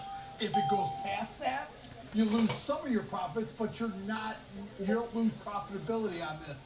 And so I never could understand how to trade like this. Obviously, the rally, you can lose whatever you spent for this trade, but it's a bearish play, short about 12, just over 12 deltas, but it's in the Condor family, but it's all one option. So all puts on this put Condor, Tom. Yep, put Condor on this, and remember, we always talk about this on butterflies and even this Condor. It won't probably start to expand until you get closer to expiration, maybe that final week. But the idea here is that you're going to get that grind back lower. Maybe it settles in below that 246 level. But as I mentioned, everything below 246 is going to be profitability on this. You just lose some of that profitability below 225. You can see right there where you're only making $100 if it goes below 225. So I got this little bug in here that I can't recognize. There's a little area that both Kevin and I could be profitable on both of these trades. So there are some options in these example trades. Choices there. All right, guys, good stuff. Cash tags. We are taking a look at trade desk. It's under more pressure today. Talking also how the landscape looks for advertising and streaming. You're right here on Schwab Network. That's when we'll be back after this break.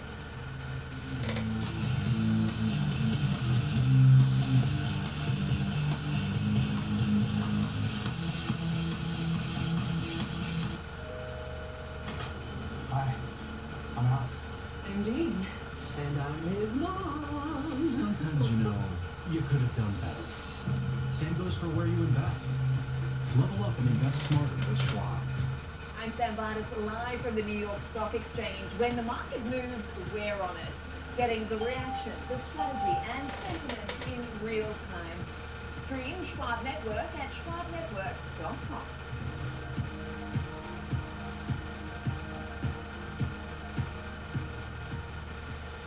Trading at Schwab is powered by Ameritrade, giving you even more specialized trading support. Connect with the Schwab Trade Desk, our team of passionate traders ready to tackle your trading questions, no matter how. You got away from me. Plus, get 24/7 live help and access support by phone, email, and in-platform chat. Trade brilliantly with Schwab. Whether you're an experienced investor or just getting started, Charles Schwab offers a webcast that's right for you. Are you an active trader? Our active trading webcasts are designed definitely to want to help you wait. develop a deeper understanding of technical analysis, options, futures, and more. Best of all, you can ask questions by chatting directly with an education coach. It's interactive learning at its finest. Tune in live or watch on demand. Head over to See if I can get out of this here. schwab.com/coaching and start learning. We're at 65.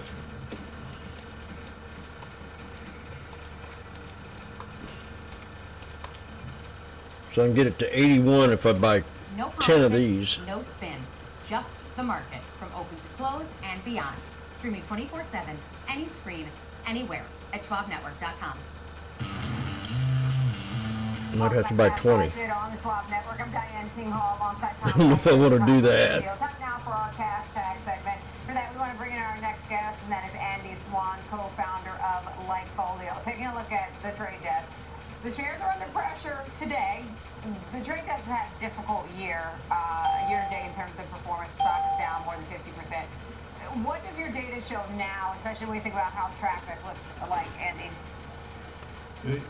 It's really disappointing. The trade desk should be absolutely thriving.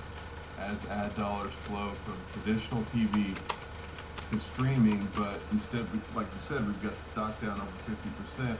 The real problem is that the ad boom is happening, but it's being captured by closed ecosystems like YouTube and Prime Video, not the open internet where TTD operates. And so when we look at web visits versus stock price, and web engagement for TTD has been very indicative of advertiser activity. That's down 18% year over year. It's really flatlining even as the stock is sliding. And so advertiser interest has stalled, and until we see that turn up, we're not going to probably be getting very bullish on TTD anytime soon. The other thing I think that it's really interesting to look at is, like I said, these closed ecosystems, YouTube, Prime Video, that is where people are going. You know, streaming now is 46% of total viewing time. It's enormous, it's growing. Everybody agrees that's the trend where all the eyeballs are going.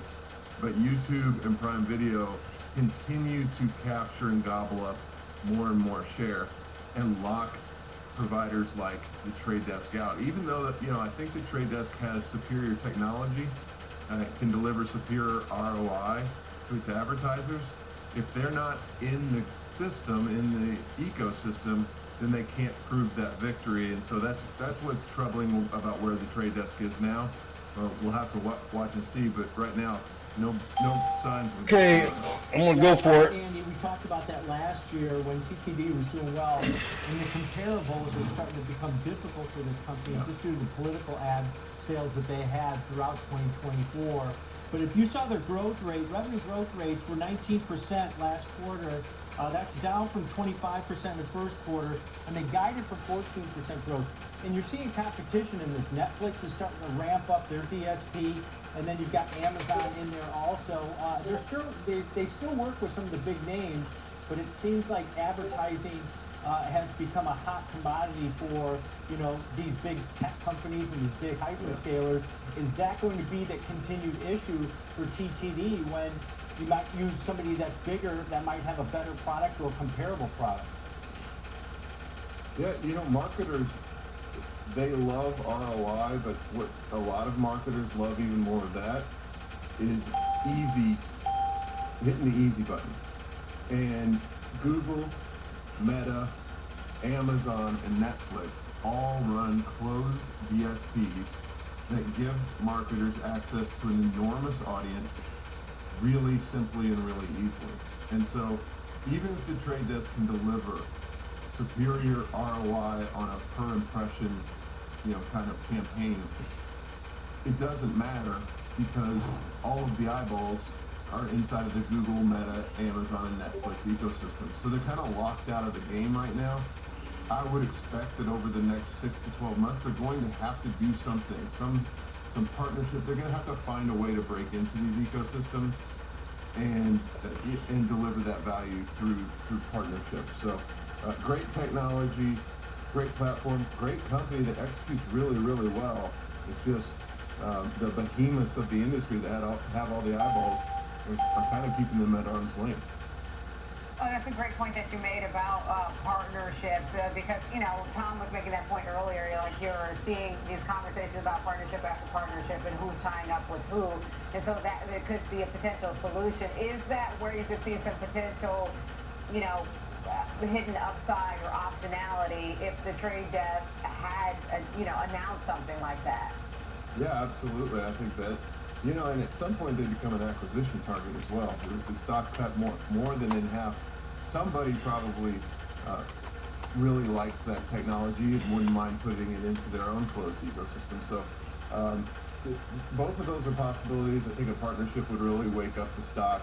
If we get it much lower, I think this becomes a little bit of an asymmetric opportunity, upside versus downside risk. Because again, this is best of breed in the category that they're in. It's just a tough category right now. Andy, if you take a look at this, you know, the partnerships that we mentioned, you know, that's part of what's going on with the Trade Desk. They've got some new products coming out, Audience Anywhere and Open Ads release. But at the same time, if you look at this, in your one chart that shows streaming gaining ground on everything else, do you expect that to continue? That actually might open up some more avenues for the trade desk, or firms that don't want to use maybe the big ones like Amazon and Netflix as they expand their offerings. Yeah, I think that's a great point. We definitely expect streaming to continue to eat up more of the pie and to grow the pie. These videos are very addictive, as all of us know. You can end up spending an hour or two watching videos on a screen that you didn't even mean to turn on sometimes. So I think that pie continues to grow. And then, with the trade desk, it could be that, the first money, the easy money flows into Google, Netflix, Amazon by default. And then as these advertisers start to say, we're going to continue shifting more and more ad dollars to these streaming platforms, then they move, that secondary money into the trade desk type of ecosystem. So I think that they can benefit in multiple ways from the move to streaming. It's just been frustrating for them to be locked out early on from the big players.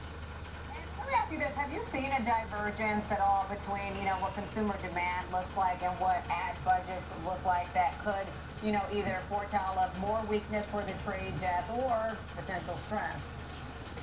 Yeah, everything that we see continues to show consumer demand, consumer eyeballs to streaming. We continue to see that growing. And also much higher ROIs on these ad dollars than traditional. And I think it just takes marketers, it takes these enormous marketing budgets time to shift to where those eyeballs are and where that ROI is. And so, again, I think that there's enormous opportunity for the trade desk. They just have to get into the game a little more, and I'm sure they're trying. But they have a great product, and at some point this stock becomes a must-buy. It's just not there yet. It certainly seems to be the case now. Under more pressure, down 2%. We started the segment, it was down 1.5%, now down 2%. Let's have a bounce up. All right, thank you, Andy. That is Andy Swan, co-founder of Likefolio. Okay, now we got to get to the trading perspective on all things trade desk. Tom, let's bring Kev back in here, or Kevin Haynes. We got some good insight, some good perspective. It doesn't sound like Andy's data shows a lot of enthusiasm around the trade desk. But Kev, I want to get your take really quickly on his thoughts first. It's amazing. Andy was trying to be positive, calling the trade desk the best in breed, but acknowledging that there's pressures, right? There's AI pressures, there's competition pressure.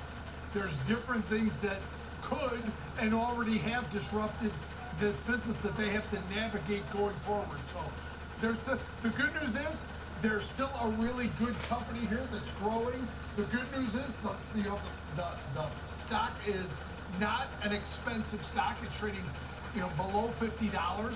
So I think there's plenty of things that you can do here to make a long-term trade on trade desk and get yourself ready in case this market that has been under some pressure starts to turn, Diane. Okay, and the example trade, what's God darn.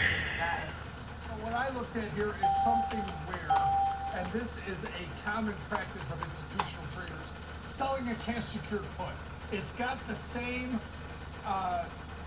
risk profile as a covered call strategy, but it would allow you to say, let's say I'm going out to the November 7th. I'm looking at the expected move out to November 7th. It's currently about $9.50. So I went inside that move. I sold the 45 put. I put it in for around $2, trading around 2.25 now as the market is sold off and the and trade desk is sold off with it. So if you get 2 or 2.25, what you're doing is you're selling it out of the money put. That when you get close to expiration, you can extend that duration to another put. But if you do get this stock, it's a buy the dip strategy because you're not buying it at 45. You're buying at 45 minus whatever credit you take in. If it's $2, your entry point is $43 on this thing. So that's the way I look at this.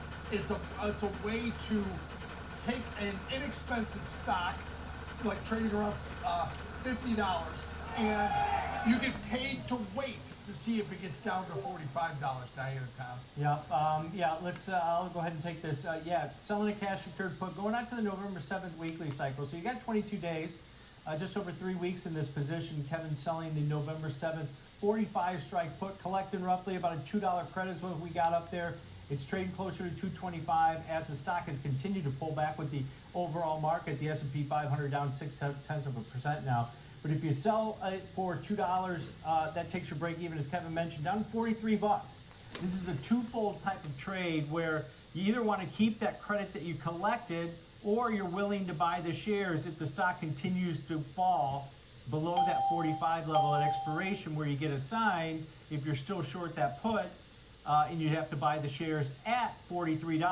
Now, $43 has been an area of support over the last 3 months, so maybe that sets up with Kevin's example trade here, but the most you can make on it is the credit you collect. So if you collect $2, $200 per put that you sell, or $225 where it's trading right now.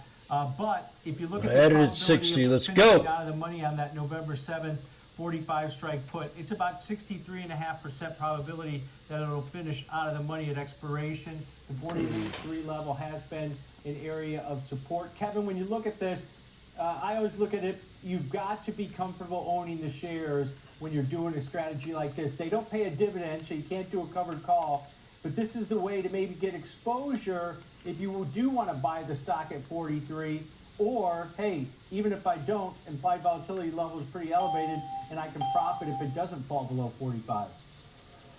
Yeah, and this is a strategy that I wouldn't recommend on a $200, $300, $400, or $500 name, but the fact that this stock is trading $50 means your risk is, you know, if you sell a 45 put for $2, your entrance is 43, your risk is 4,300 complete, and that's if this stock goes out of business and down to zero. So you have to fit the strategy to the right situation, and I think when you get a low price stock, this is a way that you can sell a cash secured put, Tom. Yeah, and you mentioned has that same risk profile as a covered call. They don't pay a dividend, so cash secured put, and it's one of those strategies that you put a bid in for $43 on the stock, you may never get filled on it because it might not go down there. This at least allows you to profit if it doesn't go below that 45 level or that 43 level. All right, Diane, there it is.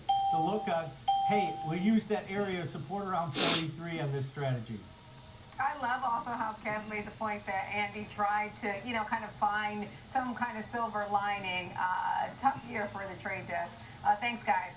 Coming up, the breakdown, we are taking a look at American Express ahead of its earnings. Those are due tomorrow. We will be right back. American Express. Doom, doom, doom, doom, doom, doom, doom.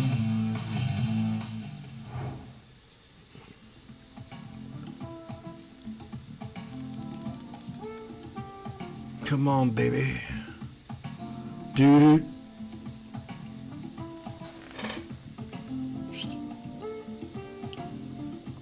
This could be my first loss of the week.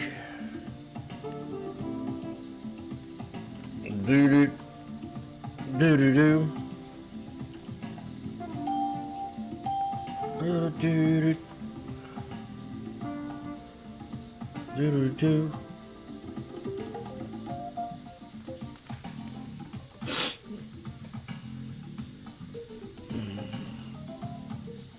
Damn it.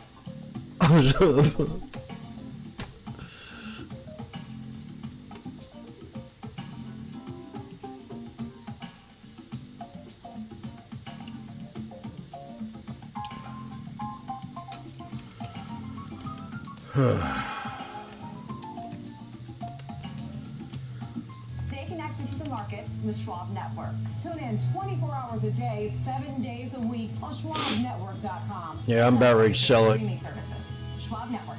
Available anytime, anywhere, on any device for free. Whether you're an experienced investor or just getting started, Charles Schwab offers a webcast that's right for you. The Platforms and Tools webcasts are designed to help you broaden your knowledge of platform features and resources available from Schwab. You'll learn tips and tricks to help navigate Schwab.com, Thinkorswim, and mobile-based platforms. Best of all, you can ask questions by chatting directly with an education coach. It's interactive learning at its finest. Tune in live or watch on demand. Head over to schwab.com/coaching and start learning today. Welcome back to Fast Market here on Schwab Network of Banking Hall at the New York Stock Exchange. Before we get to the breakdown, let's do a check on where the markets stand as we get closer to the bottom of the hour. Our Kevin Hinks made the I keep wanting this urge to sell them at a loss, but I just ain't going to do it. We were down, pressure on across the board. We're looking at the S&P 500 off by nearly 0.75%. The Dow is lower by approaching 0.75% right now. NASDAQ 100 off by a little bit more than 0.5%. Russell 2000, the biggest laggard, down more than 1.5%. On the earnings front, American Express set to deliver its results before the opening bell tomorrow. Here's where expectations stand. Investors are projecting the card company of the well-heeled will report earnings of $3.96 a share on an adjusted basis. Revenue is expected to come in at nearly $18 billion. And with that, time now for the breakdown. For that, we want to welcome in George Sillis, Senior Markets Correspondent, for a fundamental look at American Express. So American Express has got a gain for the year. What's your take on how to look at this one and analyze this one ahead of its earnings, George? Well, I think when you consider this name, George. I think of these words like steady execution in terms of their business and quality credit. You talked about, this affluent customer base, but also the corporate customer base, which again are two areas of the business to consumer, also business to business ecosystem that typically pay their bills. So the credit quality of the underlying liabilities for, of course, AXP seem to be better than, let's say, maybe a Capital One or a Discover card. So that's something to keep in mind.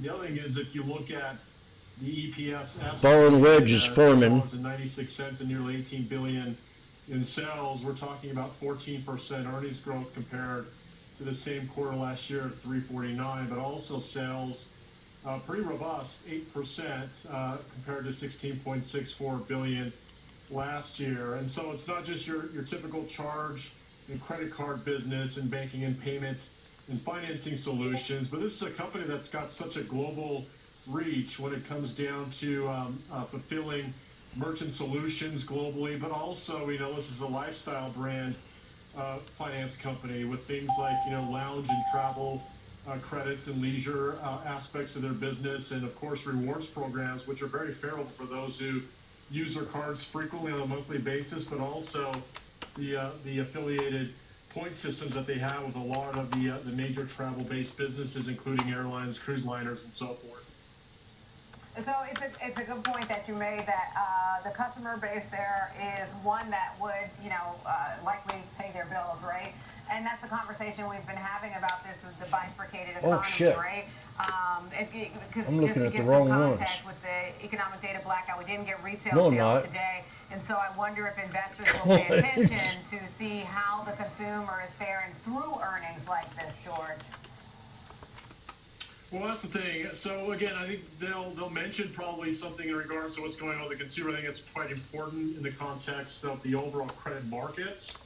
I think when it comes down to American Express, you have to think about what's happening on a global basis, because international transfers, transactions with the dollar being relatively weak, at least in the last year or so, that actually might provide support to the underlying business growth going forward. So I suggest that a lot of the analysts will be focusing on new card memberships, including, of course, younger generations. That's an important factor for domestic growth. But I think the International Card Services Division, as well as the Global Merchant Solutions business, will be top and center in terms of what the expectations are relative to guidance the company provides going forward. Nonetheless, you just have to consider this name as really a steady, stalwart business with high single-digit estimated revenue growth. That's between 8 and 9%. And earnings growth, at least for this quarter, 14%, but at least the guidance I have right now, looking at the next 4 quarters based on consensus estimates, puts the earnings growth right around 20%. So for what it's worth, you get 2-to-1 ratios of percent changes in earnings relative to sales. You see strong trends, and that's steady with American Express. up over about 11% over the last year. But if you look at the last 3 years, the stock has more than doubled, up 130%. That's a great point. All right, George. Good insight there. Good breakdown there of American Express. That's George Sillis, Senior Markets Correspondent. Appreciate that take. Let's get Tom. Okay, come on, baby. For the example trade purposes. So, Tom, you've got the example trade in this one. What's the approach? Yeah, I think you start to take a look at, their interest income also. Remember, they've got a big loan portfolio. That's supposed to grow nearly 8% from year-ago levels, according to Zach's estimates. And you're dealing with the affluent customer here, and they've been the ones that are continually out there spending from what we've seen as far as metrics goes. Maybe the lower income household hasn't been spending as much or making different decisions, but that affluent consumer is still spending. It's because we're spending twice as much on groceries after the Biden regime, you bald-headed eagle. And up only 9% so far on the year. So I looked at a strategy. The stock's sitting right at its 50-day moving average. I swear, Americans, they have the shortest attention The span. stock's going to rise post-earnings. This strategy takes advantage of it. The option market pricing in about a plus or minus $12.50 move in the shares post-earnings tomorrow morning. And that's going to be where I set up my strikes on this bullish call diagonal. I went out to the October 24th weekly options that expire. SPY also, Randy, hit yesterday's low.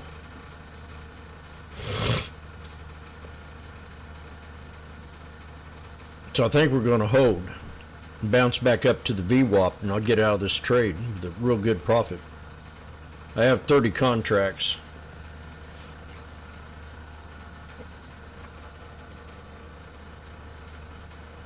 I threatened to take a loss, then a small one, then I got stuck, and then it turned into a big one. And I just wasn't going to do that. You're down 95%, Jim. Have you ever thought about selling? No. No, I can't. No. I just can't.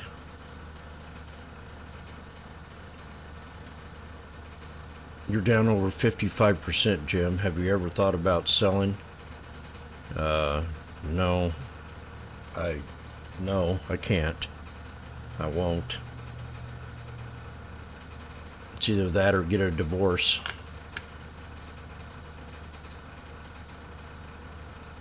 She's already cut me off.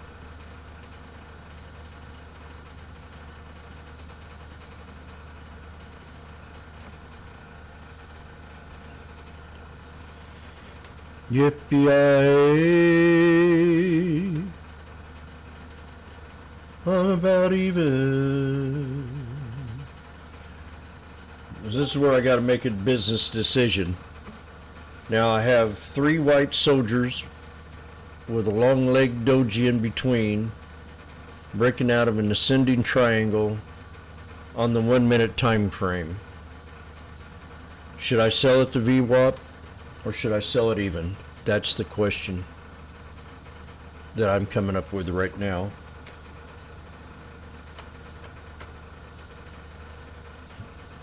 I am now even. The crowd doesn't know what to say. We have a falling wedge.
Okay, we're retesting support.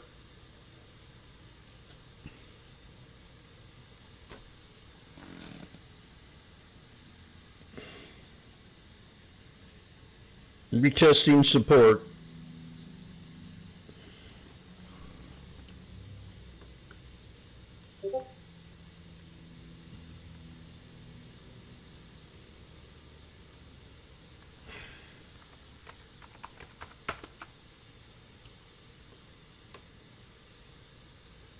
so this is a fallen wedge coming out of that big snake, YouTubers. We could easily come back down and do a triple bottom, so don't count your chickens yet. And it's still a lot more time in the day. We still got 3 hours. And that can get pretty rough.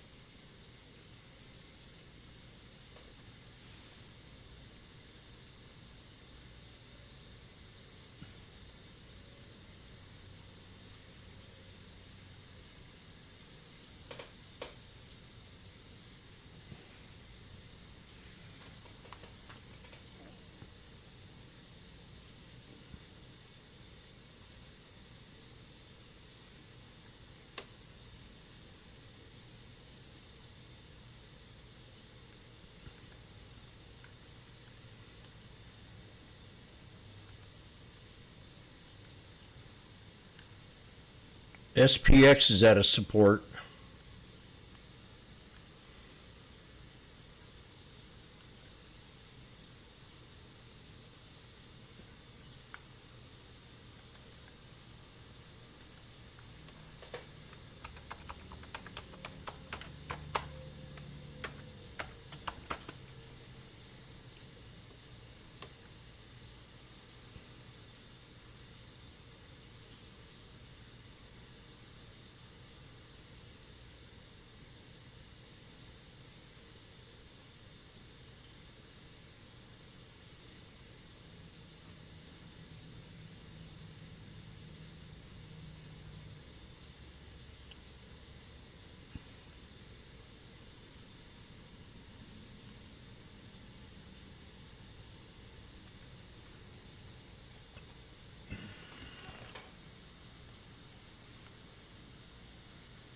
SPX, ooh, what's this?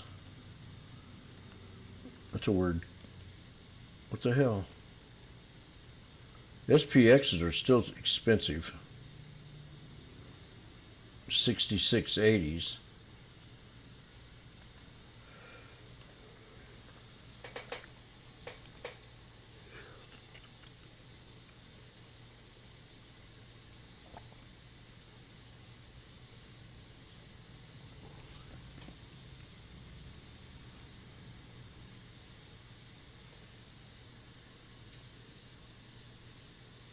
Dadgum. I was looking at the 6680s. Damn. 140 bucks in that candle. In seconds. Not even 20 seconds.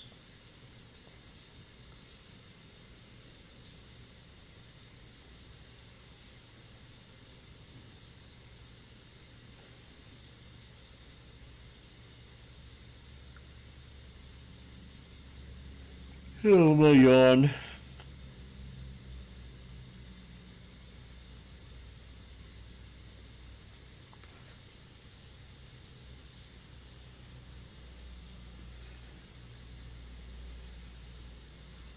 Well, do I have any more dishes to do? Should I make another cup of coffee? No, I don't have any creamer, unless I want it black. Just a chug of water.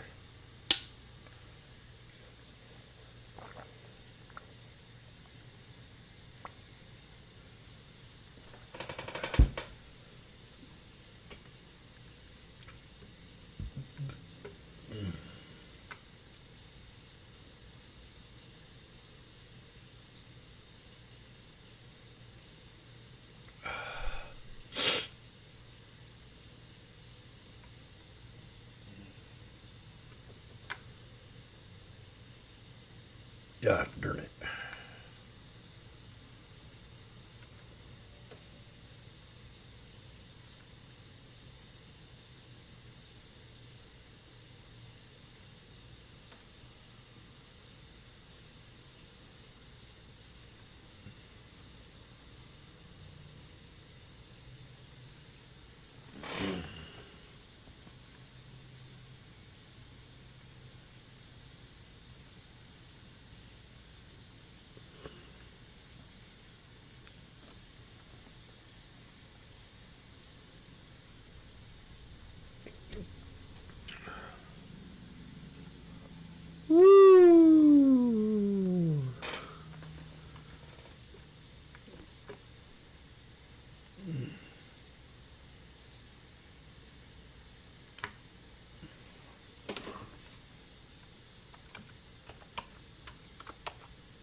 SPX.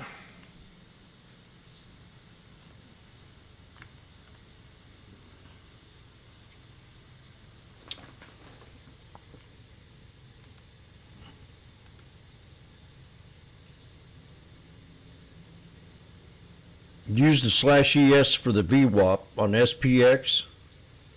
That's right around the 200. I'm going to put a trend line here and I'll show you.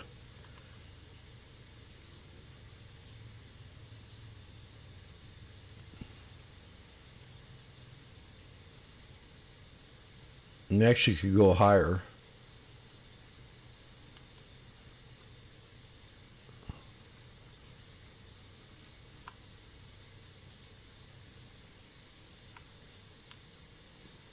We'll see if we hit the 200 here and see where that /ES ends up at.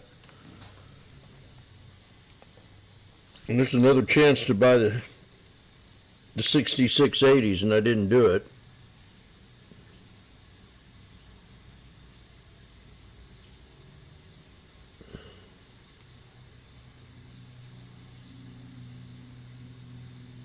Damn. Why?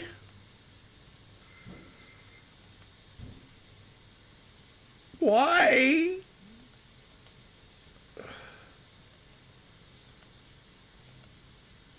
They're at $6 now from $3.70.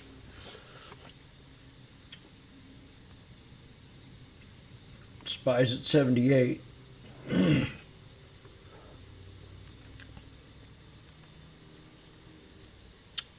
Let's go, baby. Let's go. Come on. You can get to the VWAP. You can do it.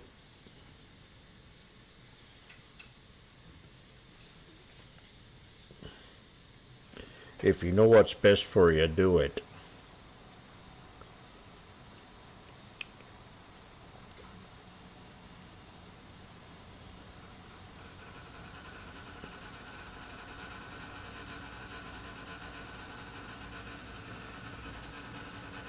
Yeah, I saw it. I saw it.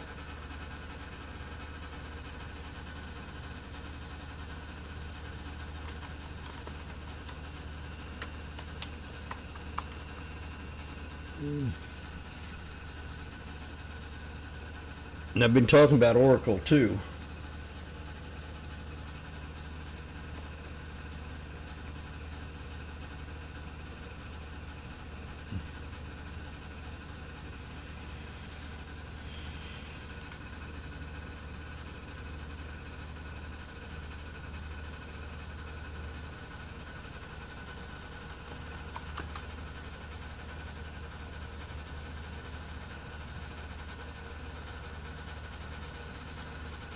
Okay, I've decided to make a coffee, but I don't have any creamer, so I'm going to drink it.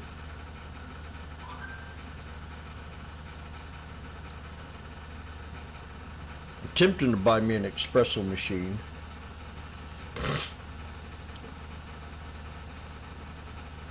I think I'm going to have a cup of coffee. Mexican style. And I'll be right back. Oak.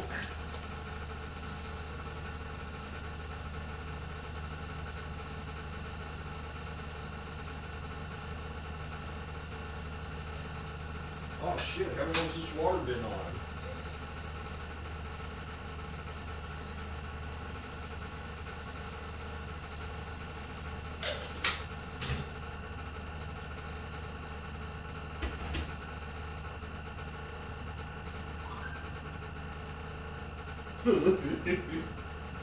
That's been on for a long time.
Let's go. Momo.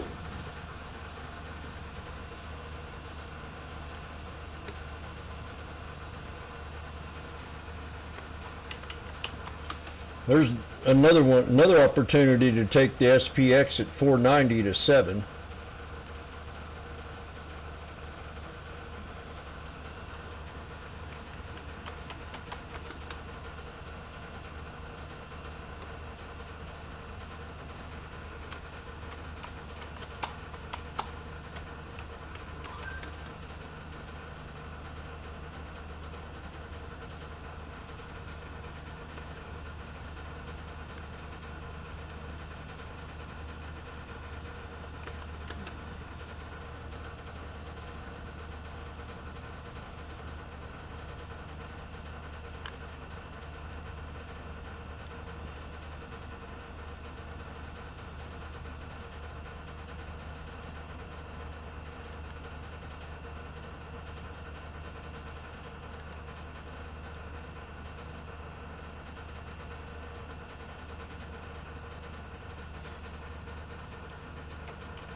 That was not easy.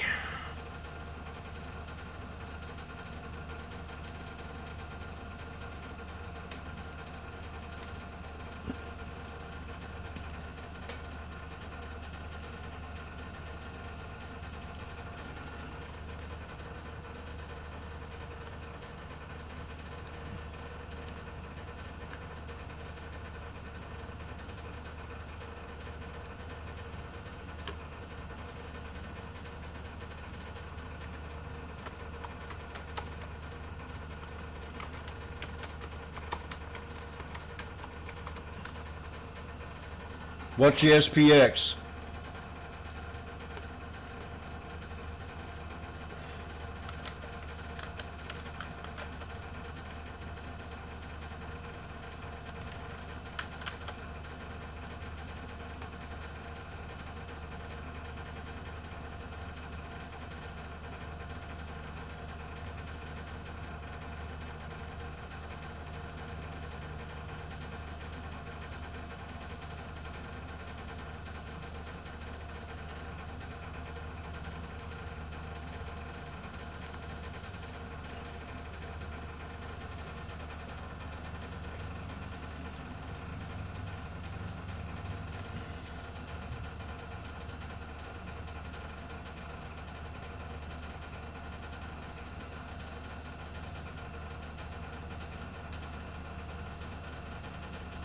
You got the 200, you got 3 black crows.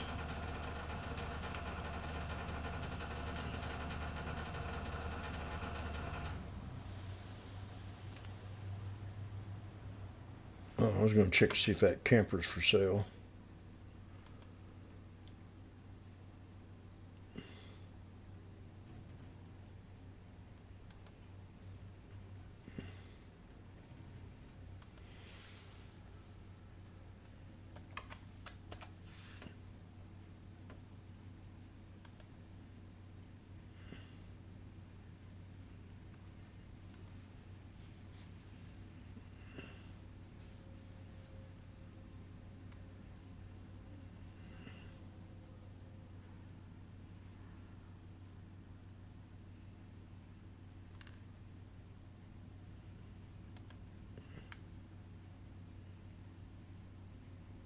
God, what the hell is that?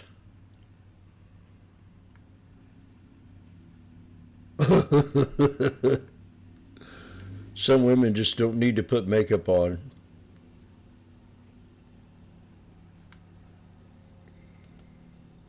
I'm telling you. They can just do without it.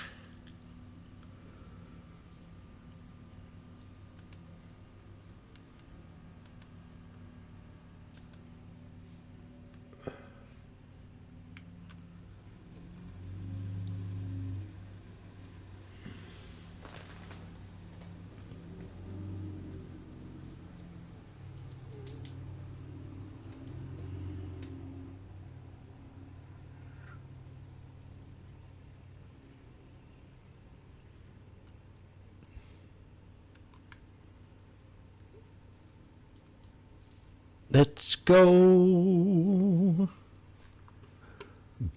Bill Snow. Tesla's at 129. Target down $1. Netflix is down 15. Netflix is getting back at support.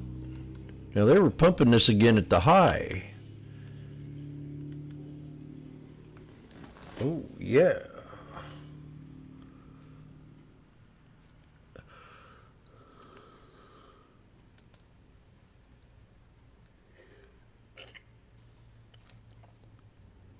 Netflix set for a double-digit revenue growth,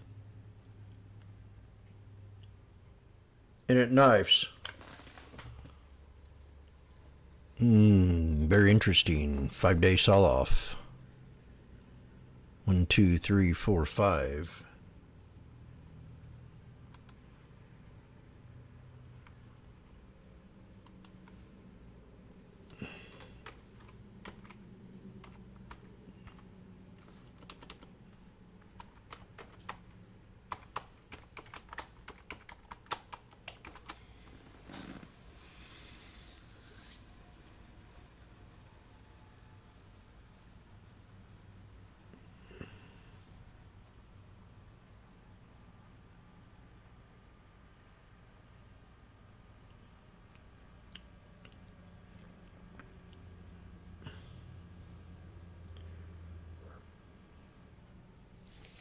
So you're jumping in too early.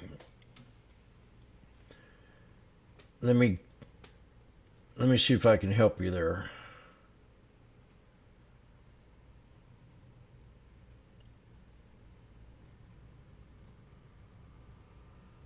Jumping in too early. So this is what I'm going to suggest. I had a friend tell me one time, he says, and I started using that same strategy myself. It's hard. Timing's hard.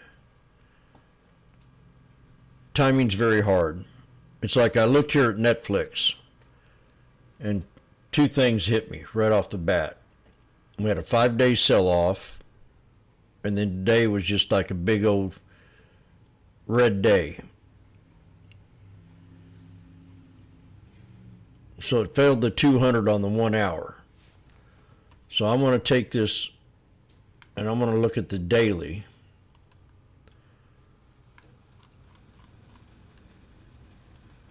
And I want to see if we're coming up to a moving average or if we got some way to go.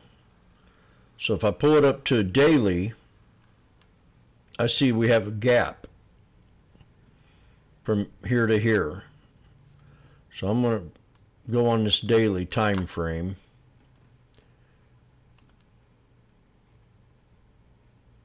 I'm going to switch over a little bit.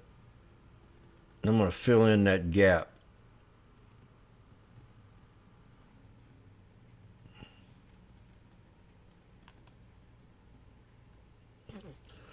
So we came close to hitting that gap. I'm going to look at the weekly.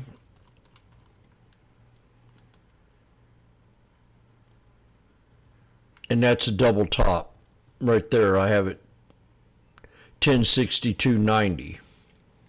And we got a double bottom right here. So I'm going to put a price line on that double bottom on the weekly.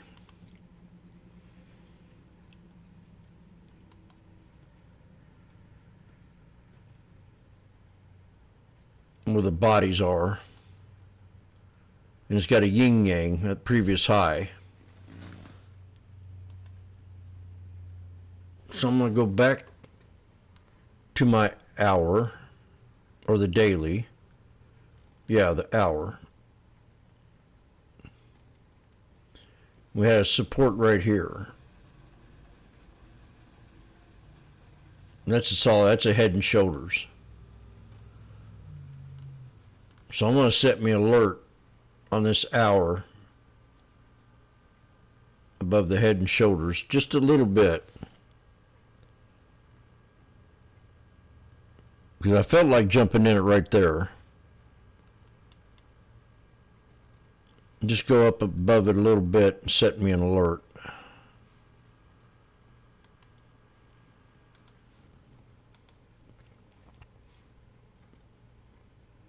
But I would suggest to second guess yourself. It only takes one trade a day. On a day like today when the sell-offs are heavy like this, it's almost worth waiting until the end of the day and trade that lotto trade. I've only took, what, 4 trades today? Because I just don't feel like it.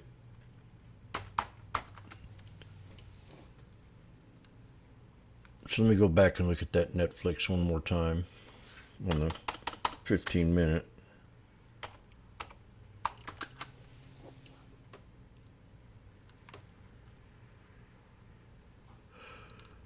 Yeah, I like that a lot.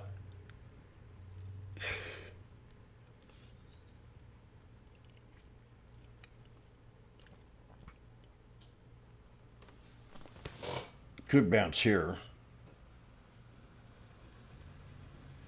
I feel like it wants to.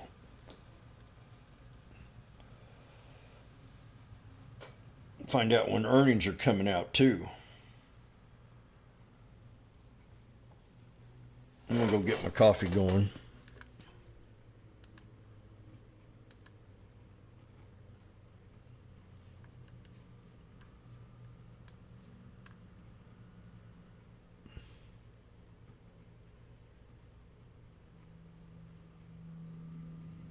Let's see if we're going to come back and hit that support.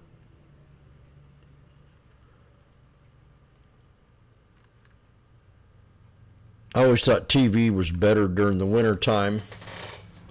More people are at home to watch it. I don't like Hollywood, so I hardly ever trade this.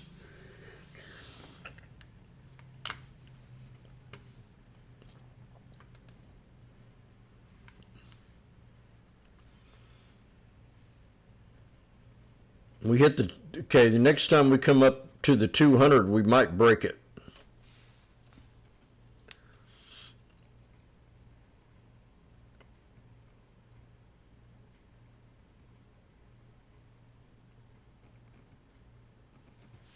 Oh, darn, man, they were just at $4. Now they're at 470, 480.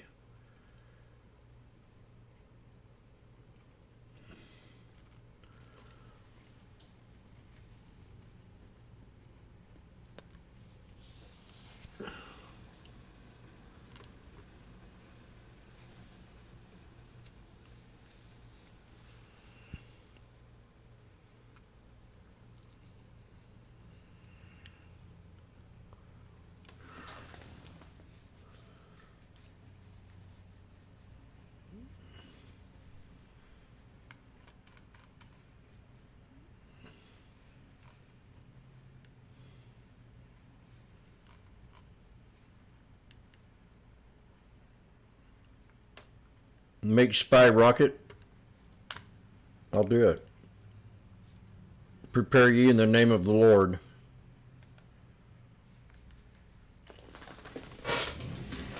I'll be right back.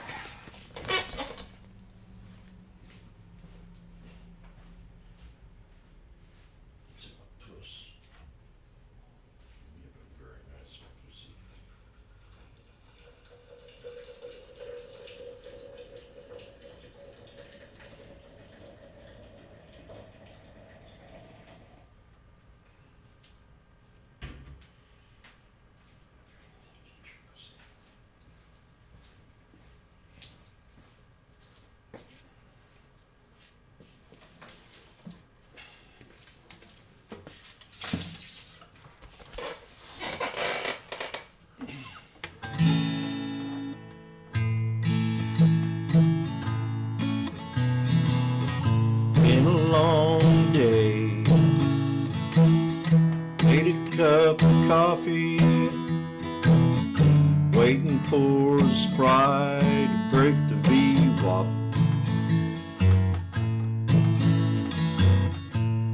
We know it can do it. There's nothing to it. Spy, break the VWAP. I wanna get the ladies some flowers.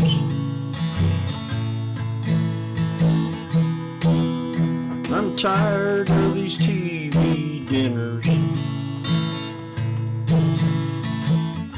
Let's go to the steakhouse tonight. I've waited all day for the VWAP to go my way. Won't you break out?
flagging out.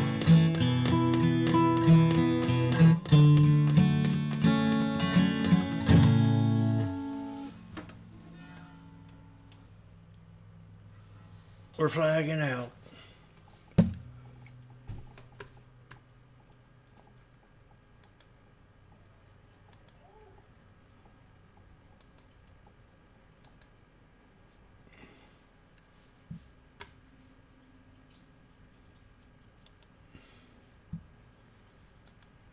Remove. I'm out of that trade.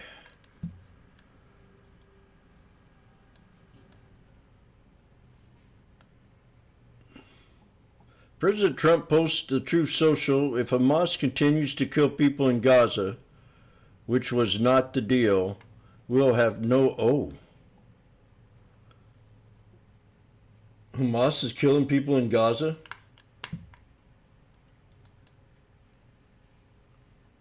What?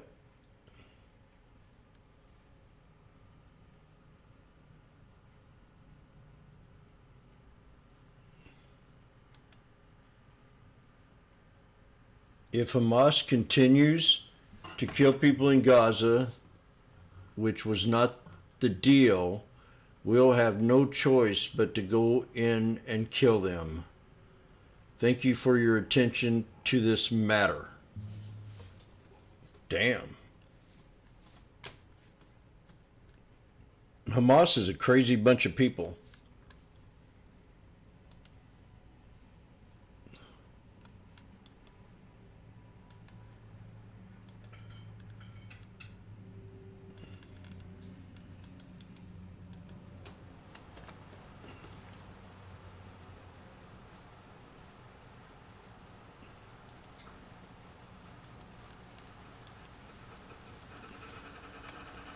Who's we?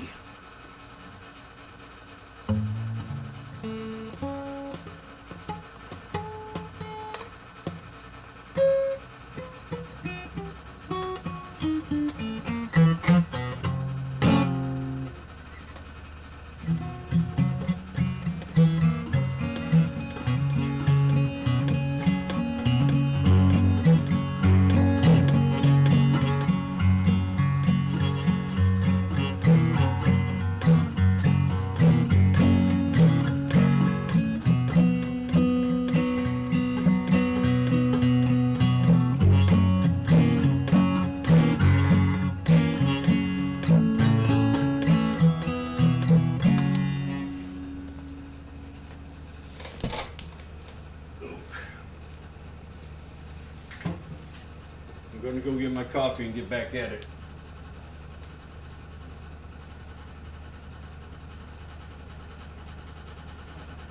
Definitely a tough day today.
Okay, SPX is at $2, so I've got to look at this at a different angle. I'm not in it, but we definitely pulled back, so I got to get closer to the money. 6660 is my choice, and I'll get one contract when I'm ready. And I want to look at Oracle.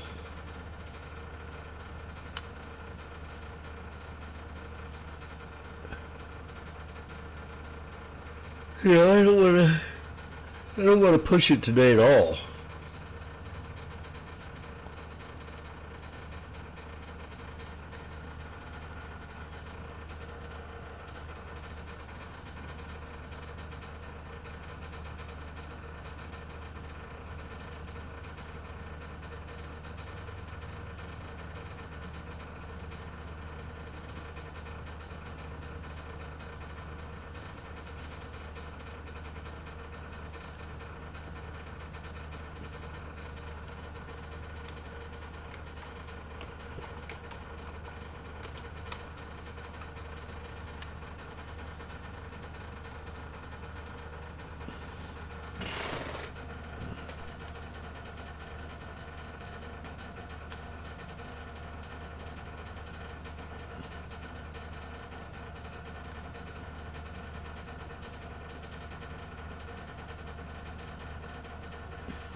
Cock, C-O-C-K, is that really a ticker?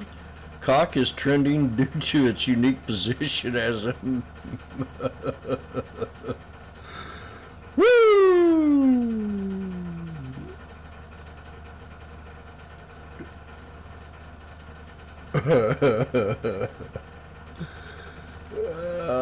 That's a good one. That's a good one.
Jimmy sees a double bottom on the SPY.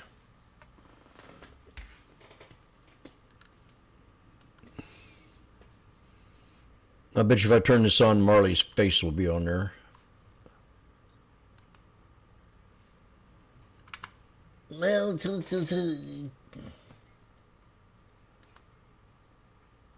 before we let you go, I know this isn't necessarily in your wheelhouse, but is there any degree of AI that you're seeing come up? Because I know Walmart had this partnership with OpenAI announced earlier this week. I mean, does AI actually right now have any implication on shopping habits? Did she change tops? I don't know if there's anything we can necessarily say with our data to that point. It's obviously going to make finding exactly what a consumer wants a lot easier. And I wouldn't be surprised to see more of these integrations come in the future. Really? I definitely think that that will be something of perhaps of note. Obviously, we don't even actually know the full extent of the AI impact, but something to maybe watch as we move forward. But so appreciate your time and all of your insight here on some of the really critical spending trends we're seeing, and that will definitely be up top of mind throughout this earnings period. So appreciate it. Michael Gunther, VP, Head of Insights at Consumer Edge. Now, coming up next, last but not least, it's time to talk HPE. As we are seeing HP Enterprise taking on the chin a bit today, down over 9.4%. Pacing actually for its worst day since April on some more slow growth expectations.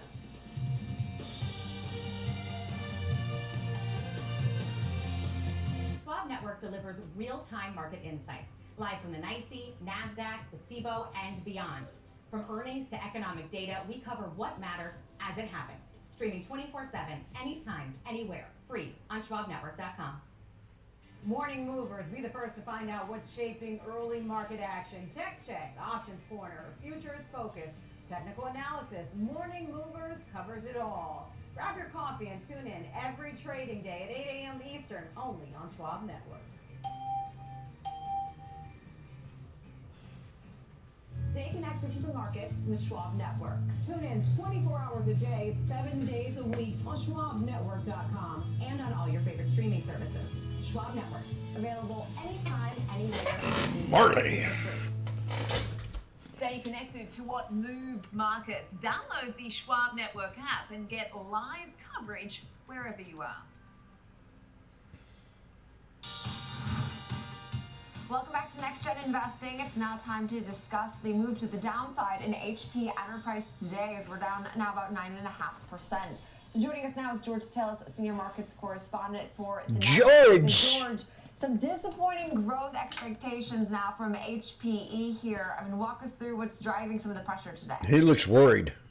Well, yeah, there's some interesting things going on with HP. I mean, first off, this is a sort of a legacy, IT infrastructure, products and services company. Everything has to do with, hybrid IT, intelligent networking products, cloud, and artificial intelligence. And ideally speaking, the stock's George wildly well, considering some of the movement we've seen in other, IT infrastructure companies like IBM and even Oracle, which is just growing tremendously in the enterprise resource management, as well as core AI networking business. But the company Hewlett-Packard bought Juniper Networks last year, and there have been some sticking points, acquisition challenges, and they actually, as a company, denoted that there's another $240 million in acquisition expenses, including labor expenses that they're going to be dealing with coming up, and that caused them to, on their analyst day, make some adjustments at the very least to their earnings per share. So in essence, the move to the downside today was based on, that quarterly annual meeting where they gave some guidance, which was less than.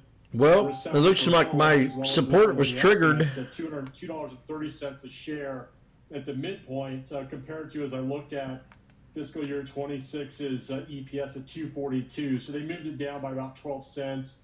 The other thing is, I think there was a lot of heightened expectations in terms of total top line sales growth next year for Hewlett-Packard Enterprises at 17%. And the company actually guided lower, more conservative, between 5 and 10%. So that's actually quite a meaningful decline relative to where Wall Street thought Hewlett-Packard would be by next year. But in lieu of that, the company's actually providing a pretty substantive share buyback plan of an additional $3 billion on top of the $700 million that was in play. So if you do the math, the buyback alone at $3 billion in addition, compared to market capitalization, is close to 9% of the float. That's essentially helping, I suggest, the stock, irrespective of the fact that it's down quite a bit today. But again, I think this has to do with the Juniper acquisition mostly, and I think that's creating some challenges in terms of recalibrating guidance for next year. But nonetheless, I think if you look at some of the analysts like Goldman Sachs, they maintain neutral. They raised their price target to $31. So that's a pretty meaningful increase compared to where we're at right now on Hewlett-Packard, which suggests to me that Goldman sees that the acquisition expenses and challenges will be mitigated by next year. And I think the other thing to keep in mind is maybe there are some reduced revenue drivers for Hewlett-Packard because of a lot of competition. In the server networking space, we have Dell Technologies. And the other thing is IBM is also making a lot of competitive challenges to Hewlett-Packard, which again, is not a bad company or a bad stock. It just happens to be that maybe the market share gains that were expected for Hewlett-Packard may not necessarily manifest into the growth that once was, at least since their last analyst call last quarter.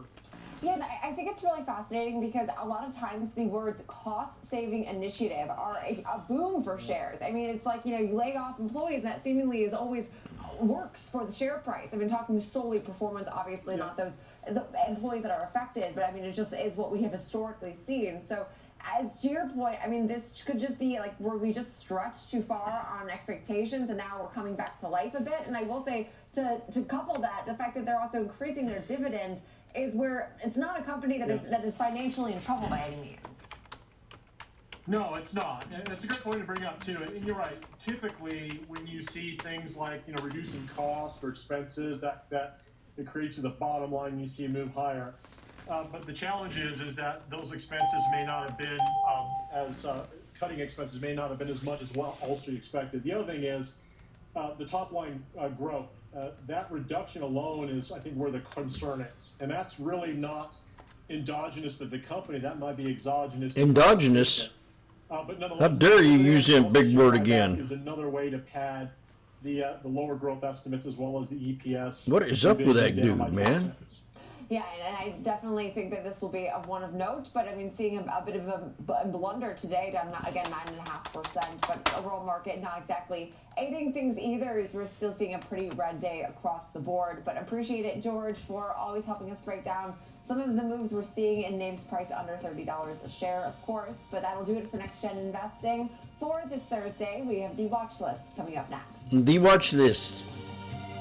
Just don't have Marley do it, please. She messes everything up.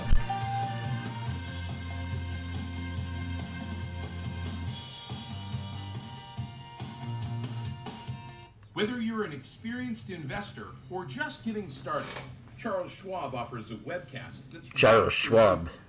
The Platforms and Tools webcasts are designed to help you broaden your knowledge of platform features and resources available from Schwab.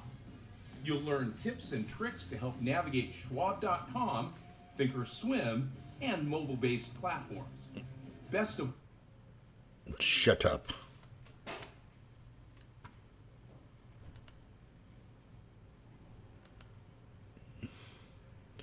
Should I go see Beppe Gambetta?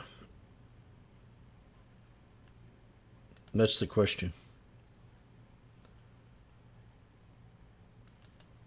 I had to hang out with a bunch of liberals if I do. Well, all my friends.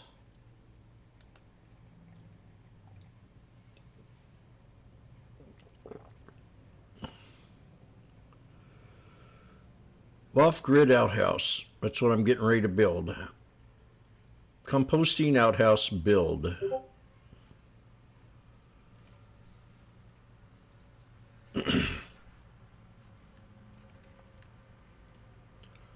Looks like Alex Baldwin crashes into a tree because of a trash truck.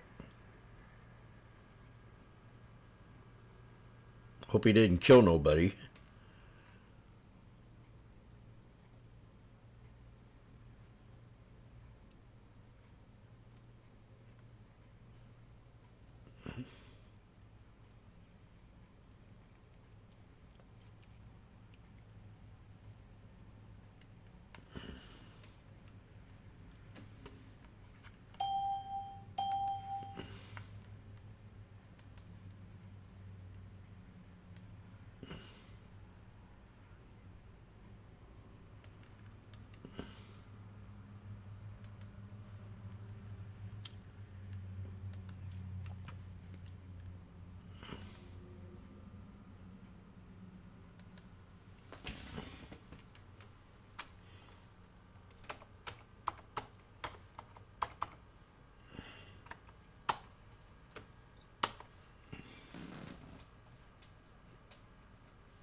Yep, here she comes. Dadgummit. I didn't want to listen to her.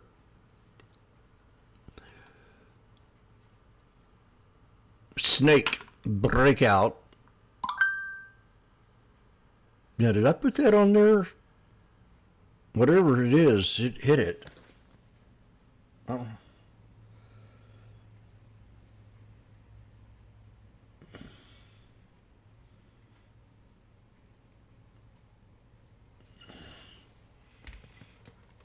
No. Good deal. My girlfriend's on. New York Stock Exchange stocks have turned into the red. Earnings have been the good news today. Some of the concerns about some of the loans in the banking industry. So volatility has really been our story for the last week or so, and it has once again ticked up here.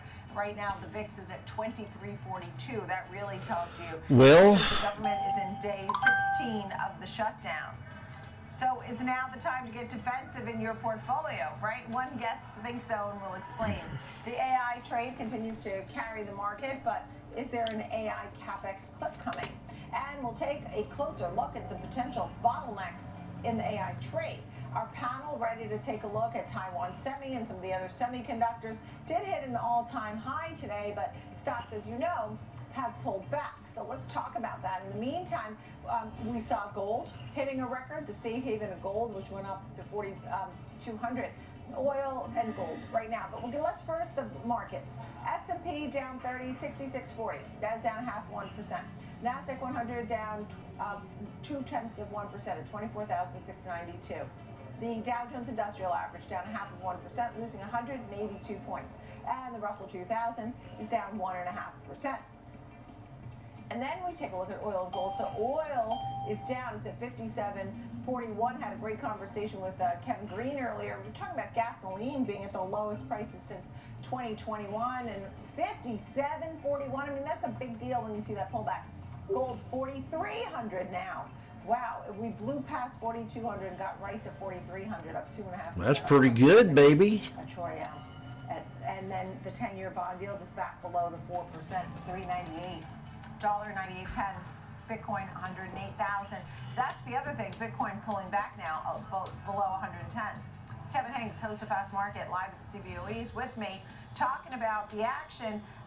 Right, easy come, easy go. Was up in the morning, and now you see the VIX jumping and everything adjusting. Right. Same price action as yesterday. We'll see if we rally late in the day like we did yesterday, Nicole. That's right. But looking at some of the numbers today, a 10-year below 4%. Crude oil, look how low crude oil is, currently trading 57.40, and gold trading 4,300. Sell Fort Knox and buy crude oil and replenish the SPR. It's incredible the trade going on there in some of the commodities markets, Nicole. Yeah, and let's take a look at Salesforce. I mean, I saw it jumping earlier, and the guidance was a big story. Tell me what's going on now. What's the story? Interesting. Salesforce, it feels like they're throwing kind of a kitchen sink news release, right, at the market. And the stock was up big. It's still up significantly, but it's halved some of its rallies. Here's what they did. Number one, they announced a $7 billion stock buyback. Okay, great news there. They also implemented new targets in revenue and earnings for the future. They're big, aspirational targets for this firm going forward. Also, they announced a new partnership with Google Gemini to partner with their AI stream. So, three things that they've thrown at the market. The stock traded as high as $256, now looking right at $247, about $9 off its highs. But three big important stories coming out of Salesforce today, Nicole. And next up, we haven't gotten some of our economic data. I know some of it will come, but what have we gotten so far, and what are you looking forward to? Big, I'm sorry, I didn't get that. Did you say what am I looking forward to this week? Yeah, I know you're looking at next week. You were talking, I know the 24th we're going to get CPI, but you looked at the Philly Fed numbers today, right? Right, exactly. So We got Philly Fed today, a big swing from yesterday's Empire State Manufacturing. Philly Fed Manufacturing was actually swing from up 23 to down 12.8, the opposite of yesterday's Empire State Manufacturing, which went from negative 8.7 to up 10.7. So big swings in the regional manufacturing data. Now, October 24th, we're probably going to get some CPI data. October 29th, we should get a Fed meeting. Here we go. A move on interest rates. Currently about 95% chance. Here we go. Get ready. We'll be right in the middle of a gauntlet of... Sorry, I got to let you go here, buddy. 29th and 30th. Watching the SPXs. Everybody listening? Someone say yes.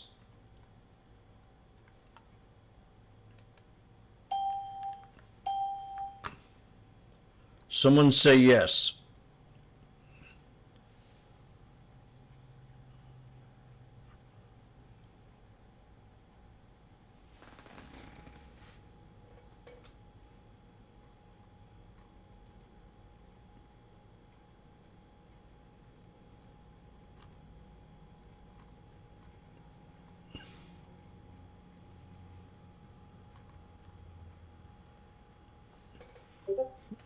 Get ready.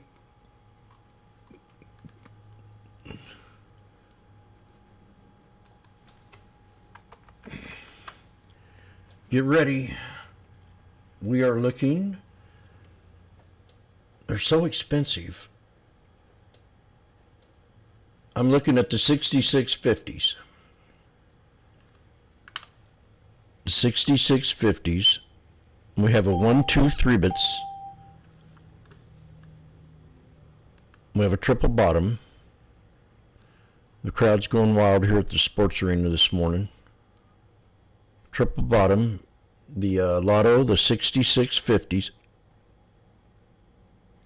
Right about now at $3.80. Come on. You can do it. We have a triple bottom. Ladies and gentlemen.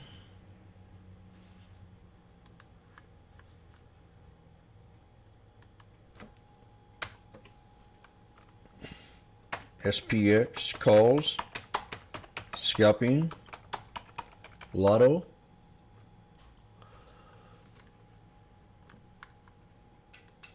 $3.90.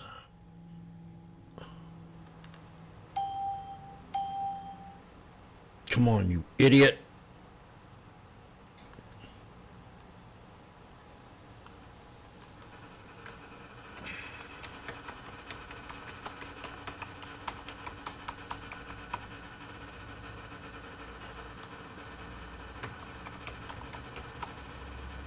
$3.80. Bingo. 6650s.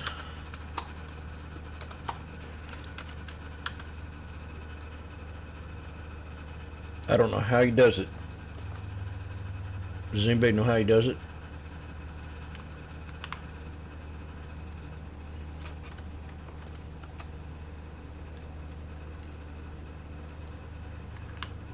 The crowd's going wild here at the sports arena.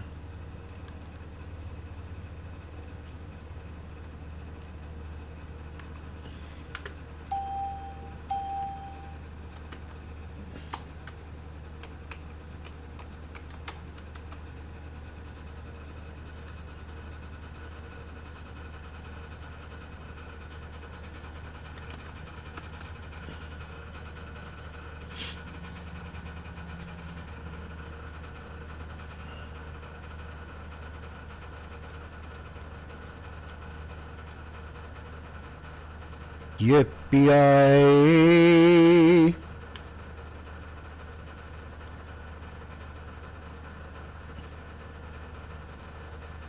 How'd I get over there?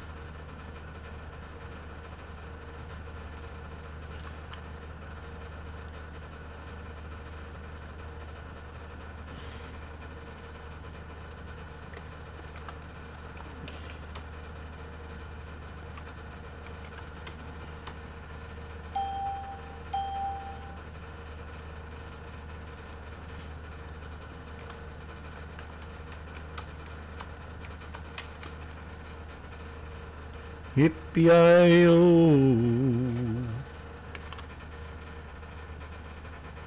Does anybody in the room want to pick the booger out of my nose right now? Because it itches. Oh, 360. Nope, we don't want that. Come on now.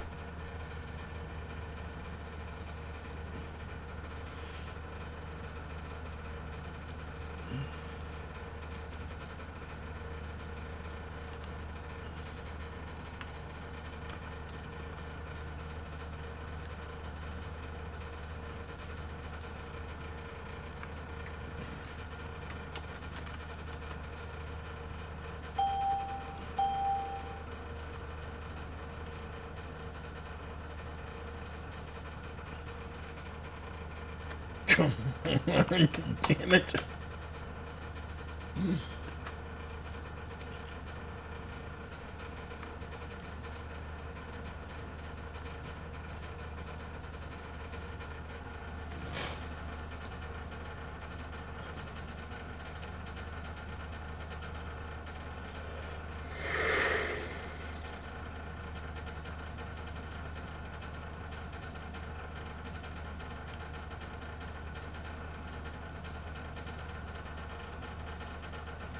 He's holding his hands again, praying. Lord, I do not want to lose this trade. There's no reason why it should be pulling back right here. We're at a triple bottom. Oh, God.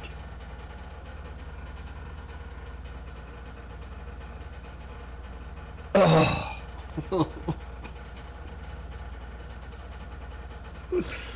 No. I'm about to stop out. God.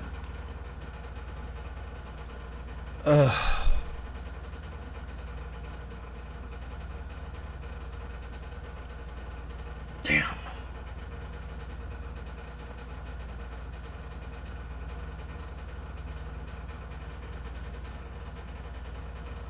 This is a tough day.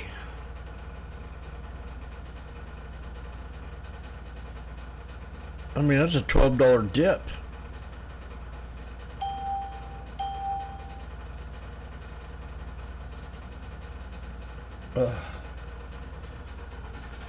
I'm about ready to take the loss.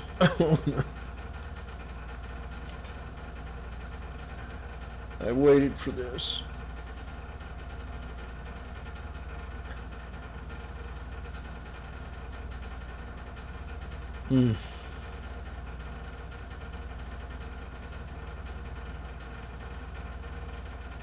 No mercy.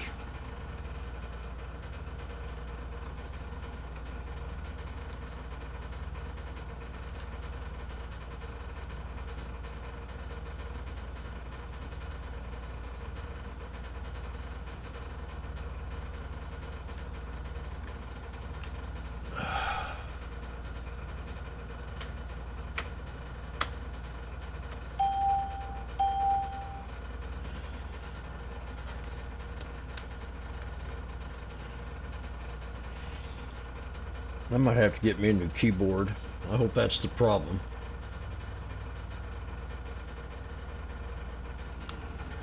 Ugh. Right now I'm down to $100. 120.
There's 6,600.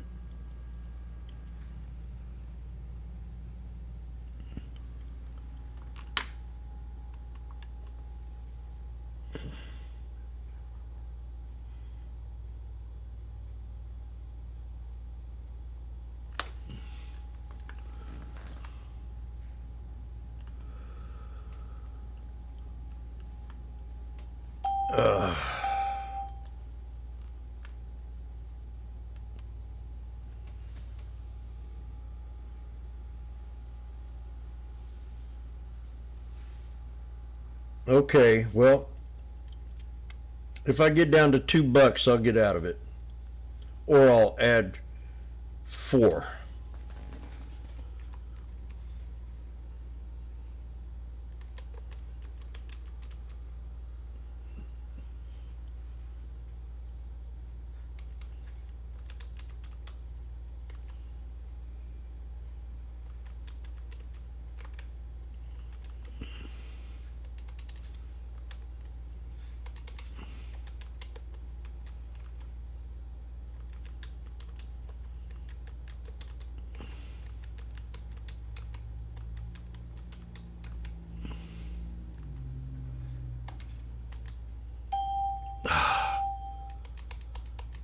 Come on. It's going to screw me where I can't add any. Look at that. Oh, 380.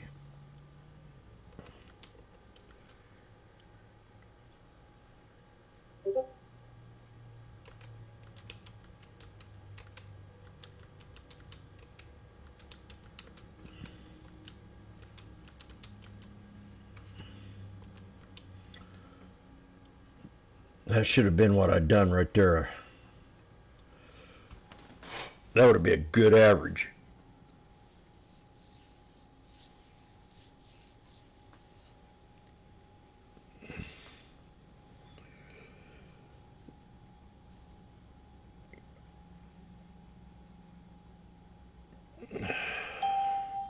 I'm only down $80 here.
We got a triple bottom going that way.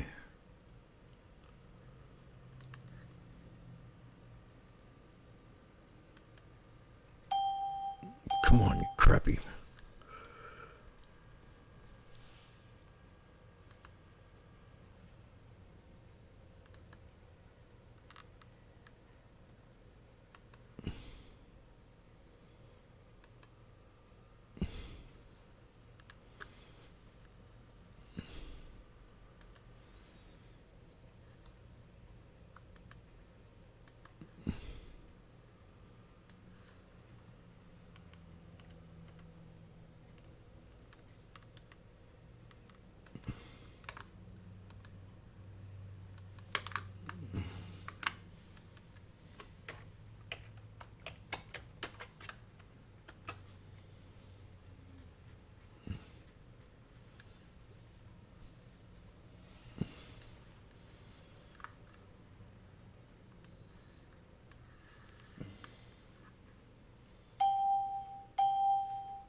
Back to 330.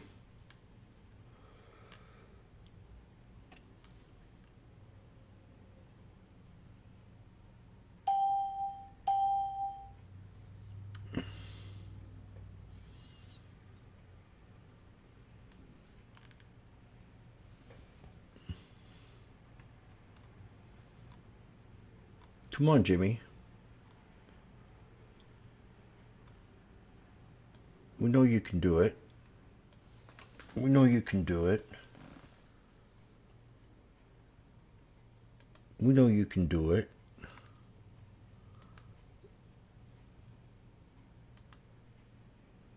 Break the 21, please.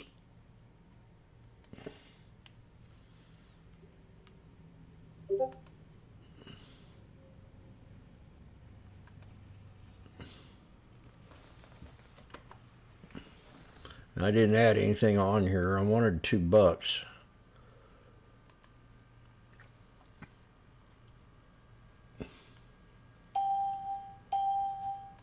This is how I do it. You can do it.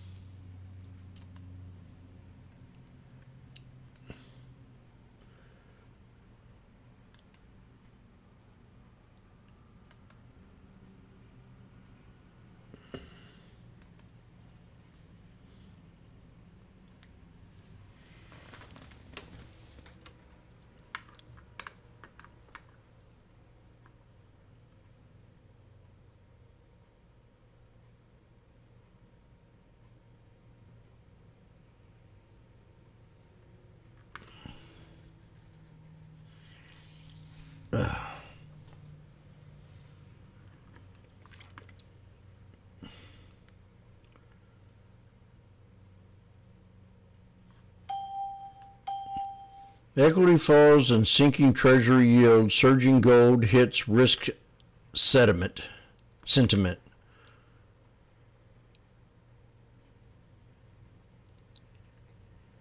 Equity indices fall after Monday's midday trading.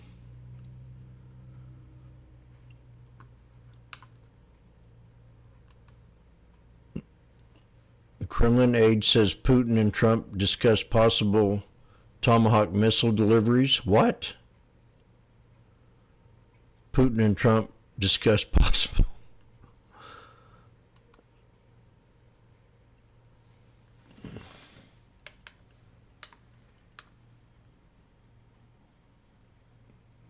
Yes, we'll give Ukraine Tomahawk missiles if you don't get your shit together.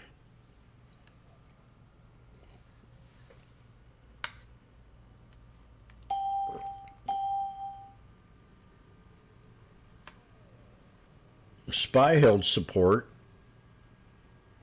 off the bottom of that wedge trend line, so that could be a good sign.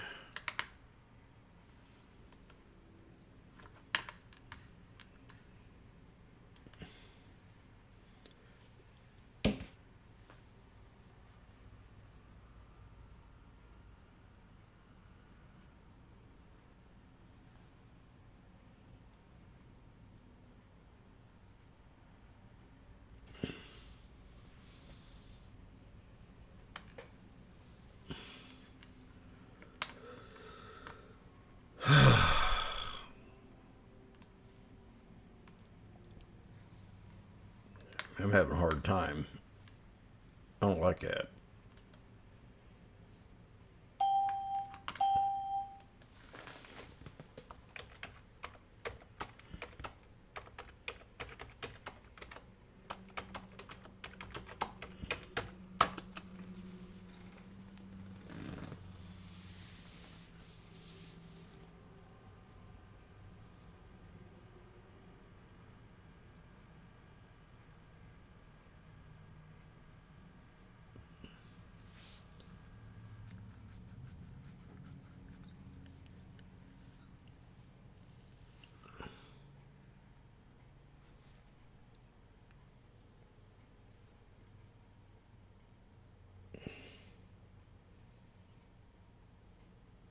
Right back. I'm going to walk away for a second.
This sucks.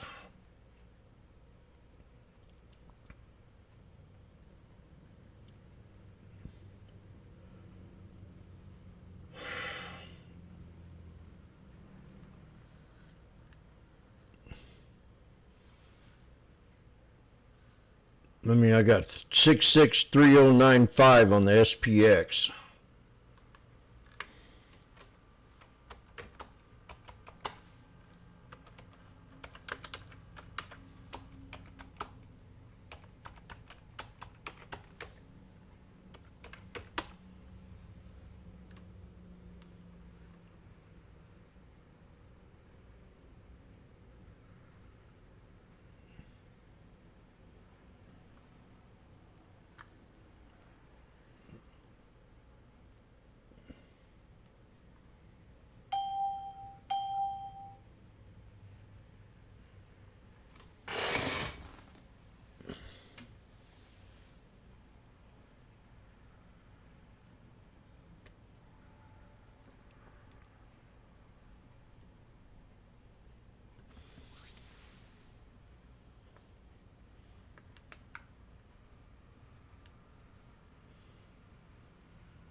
I'm getting all confused.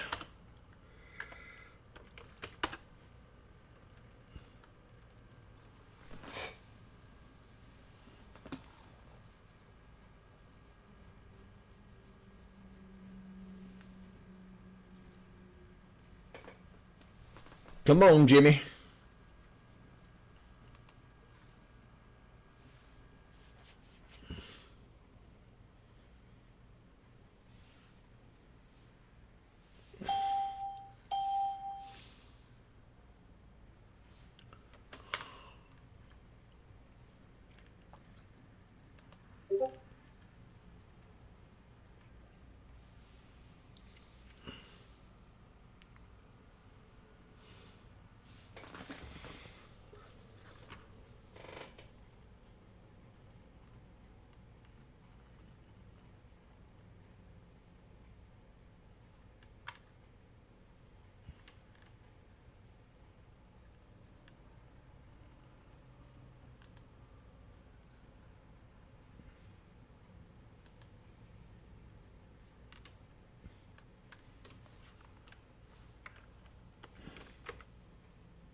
They may slaughter it. Then we might.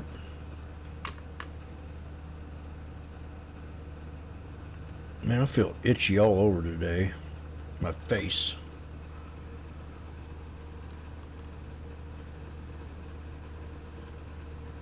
I could have got them at $2, 150, 180. But I didn't buy them. I'd be out with a win by not much.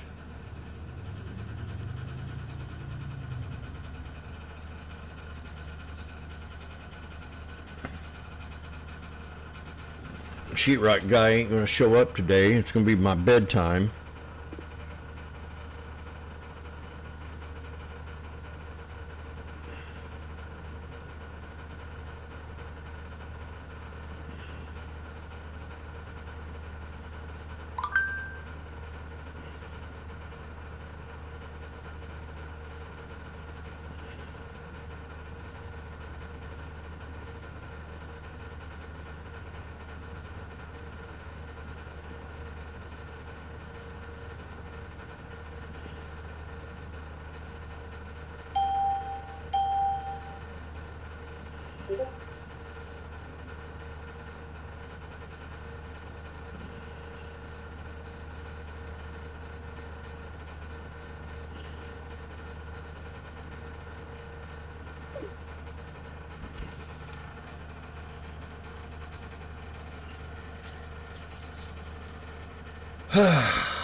The market's definitely bearish.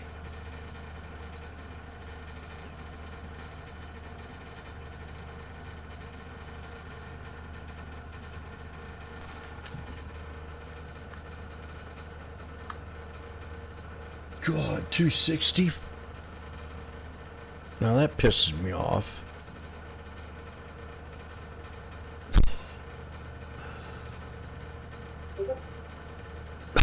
God. $2 to 260 in 3 seconds.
Jerome Powell may have just given the stock investors a new reason to be worried.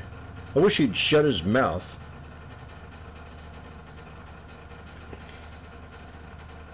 Well, what's the new reason? Fed plans to end the quantitative tightening program.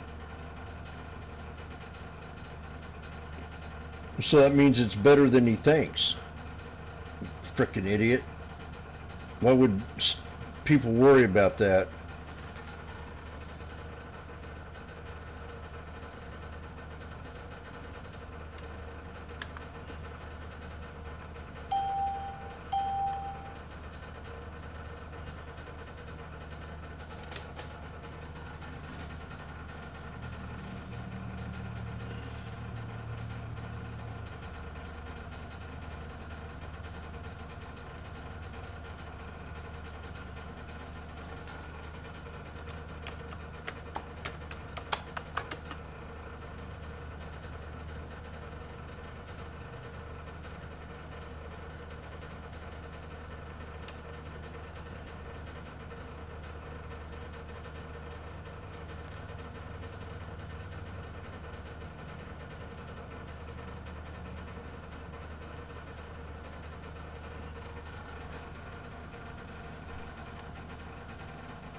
Come on, baby.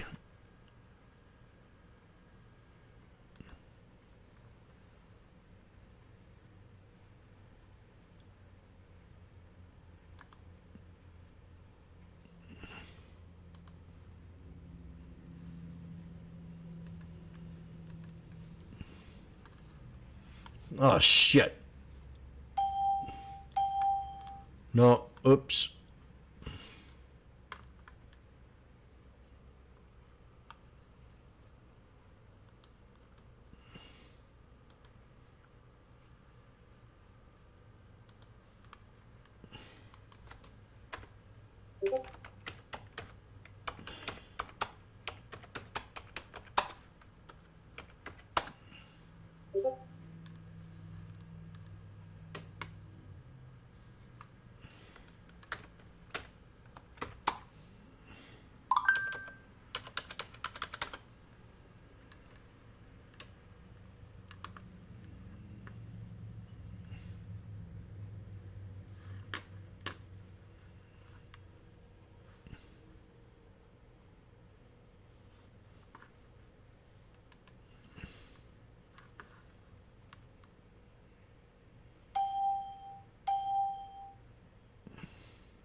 Come on.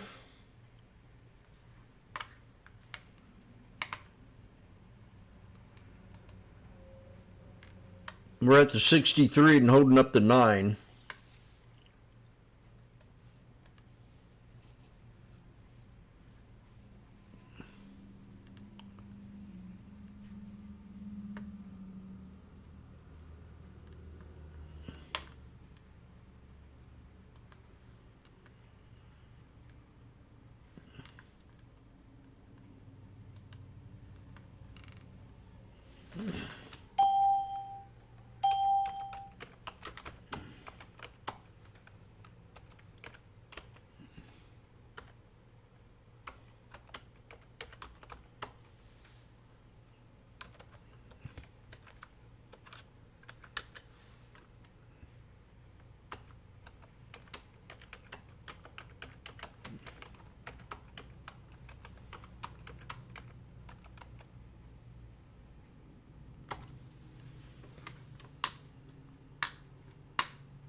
I'm green right now.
What the fuck?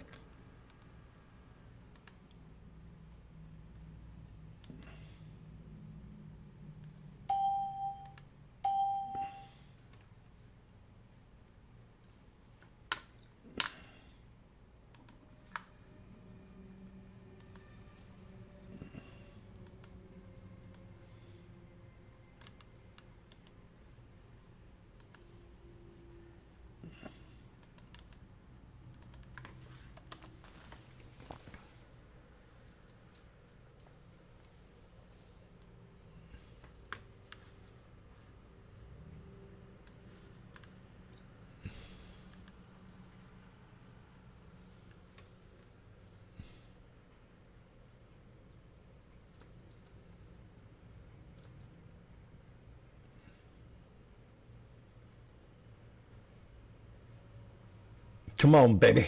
Triple top, sending triangle.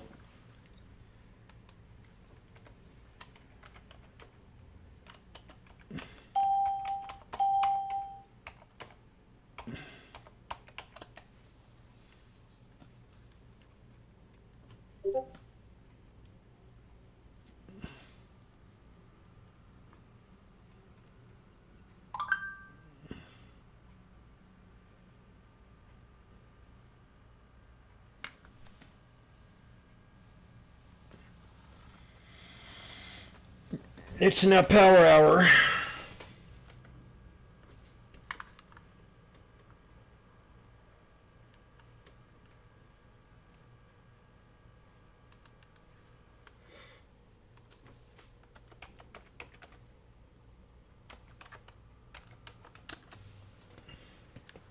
You beat me to it, Randy. Come on.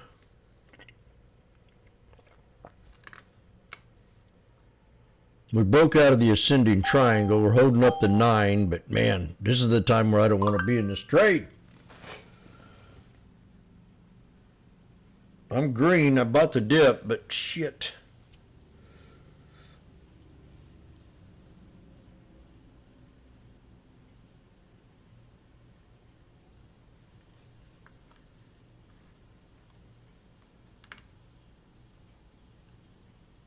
Let's go.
We pulled back to the 63.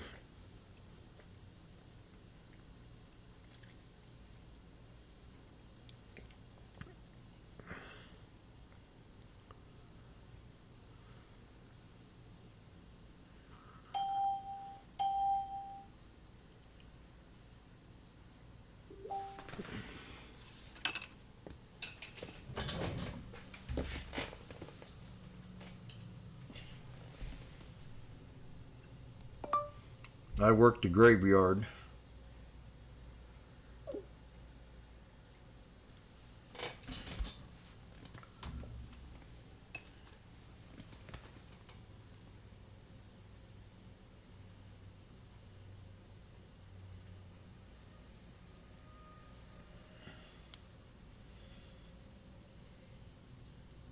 Well, today's been a good day, but the last two trades have been tough. It's a hard day, actually.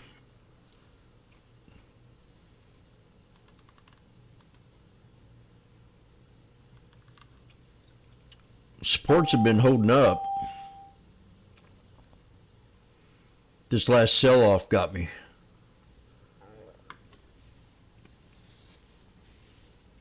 Now we're above that triple bottom.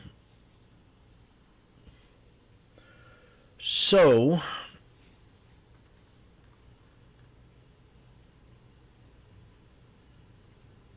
there's a couple times I was up $500 or $600.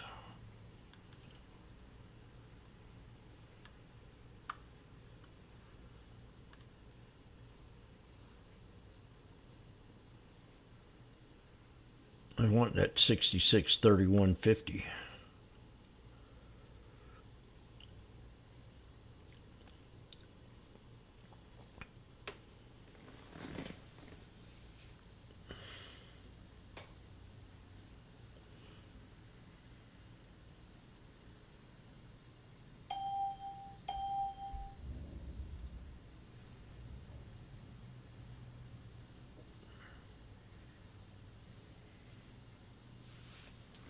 I'm gonna be right back.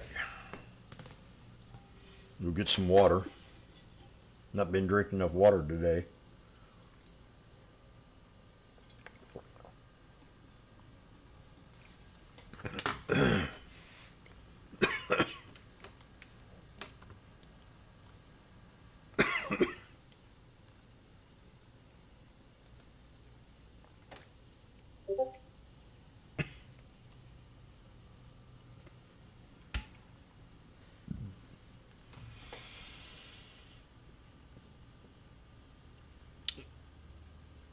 We're starting to lose money.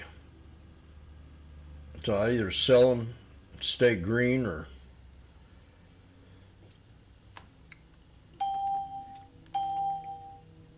is anybody in the room in this trade?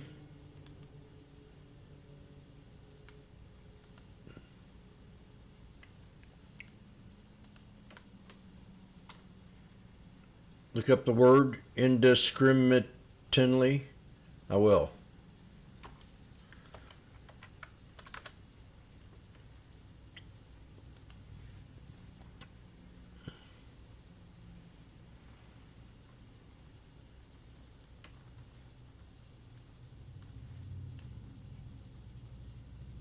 Come on, baby.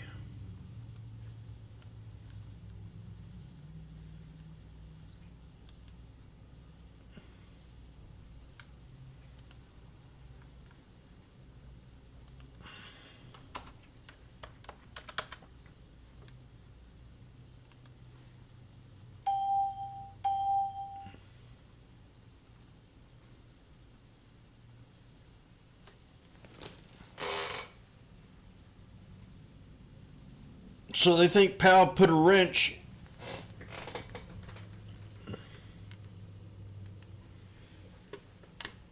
Jerome Powell, the Fed plans to end quantitative tightening, but stocks do better under those conditions.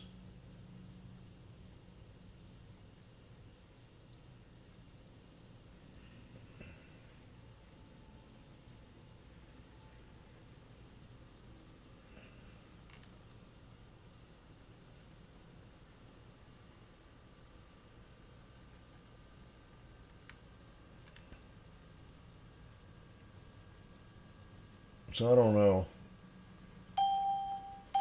It's weird how they've changed.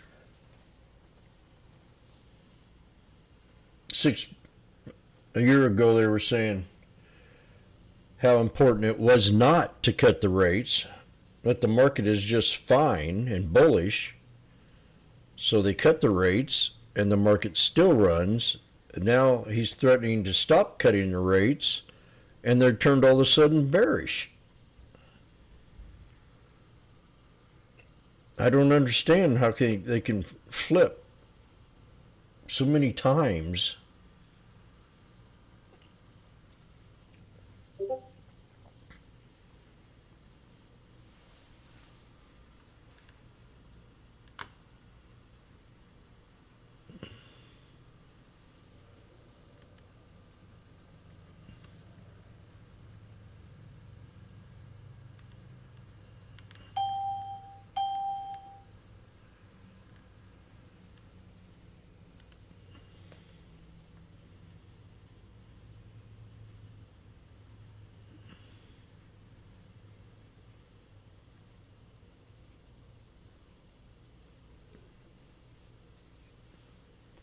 These things are getting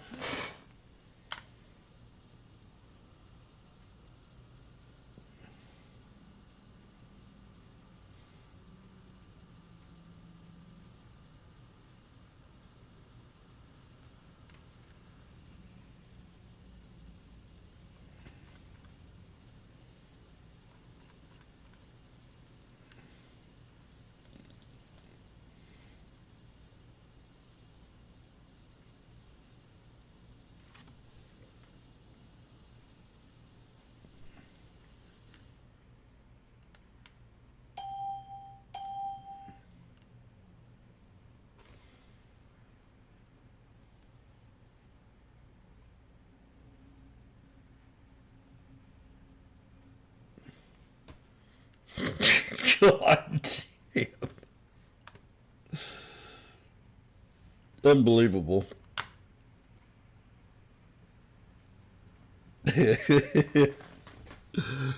One minute I'm red and now I'm up again. Unbelievable. That's what you are.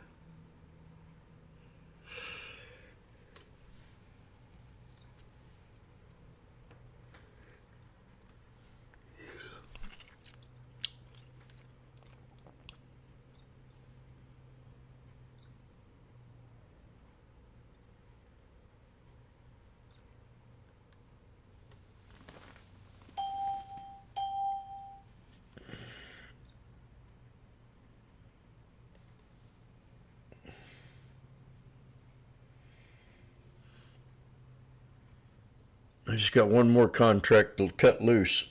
I'm thinking about selling it just so I can quit worrying about this stupid trade.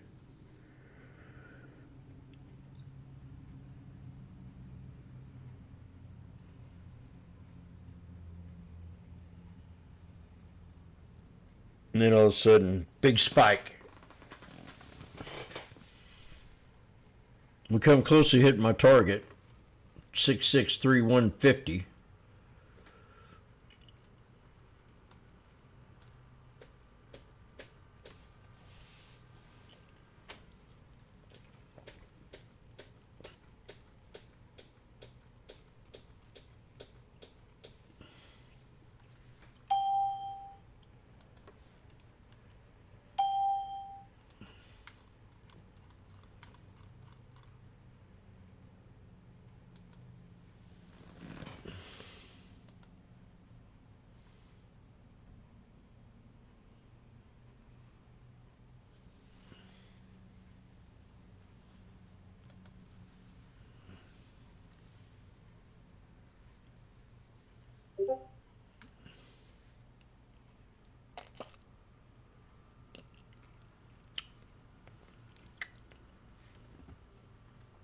Here comes the big volatility.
My kissing cousin sent me a message.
Here comes the drama.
Market's selling off.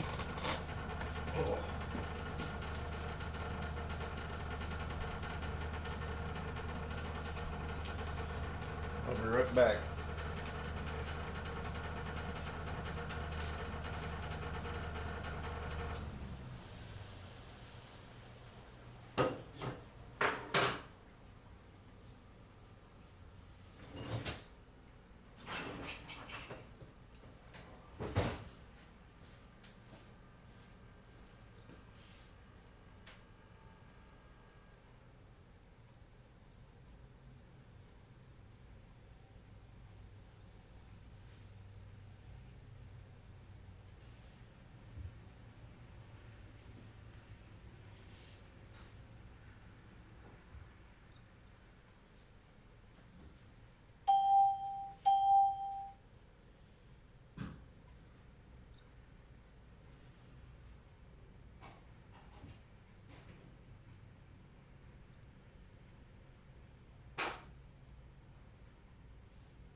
Damn calls are expensive. Being this late in the day.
Oh, wow.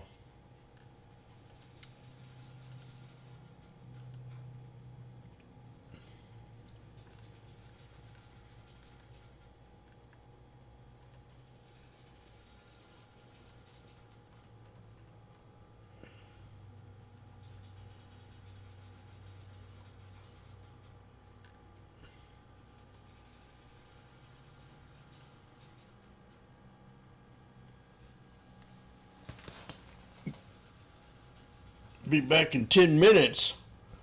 You can't leave?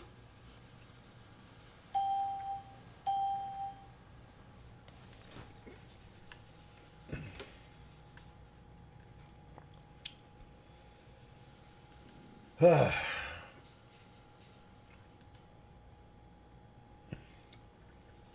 about to call it a day. That last trade about burned me out.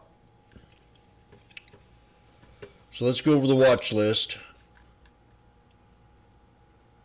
Dang, RGTI down 15%.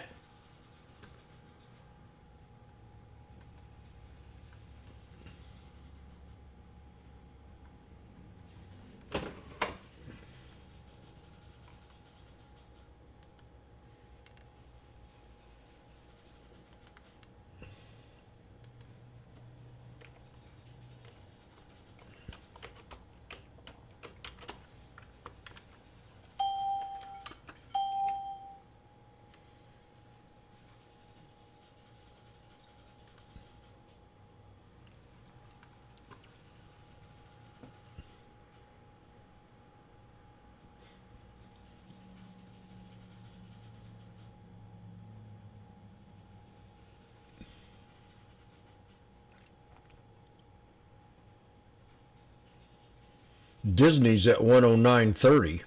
I think that's close to one of my support levels. It's below it. Hit below it. Yeah, I was right on it. I remember 109.41.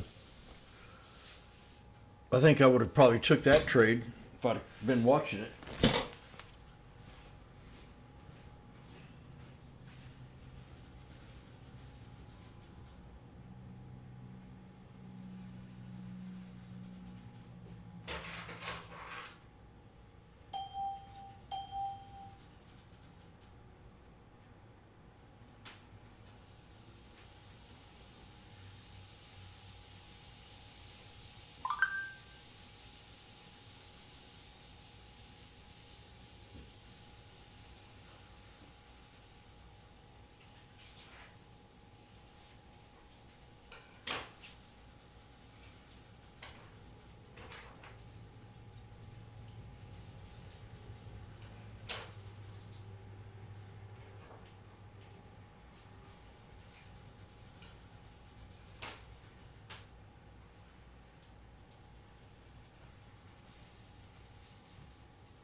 Pull up today's losers.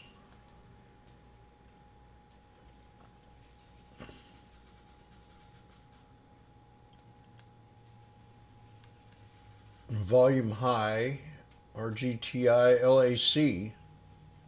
LAC, what was that? Oh, lithium.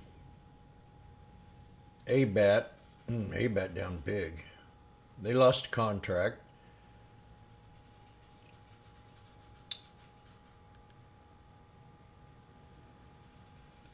So today's winners. I'm not seeing nothing on the losers that I like.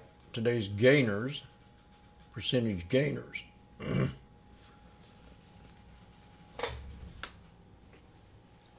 Nothing in there.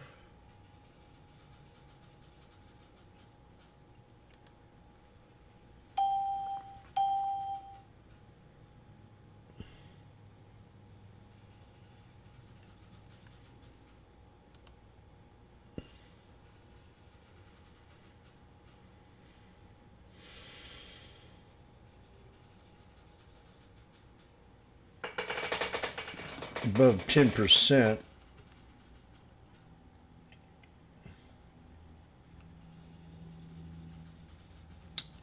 Oh yeah, UVXY. I forgot all about that one.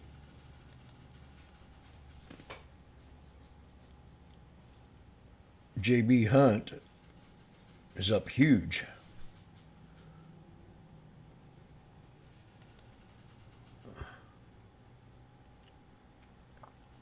Almost to my resistance.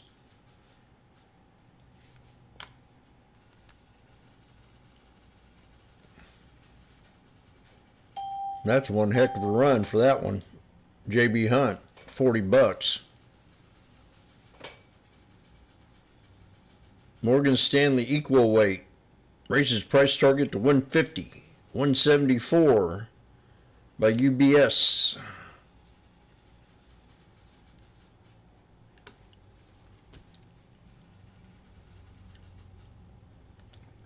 UVIX 2X Futures ETF. Whoa. That's huge. Now 233. The options ain't being reasonable at all.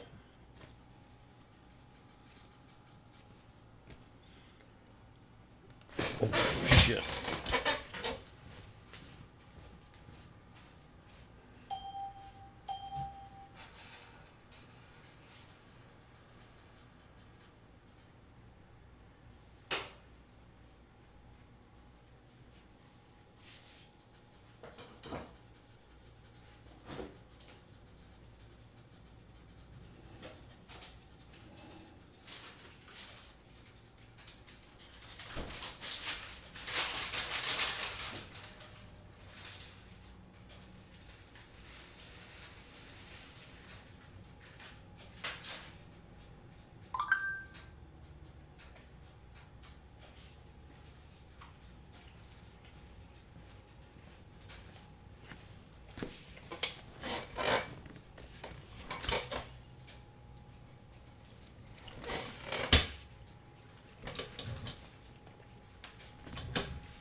I don't hear him talk about Kathy Woods no more. Hardly any at all.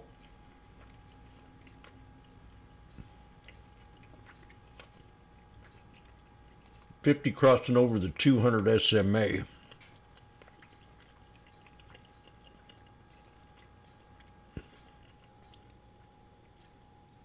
CBAT.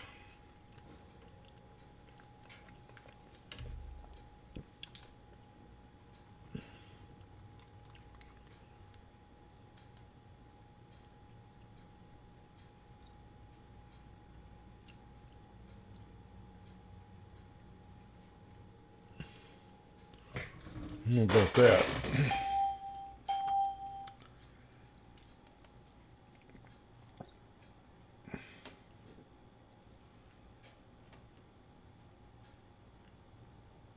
Top 10 on the NASDAQ gainers.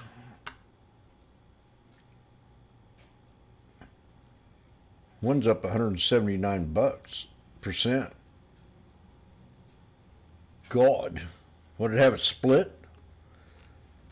Treatment trimmers for back from the dead. The treatment for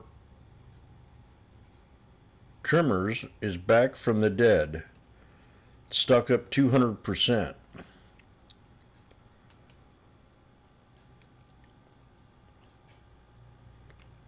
Previous precision trimmer drug trial has succeeded where others have failed.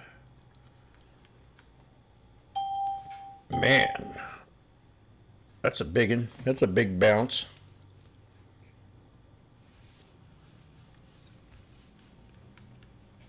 SNSE is another one that I used to trade.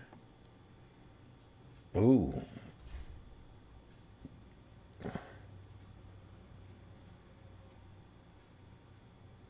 So it's rising on a presentation. That ain't no reason to jump in the trade.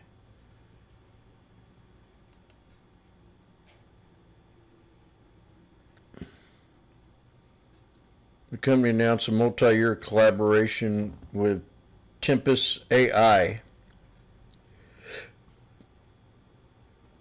biomaker-driven research.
Prax. Prax. U.S. equities, where's Prax?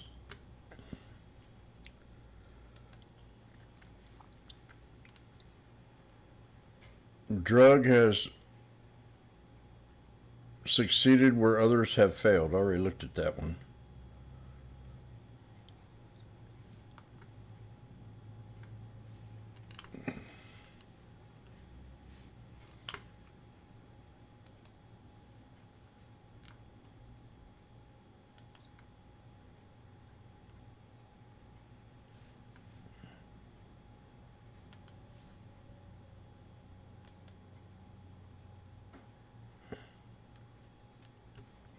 White House just went live.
Agenda for fertility health, but for us it's really just the beginning. It's just the start.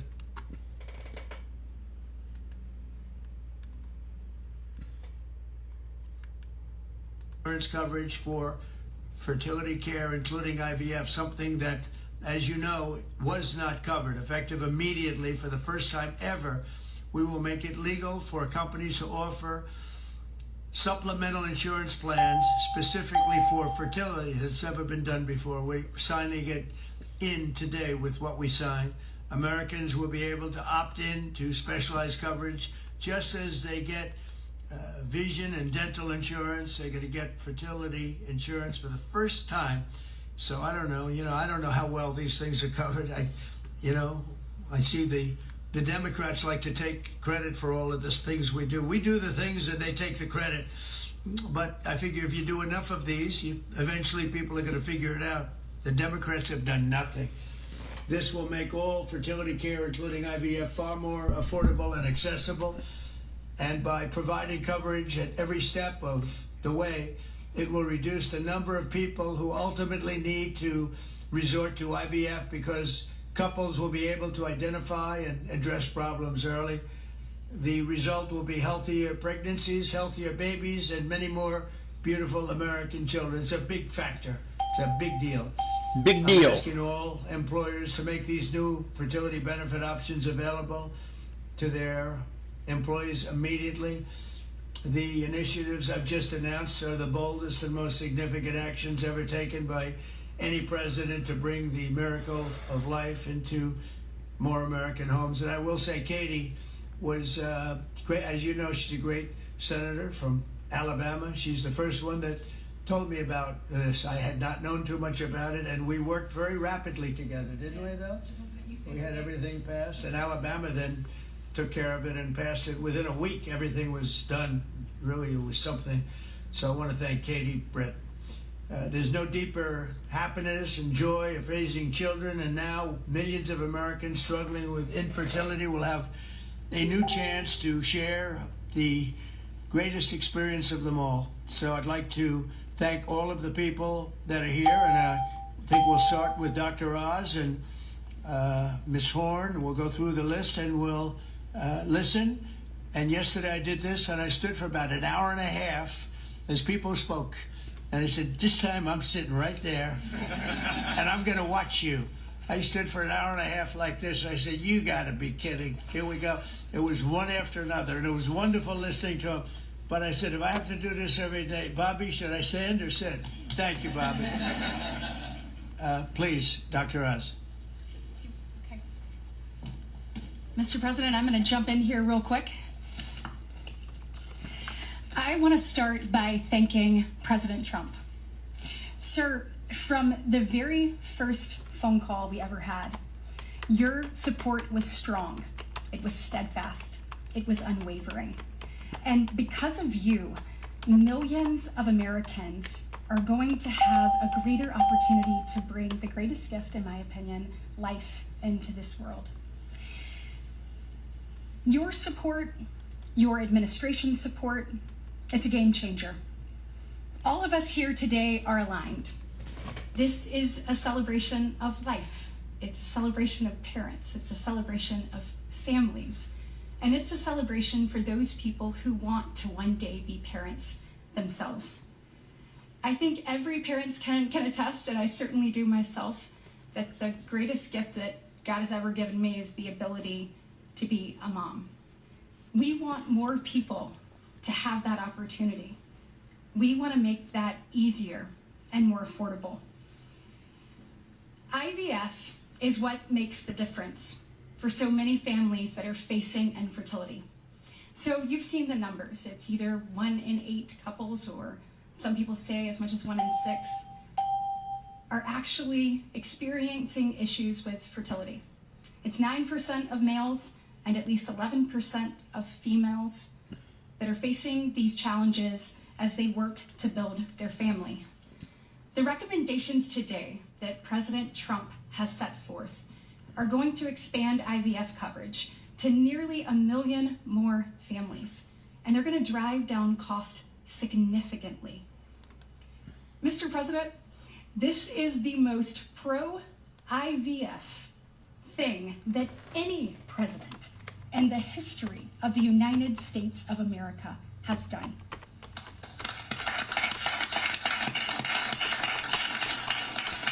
And Mr. President, it's your leadership. You are the reason why the Republican Party is now the party of parents. We are the party of families.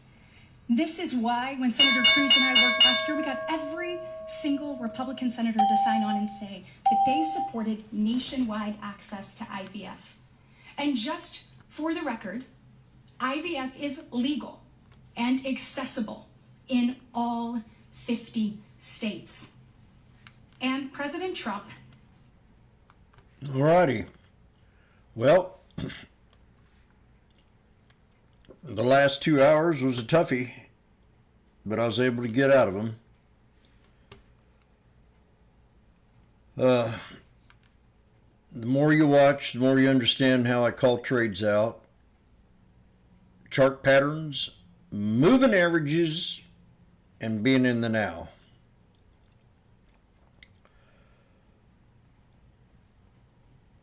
So, I mean, there's so many mixed messages out there. You get them all the time anymore. Especially from the fat cats that are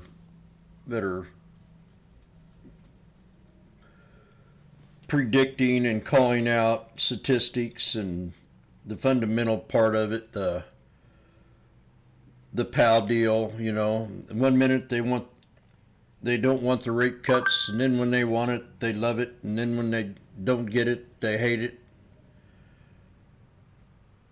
The unemployment numbers have hardly ever been true, so the market's been running them without the unemployment numbers, which these fat cats say it's mandatory to know how that is and how they can predict the future.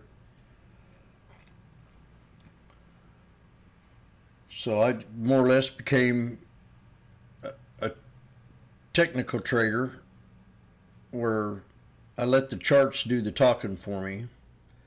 Today I come out saying that we need to be careful today, that wait for the right setups. So trend lines were doing pretty good there until I got into that triple bottom and it sunk on me. And again, it's that time of day where I go, shit, you know, I got to be a little bit more careful. 2:30 Eastern time. Within that 2:30 Eastern time to 3:30 Eastern time, it seems like here lately has been the sell-off bracket. So being in the now, knowing the first hour and a half is great for scalping, It really handles the trend lines real well. Then it kind of slows down a little bit. Some traders just go home after that.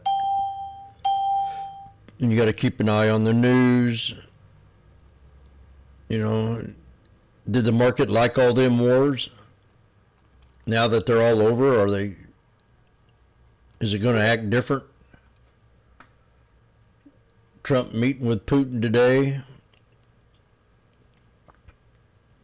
And then Trump comes out and says Hamas is killing their own people. But anybody that turns on Hamas, you're going to die. You're going to get killed.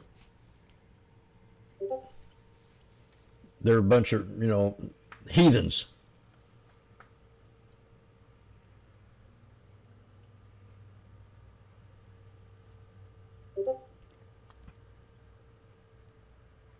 I wish there was no killing, no wars, none.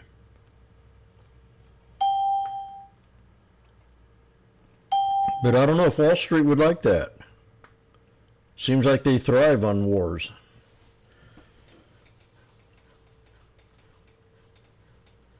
My opinion.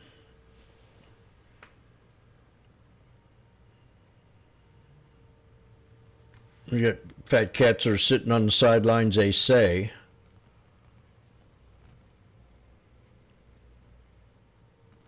I mean, news like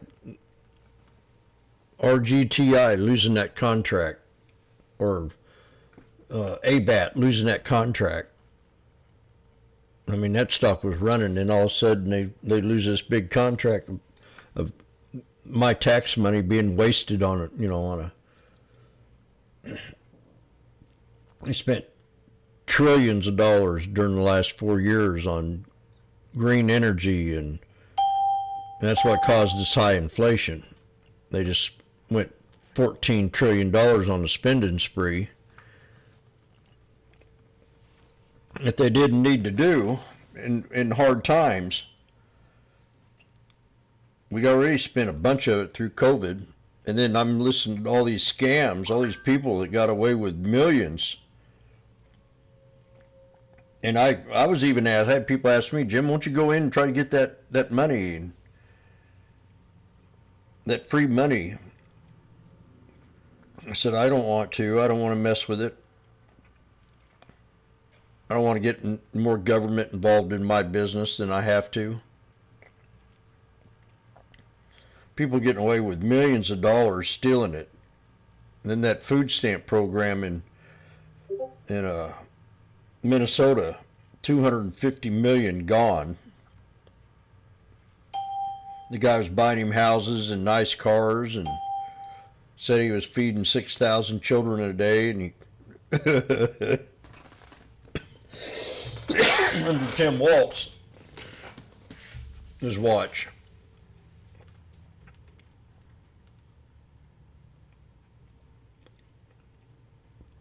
So it's all about chart patterns, moving average. It's odd how they line up a lot. On days like today.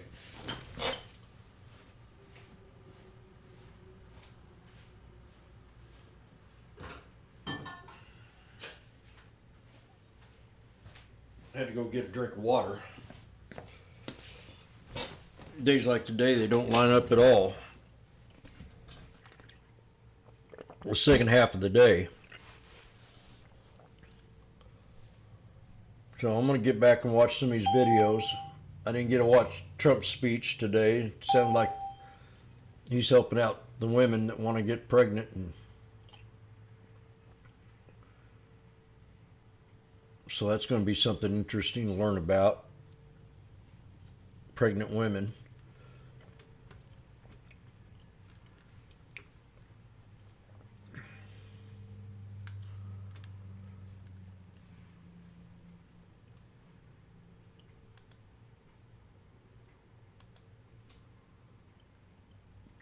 My throat's a little irritated. So I'm going to get out of here, and got a long night tonight. I was able to get some sleep last night. The night before I did not hardly got any sleep. I like to sit here and learn. I can't stop learning. So I'm going to get out of here. Today I was 6 for 6, got stuck in 2 trades and had to pull my way out, and it paid off.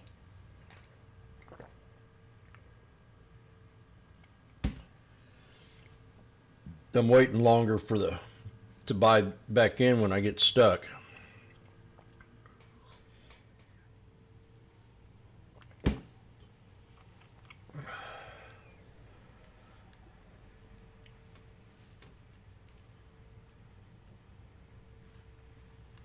So I'm going to get on out of here.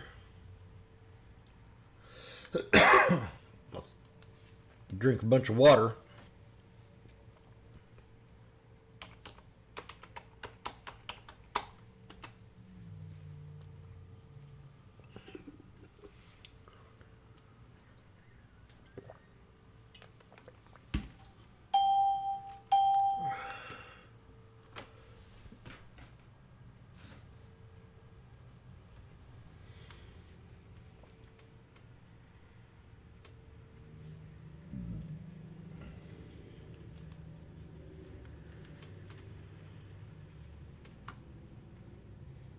We'll catch y'all later, YouTubers.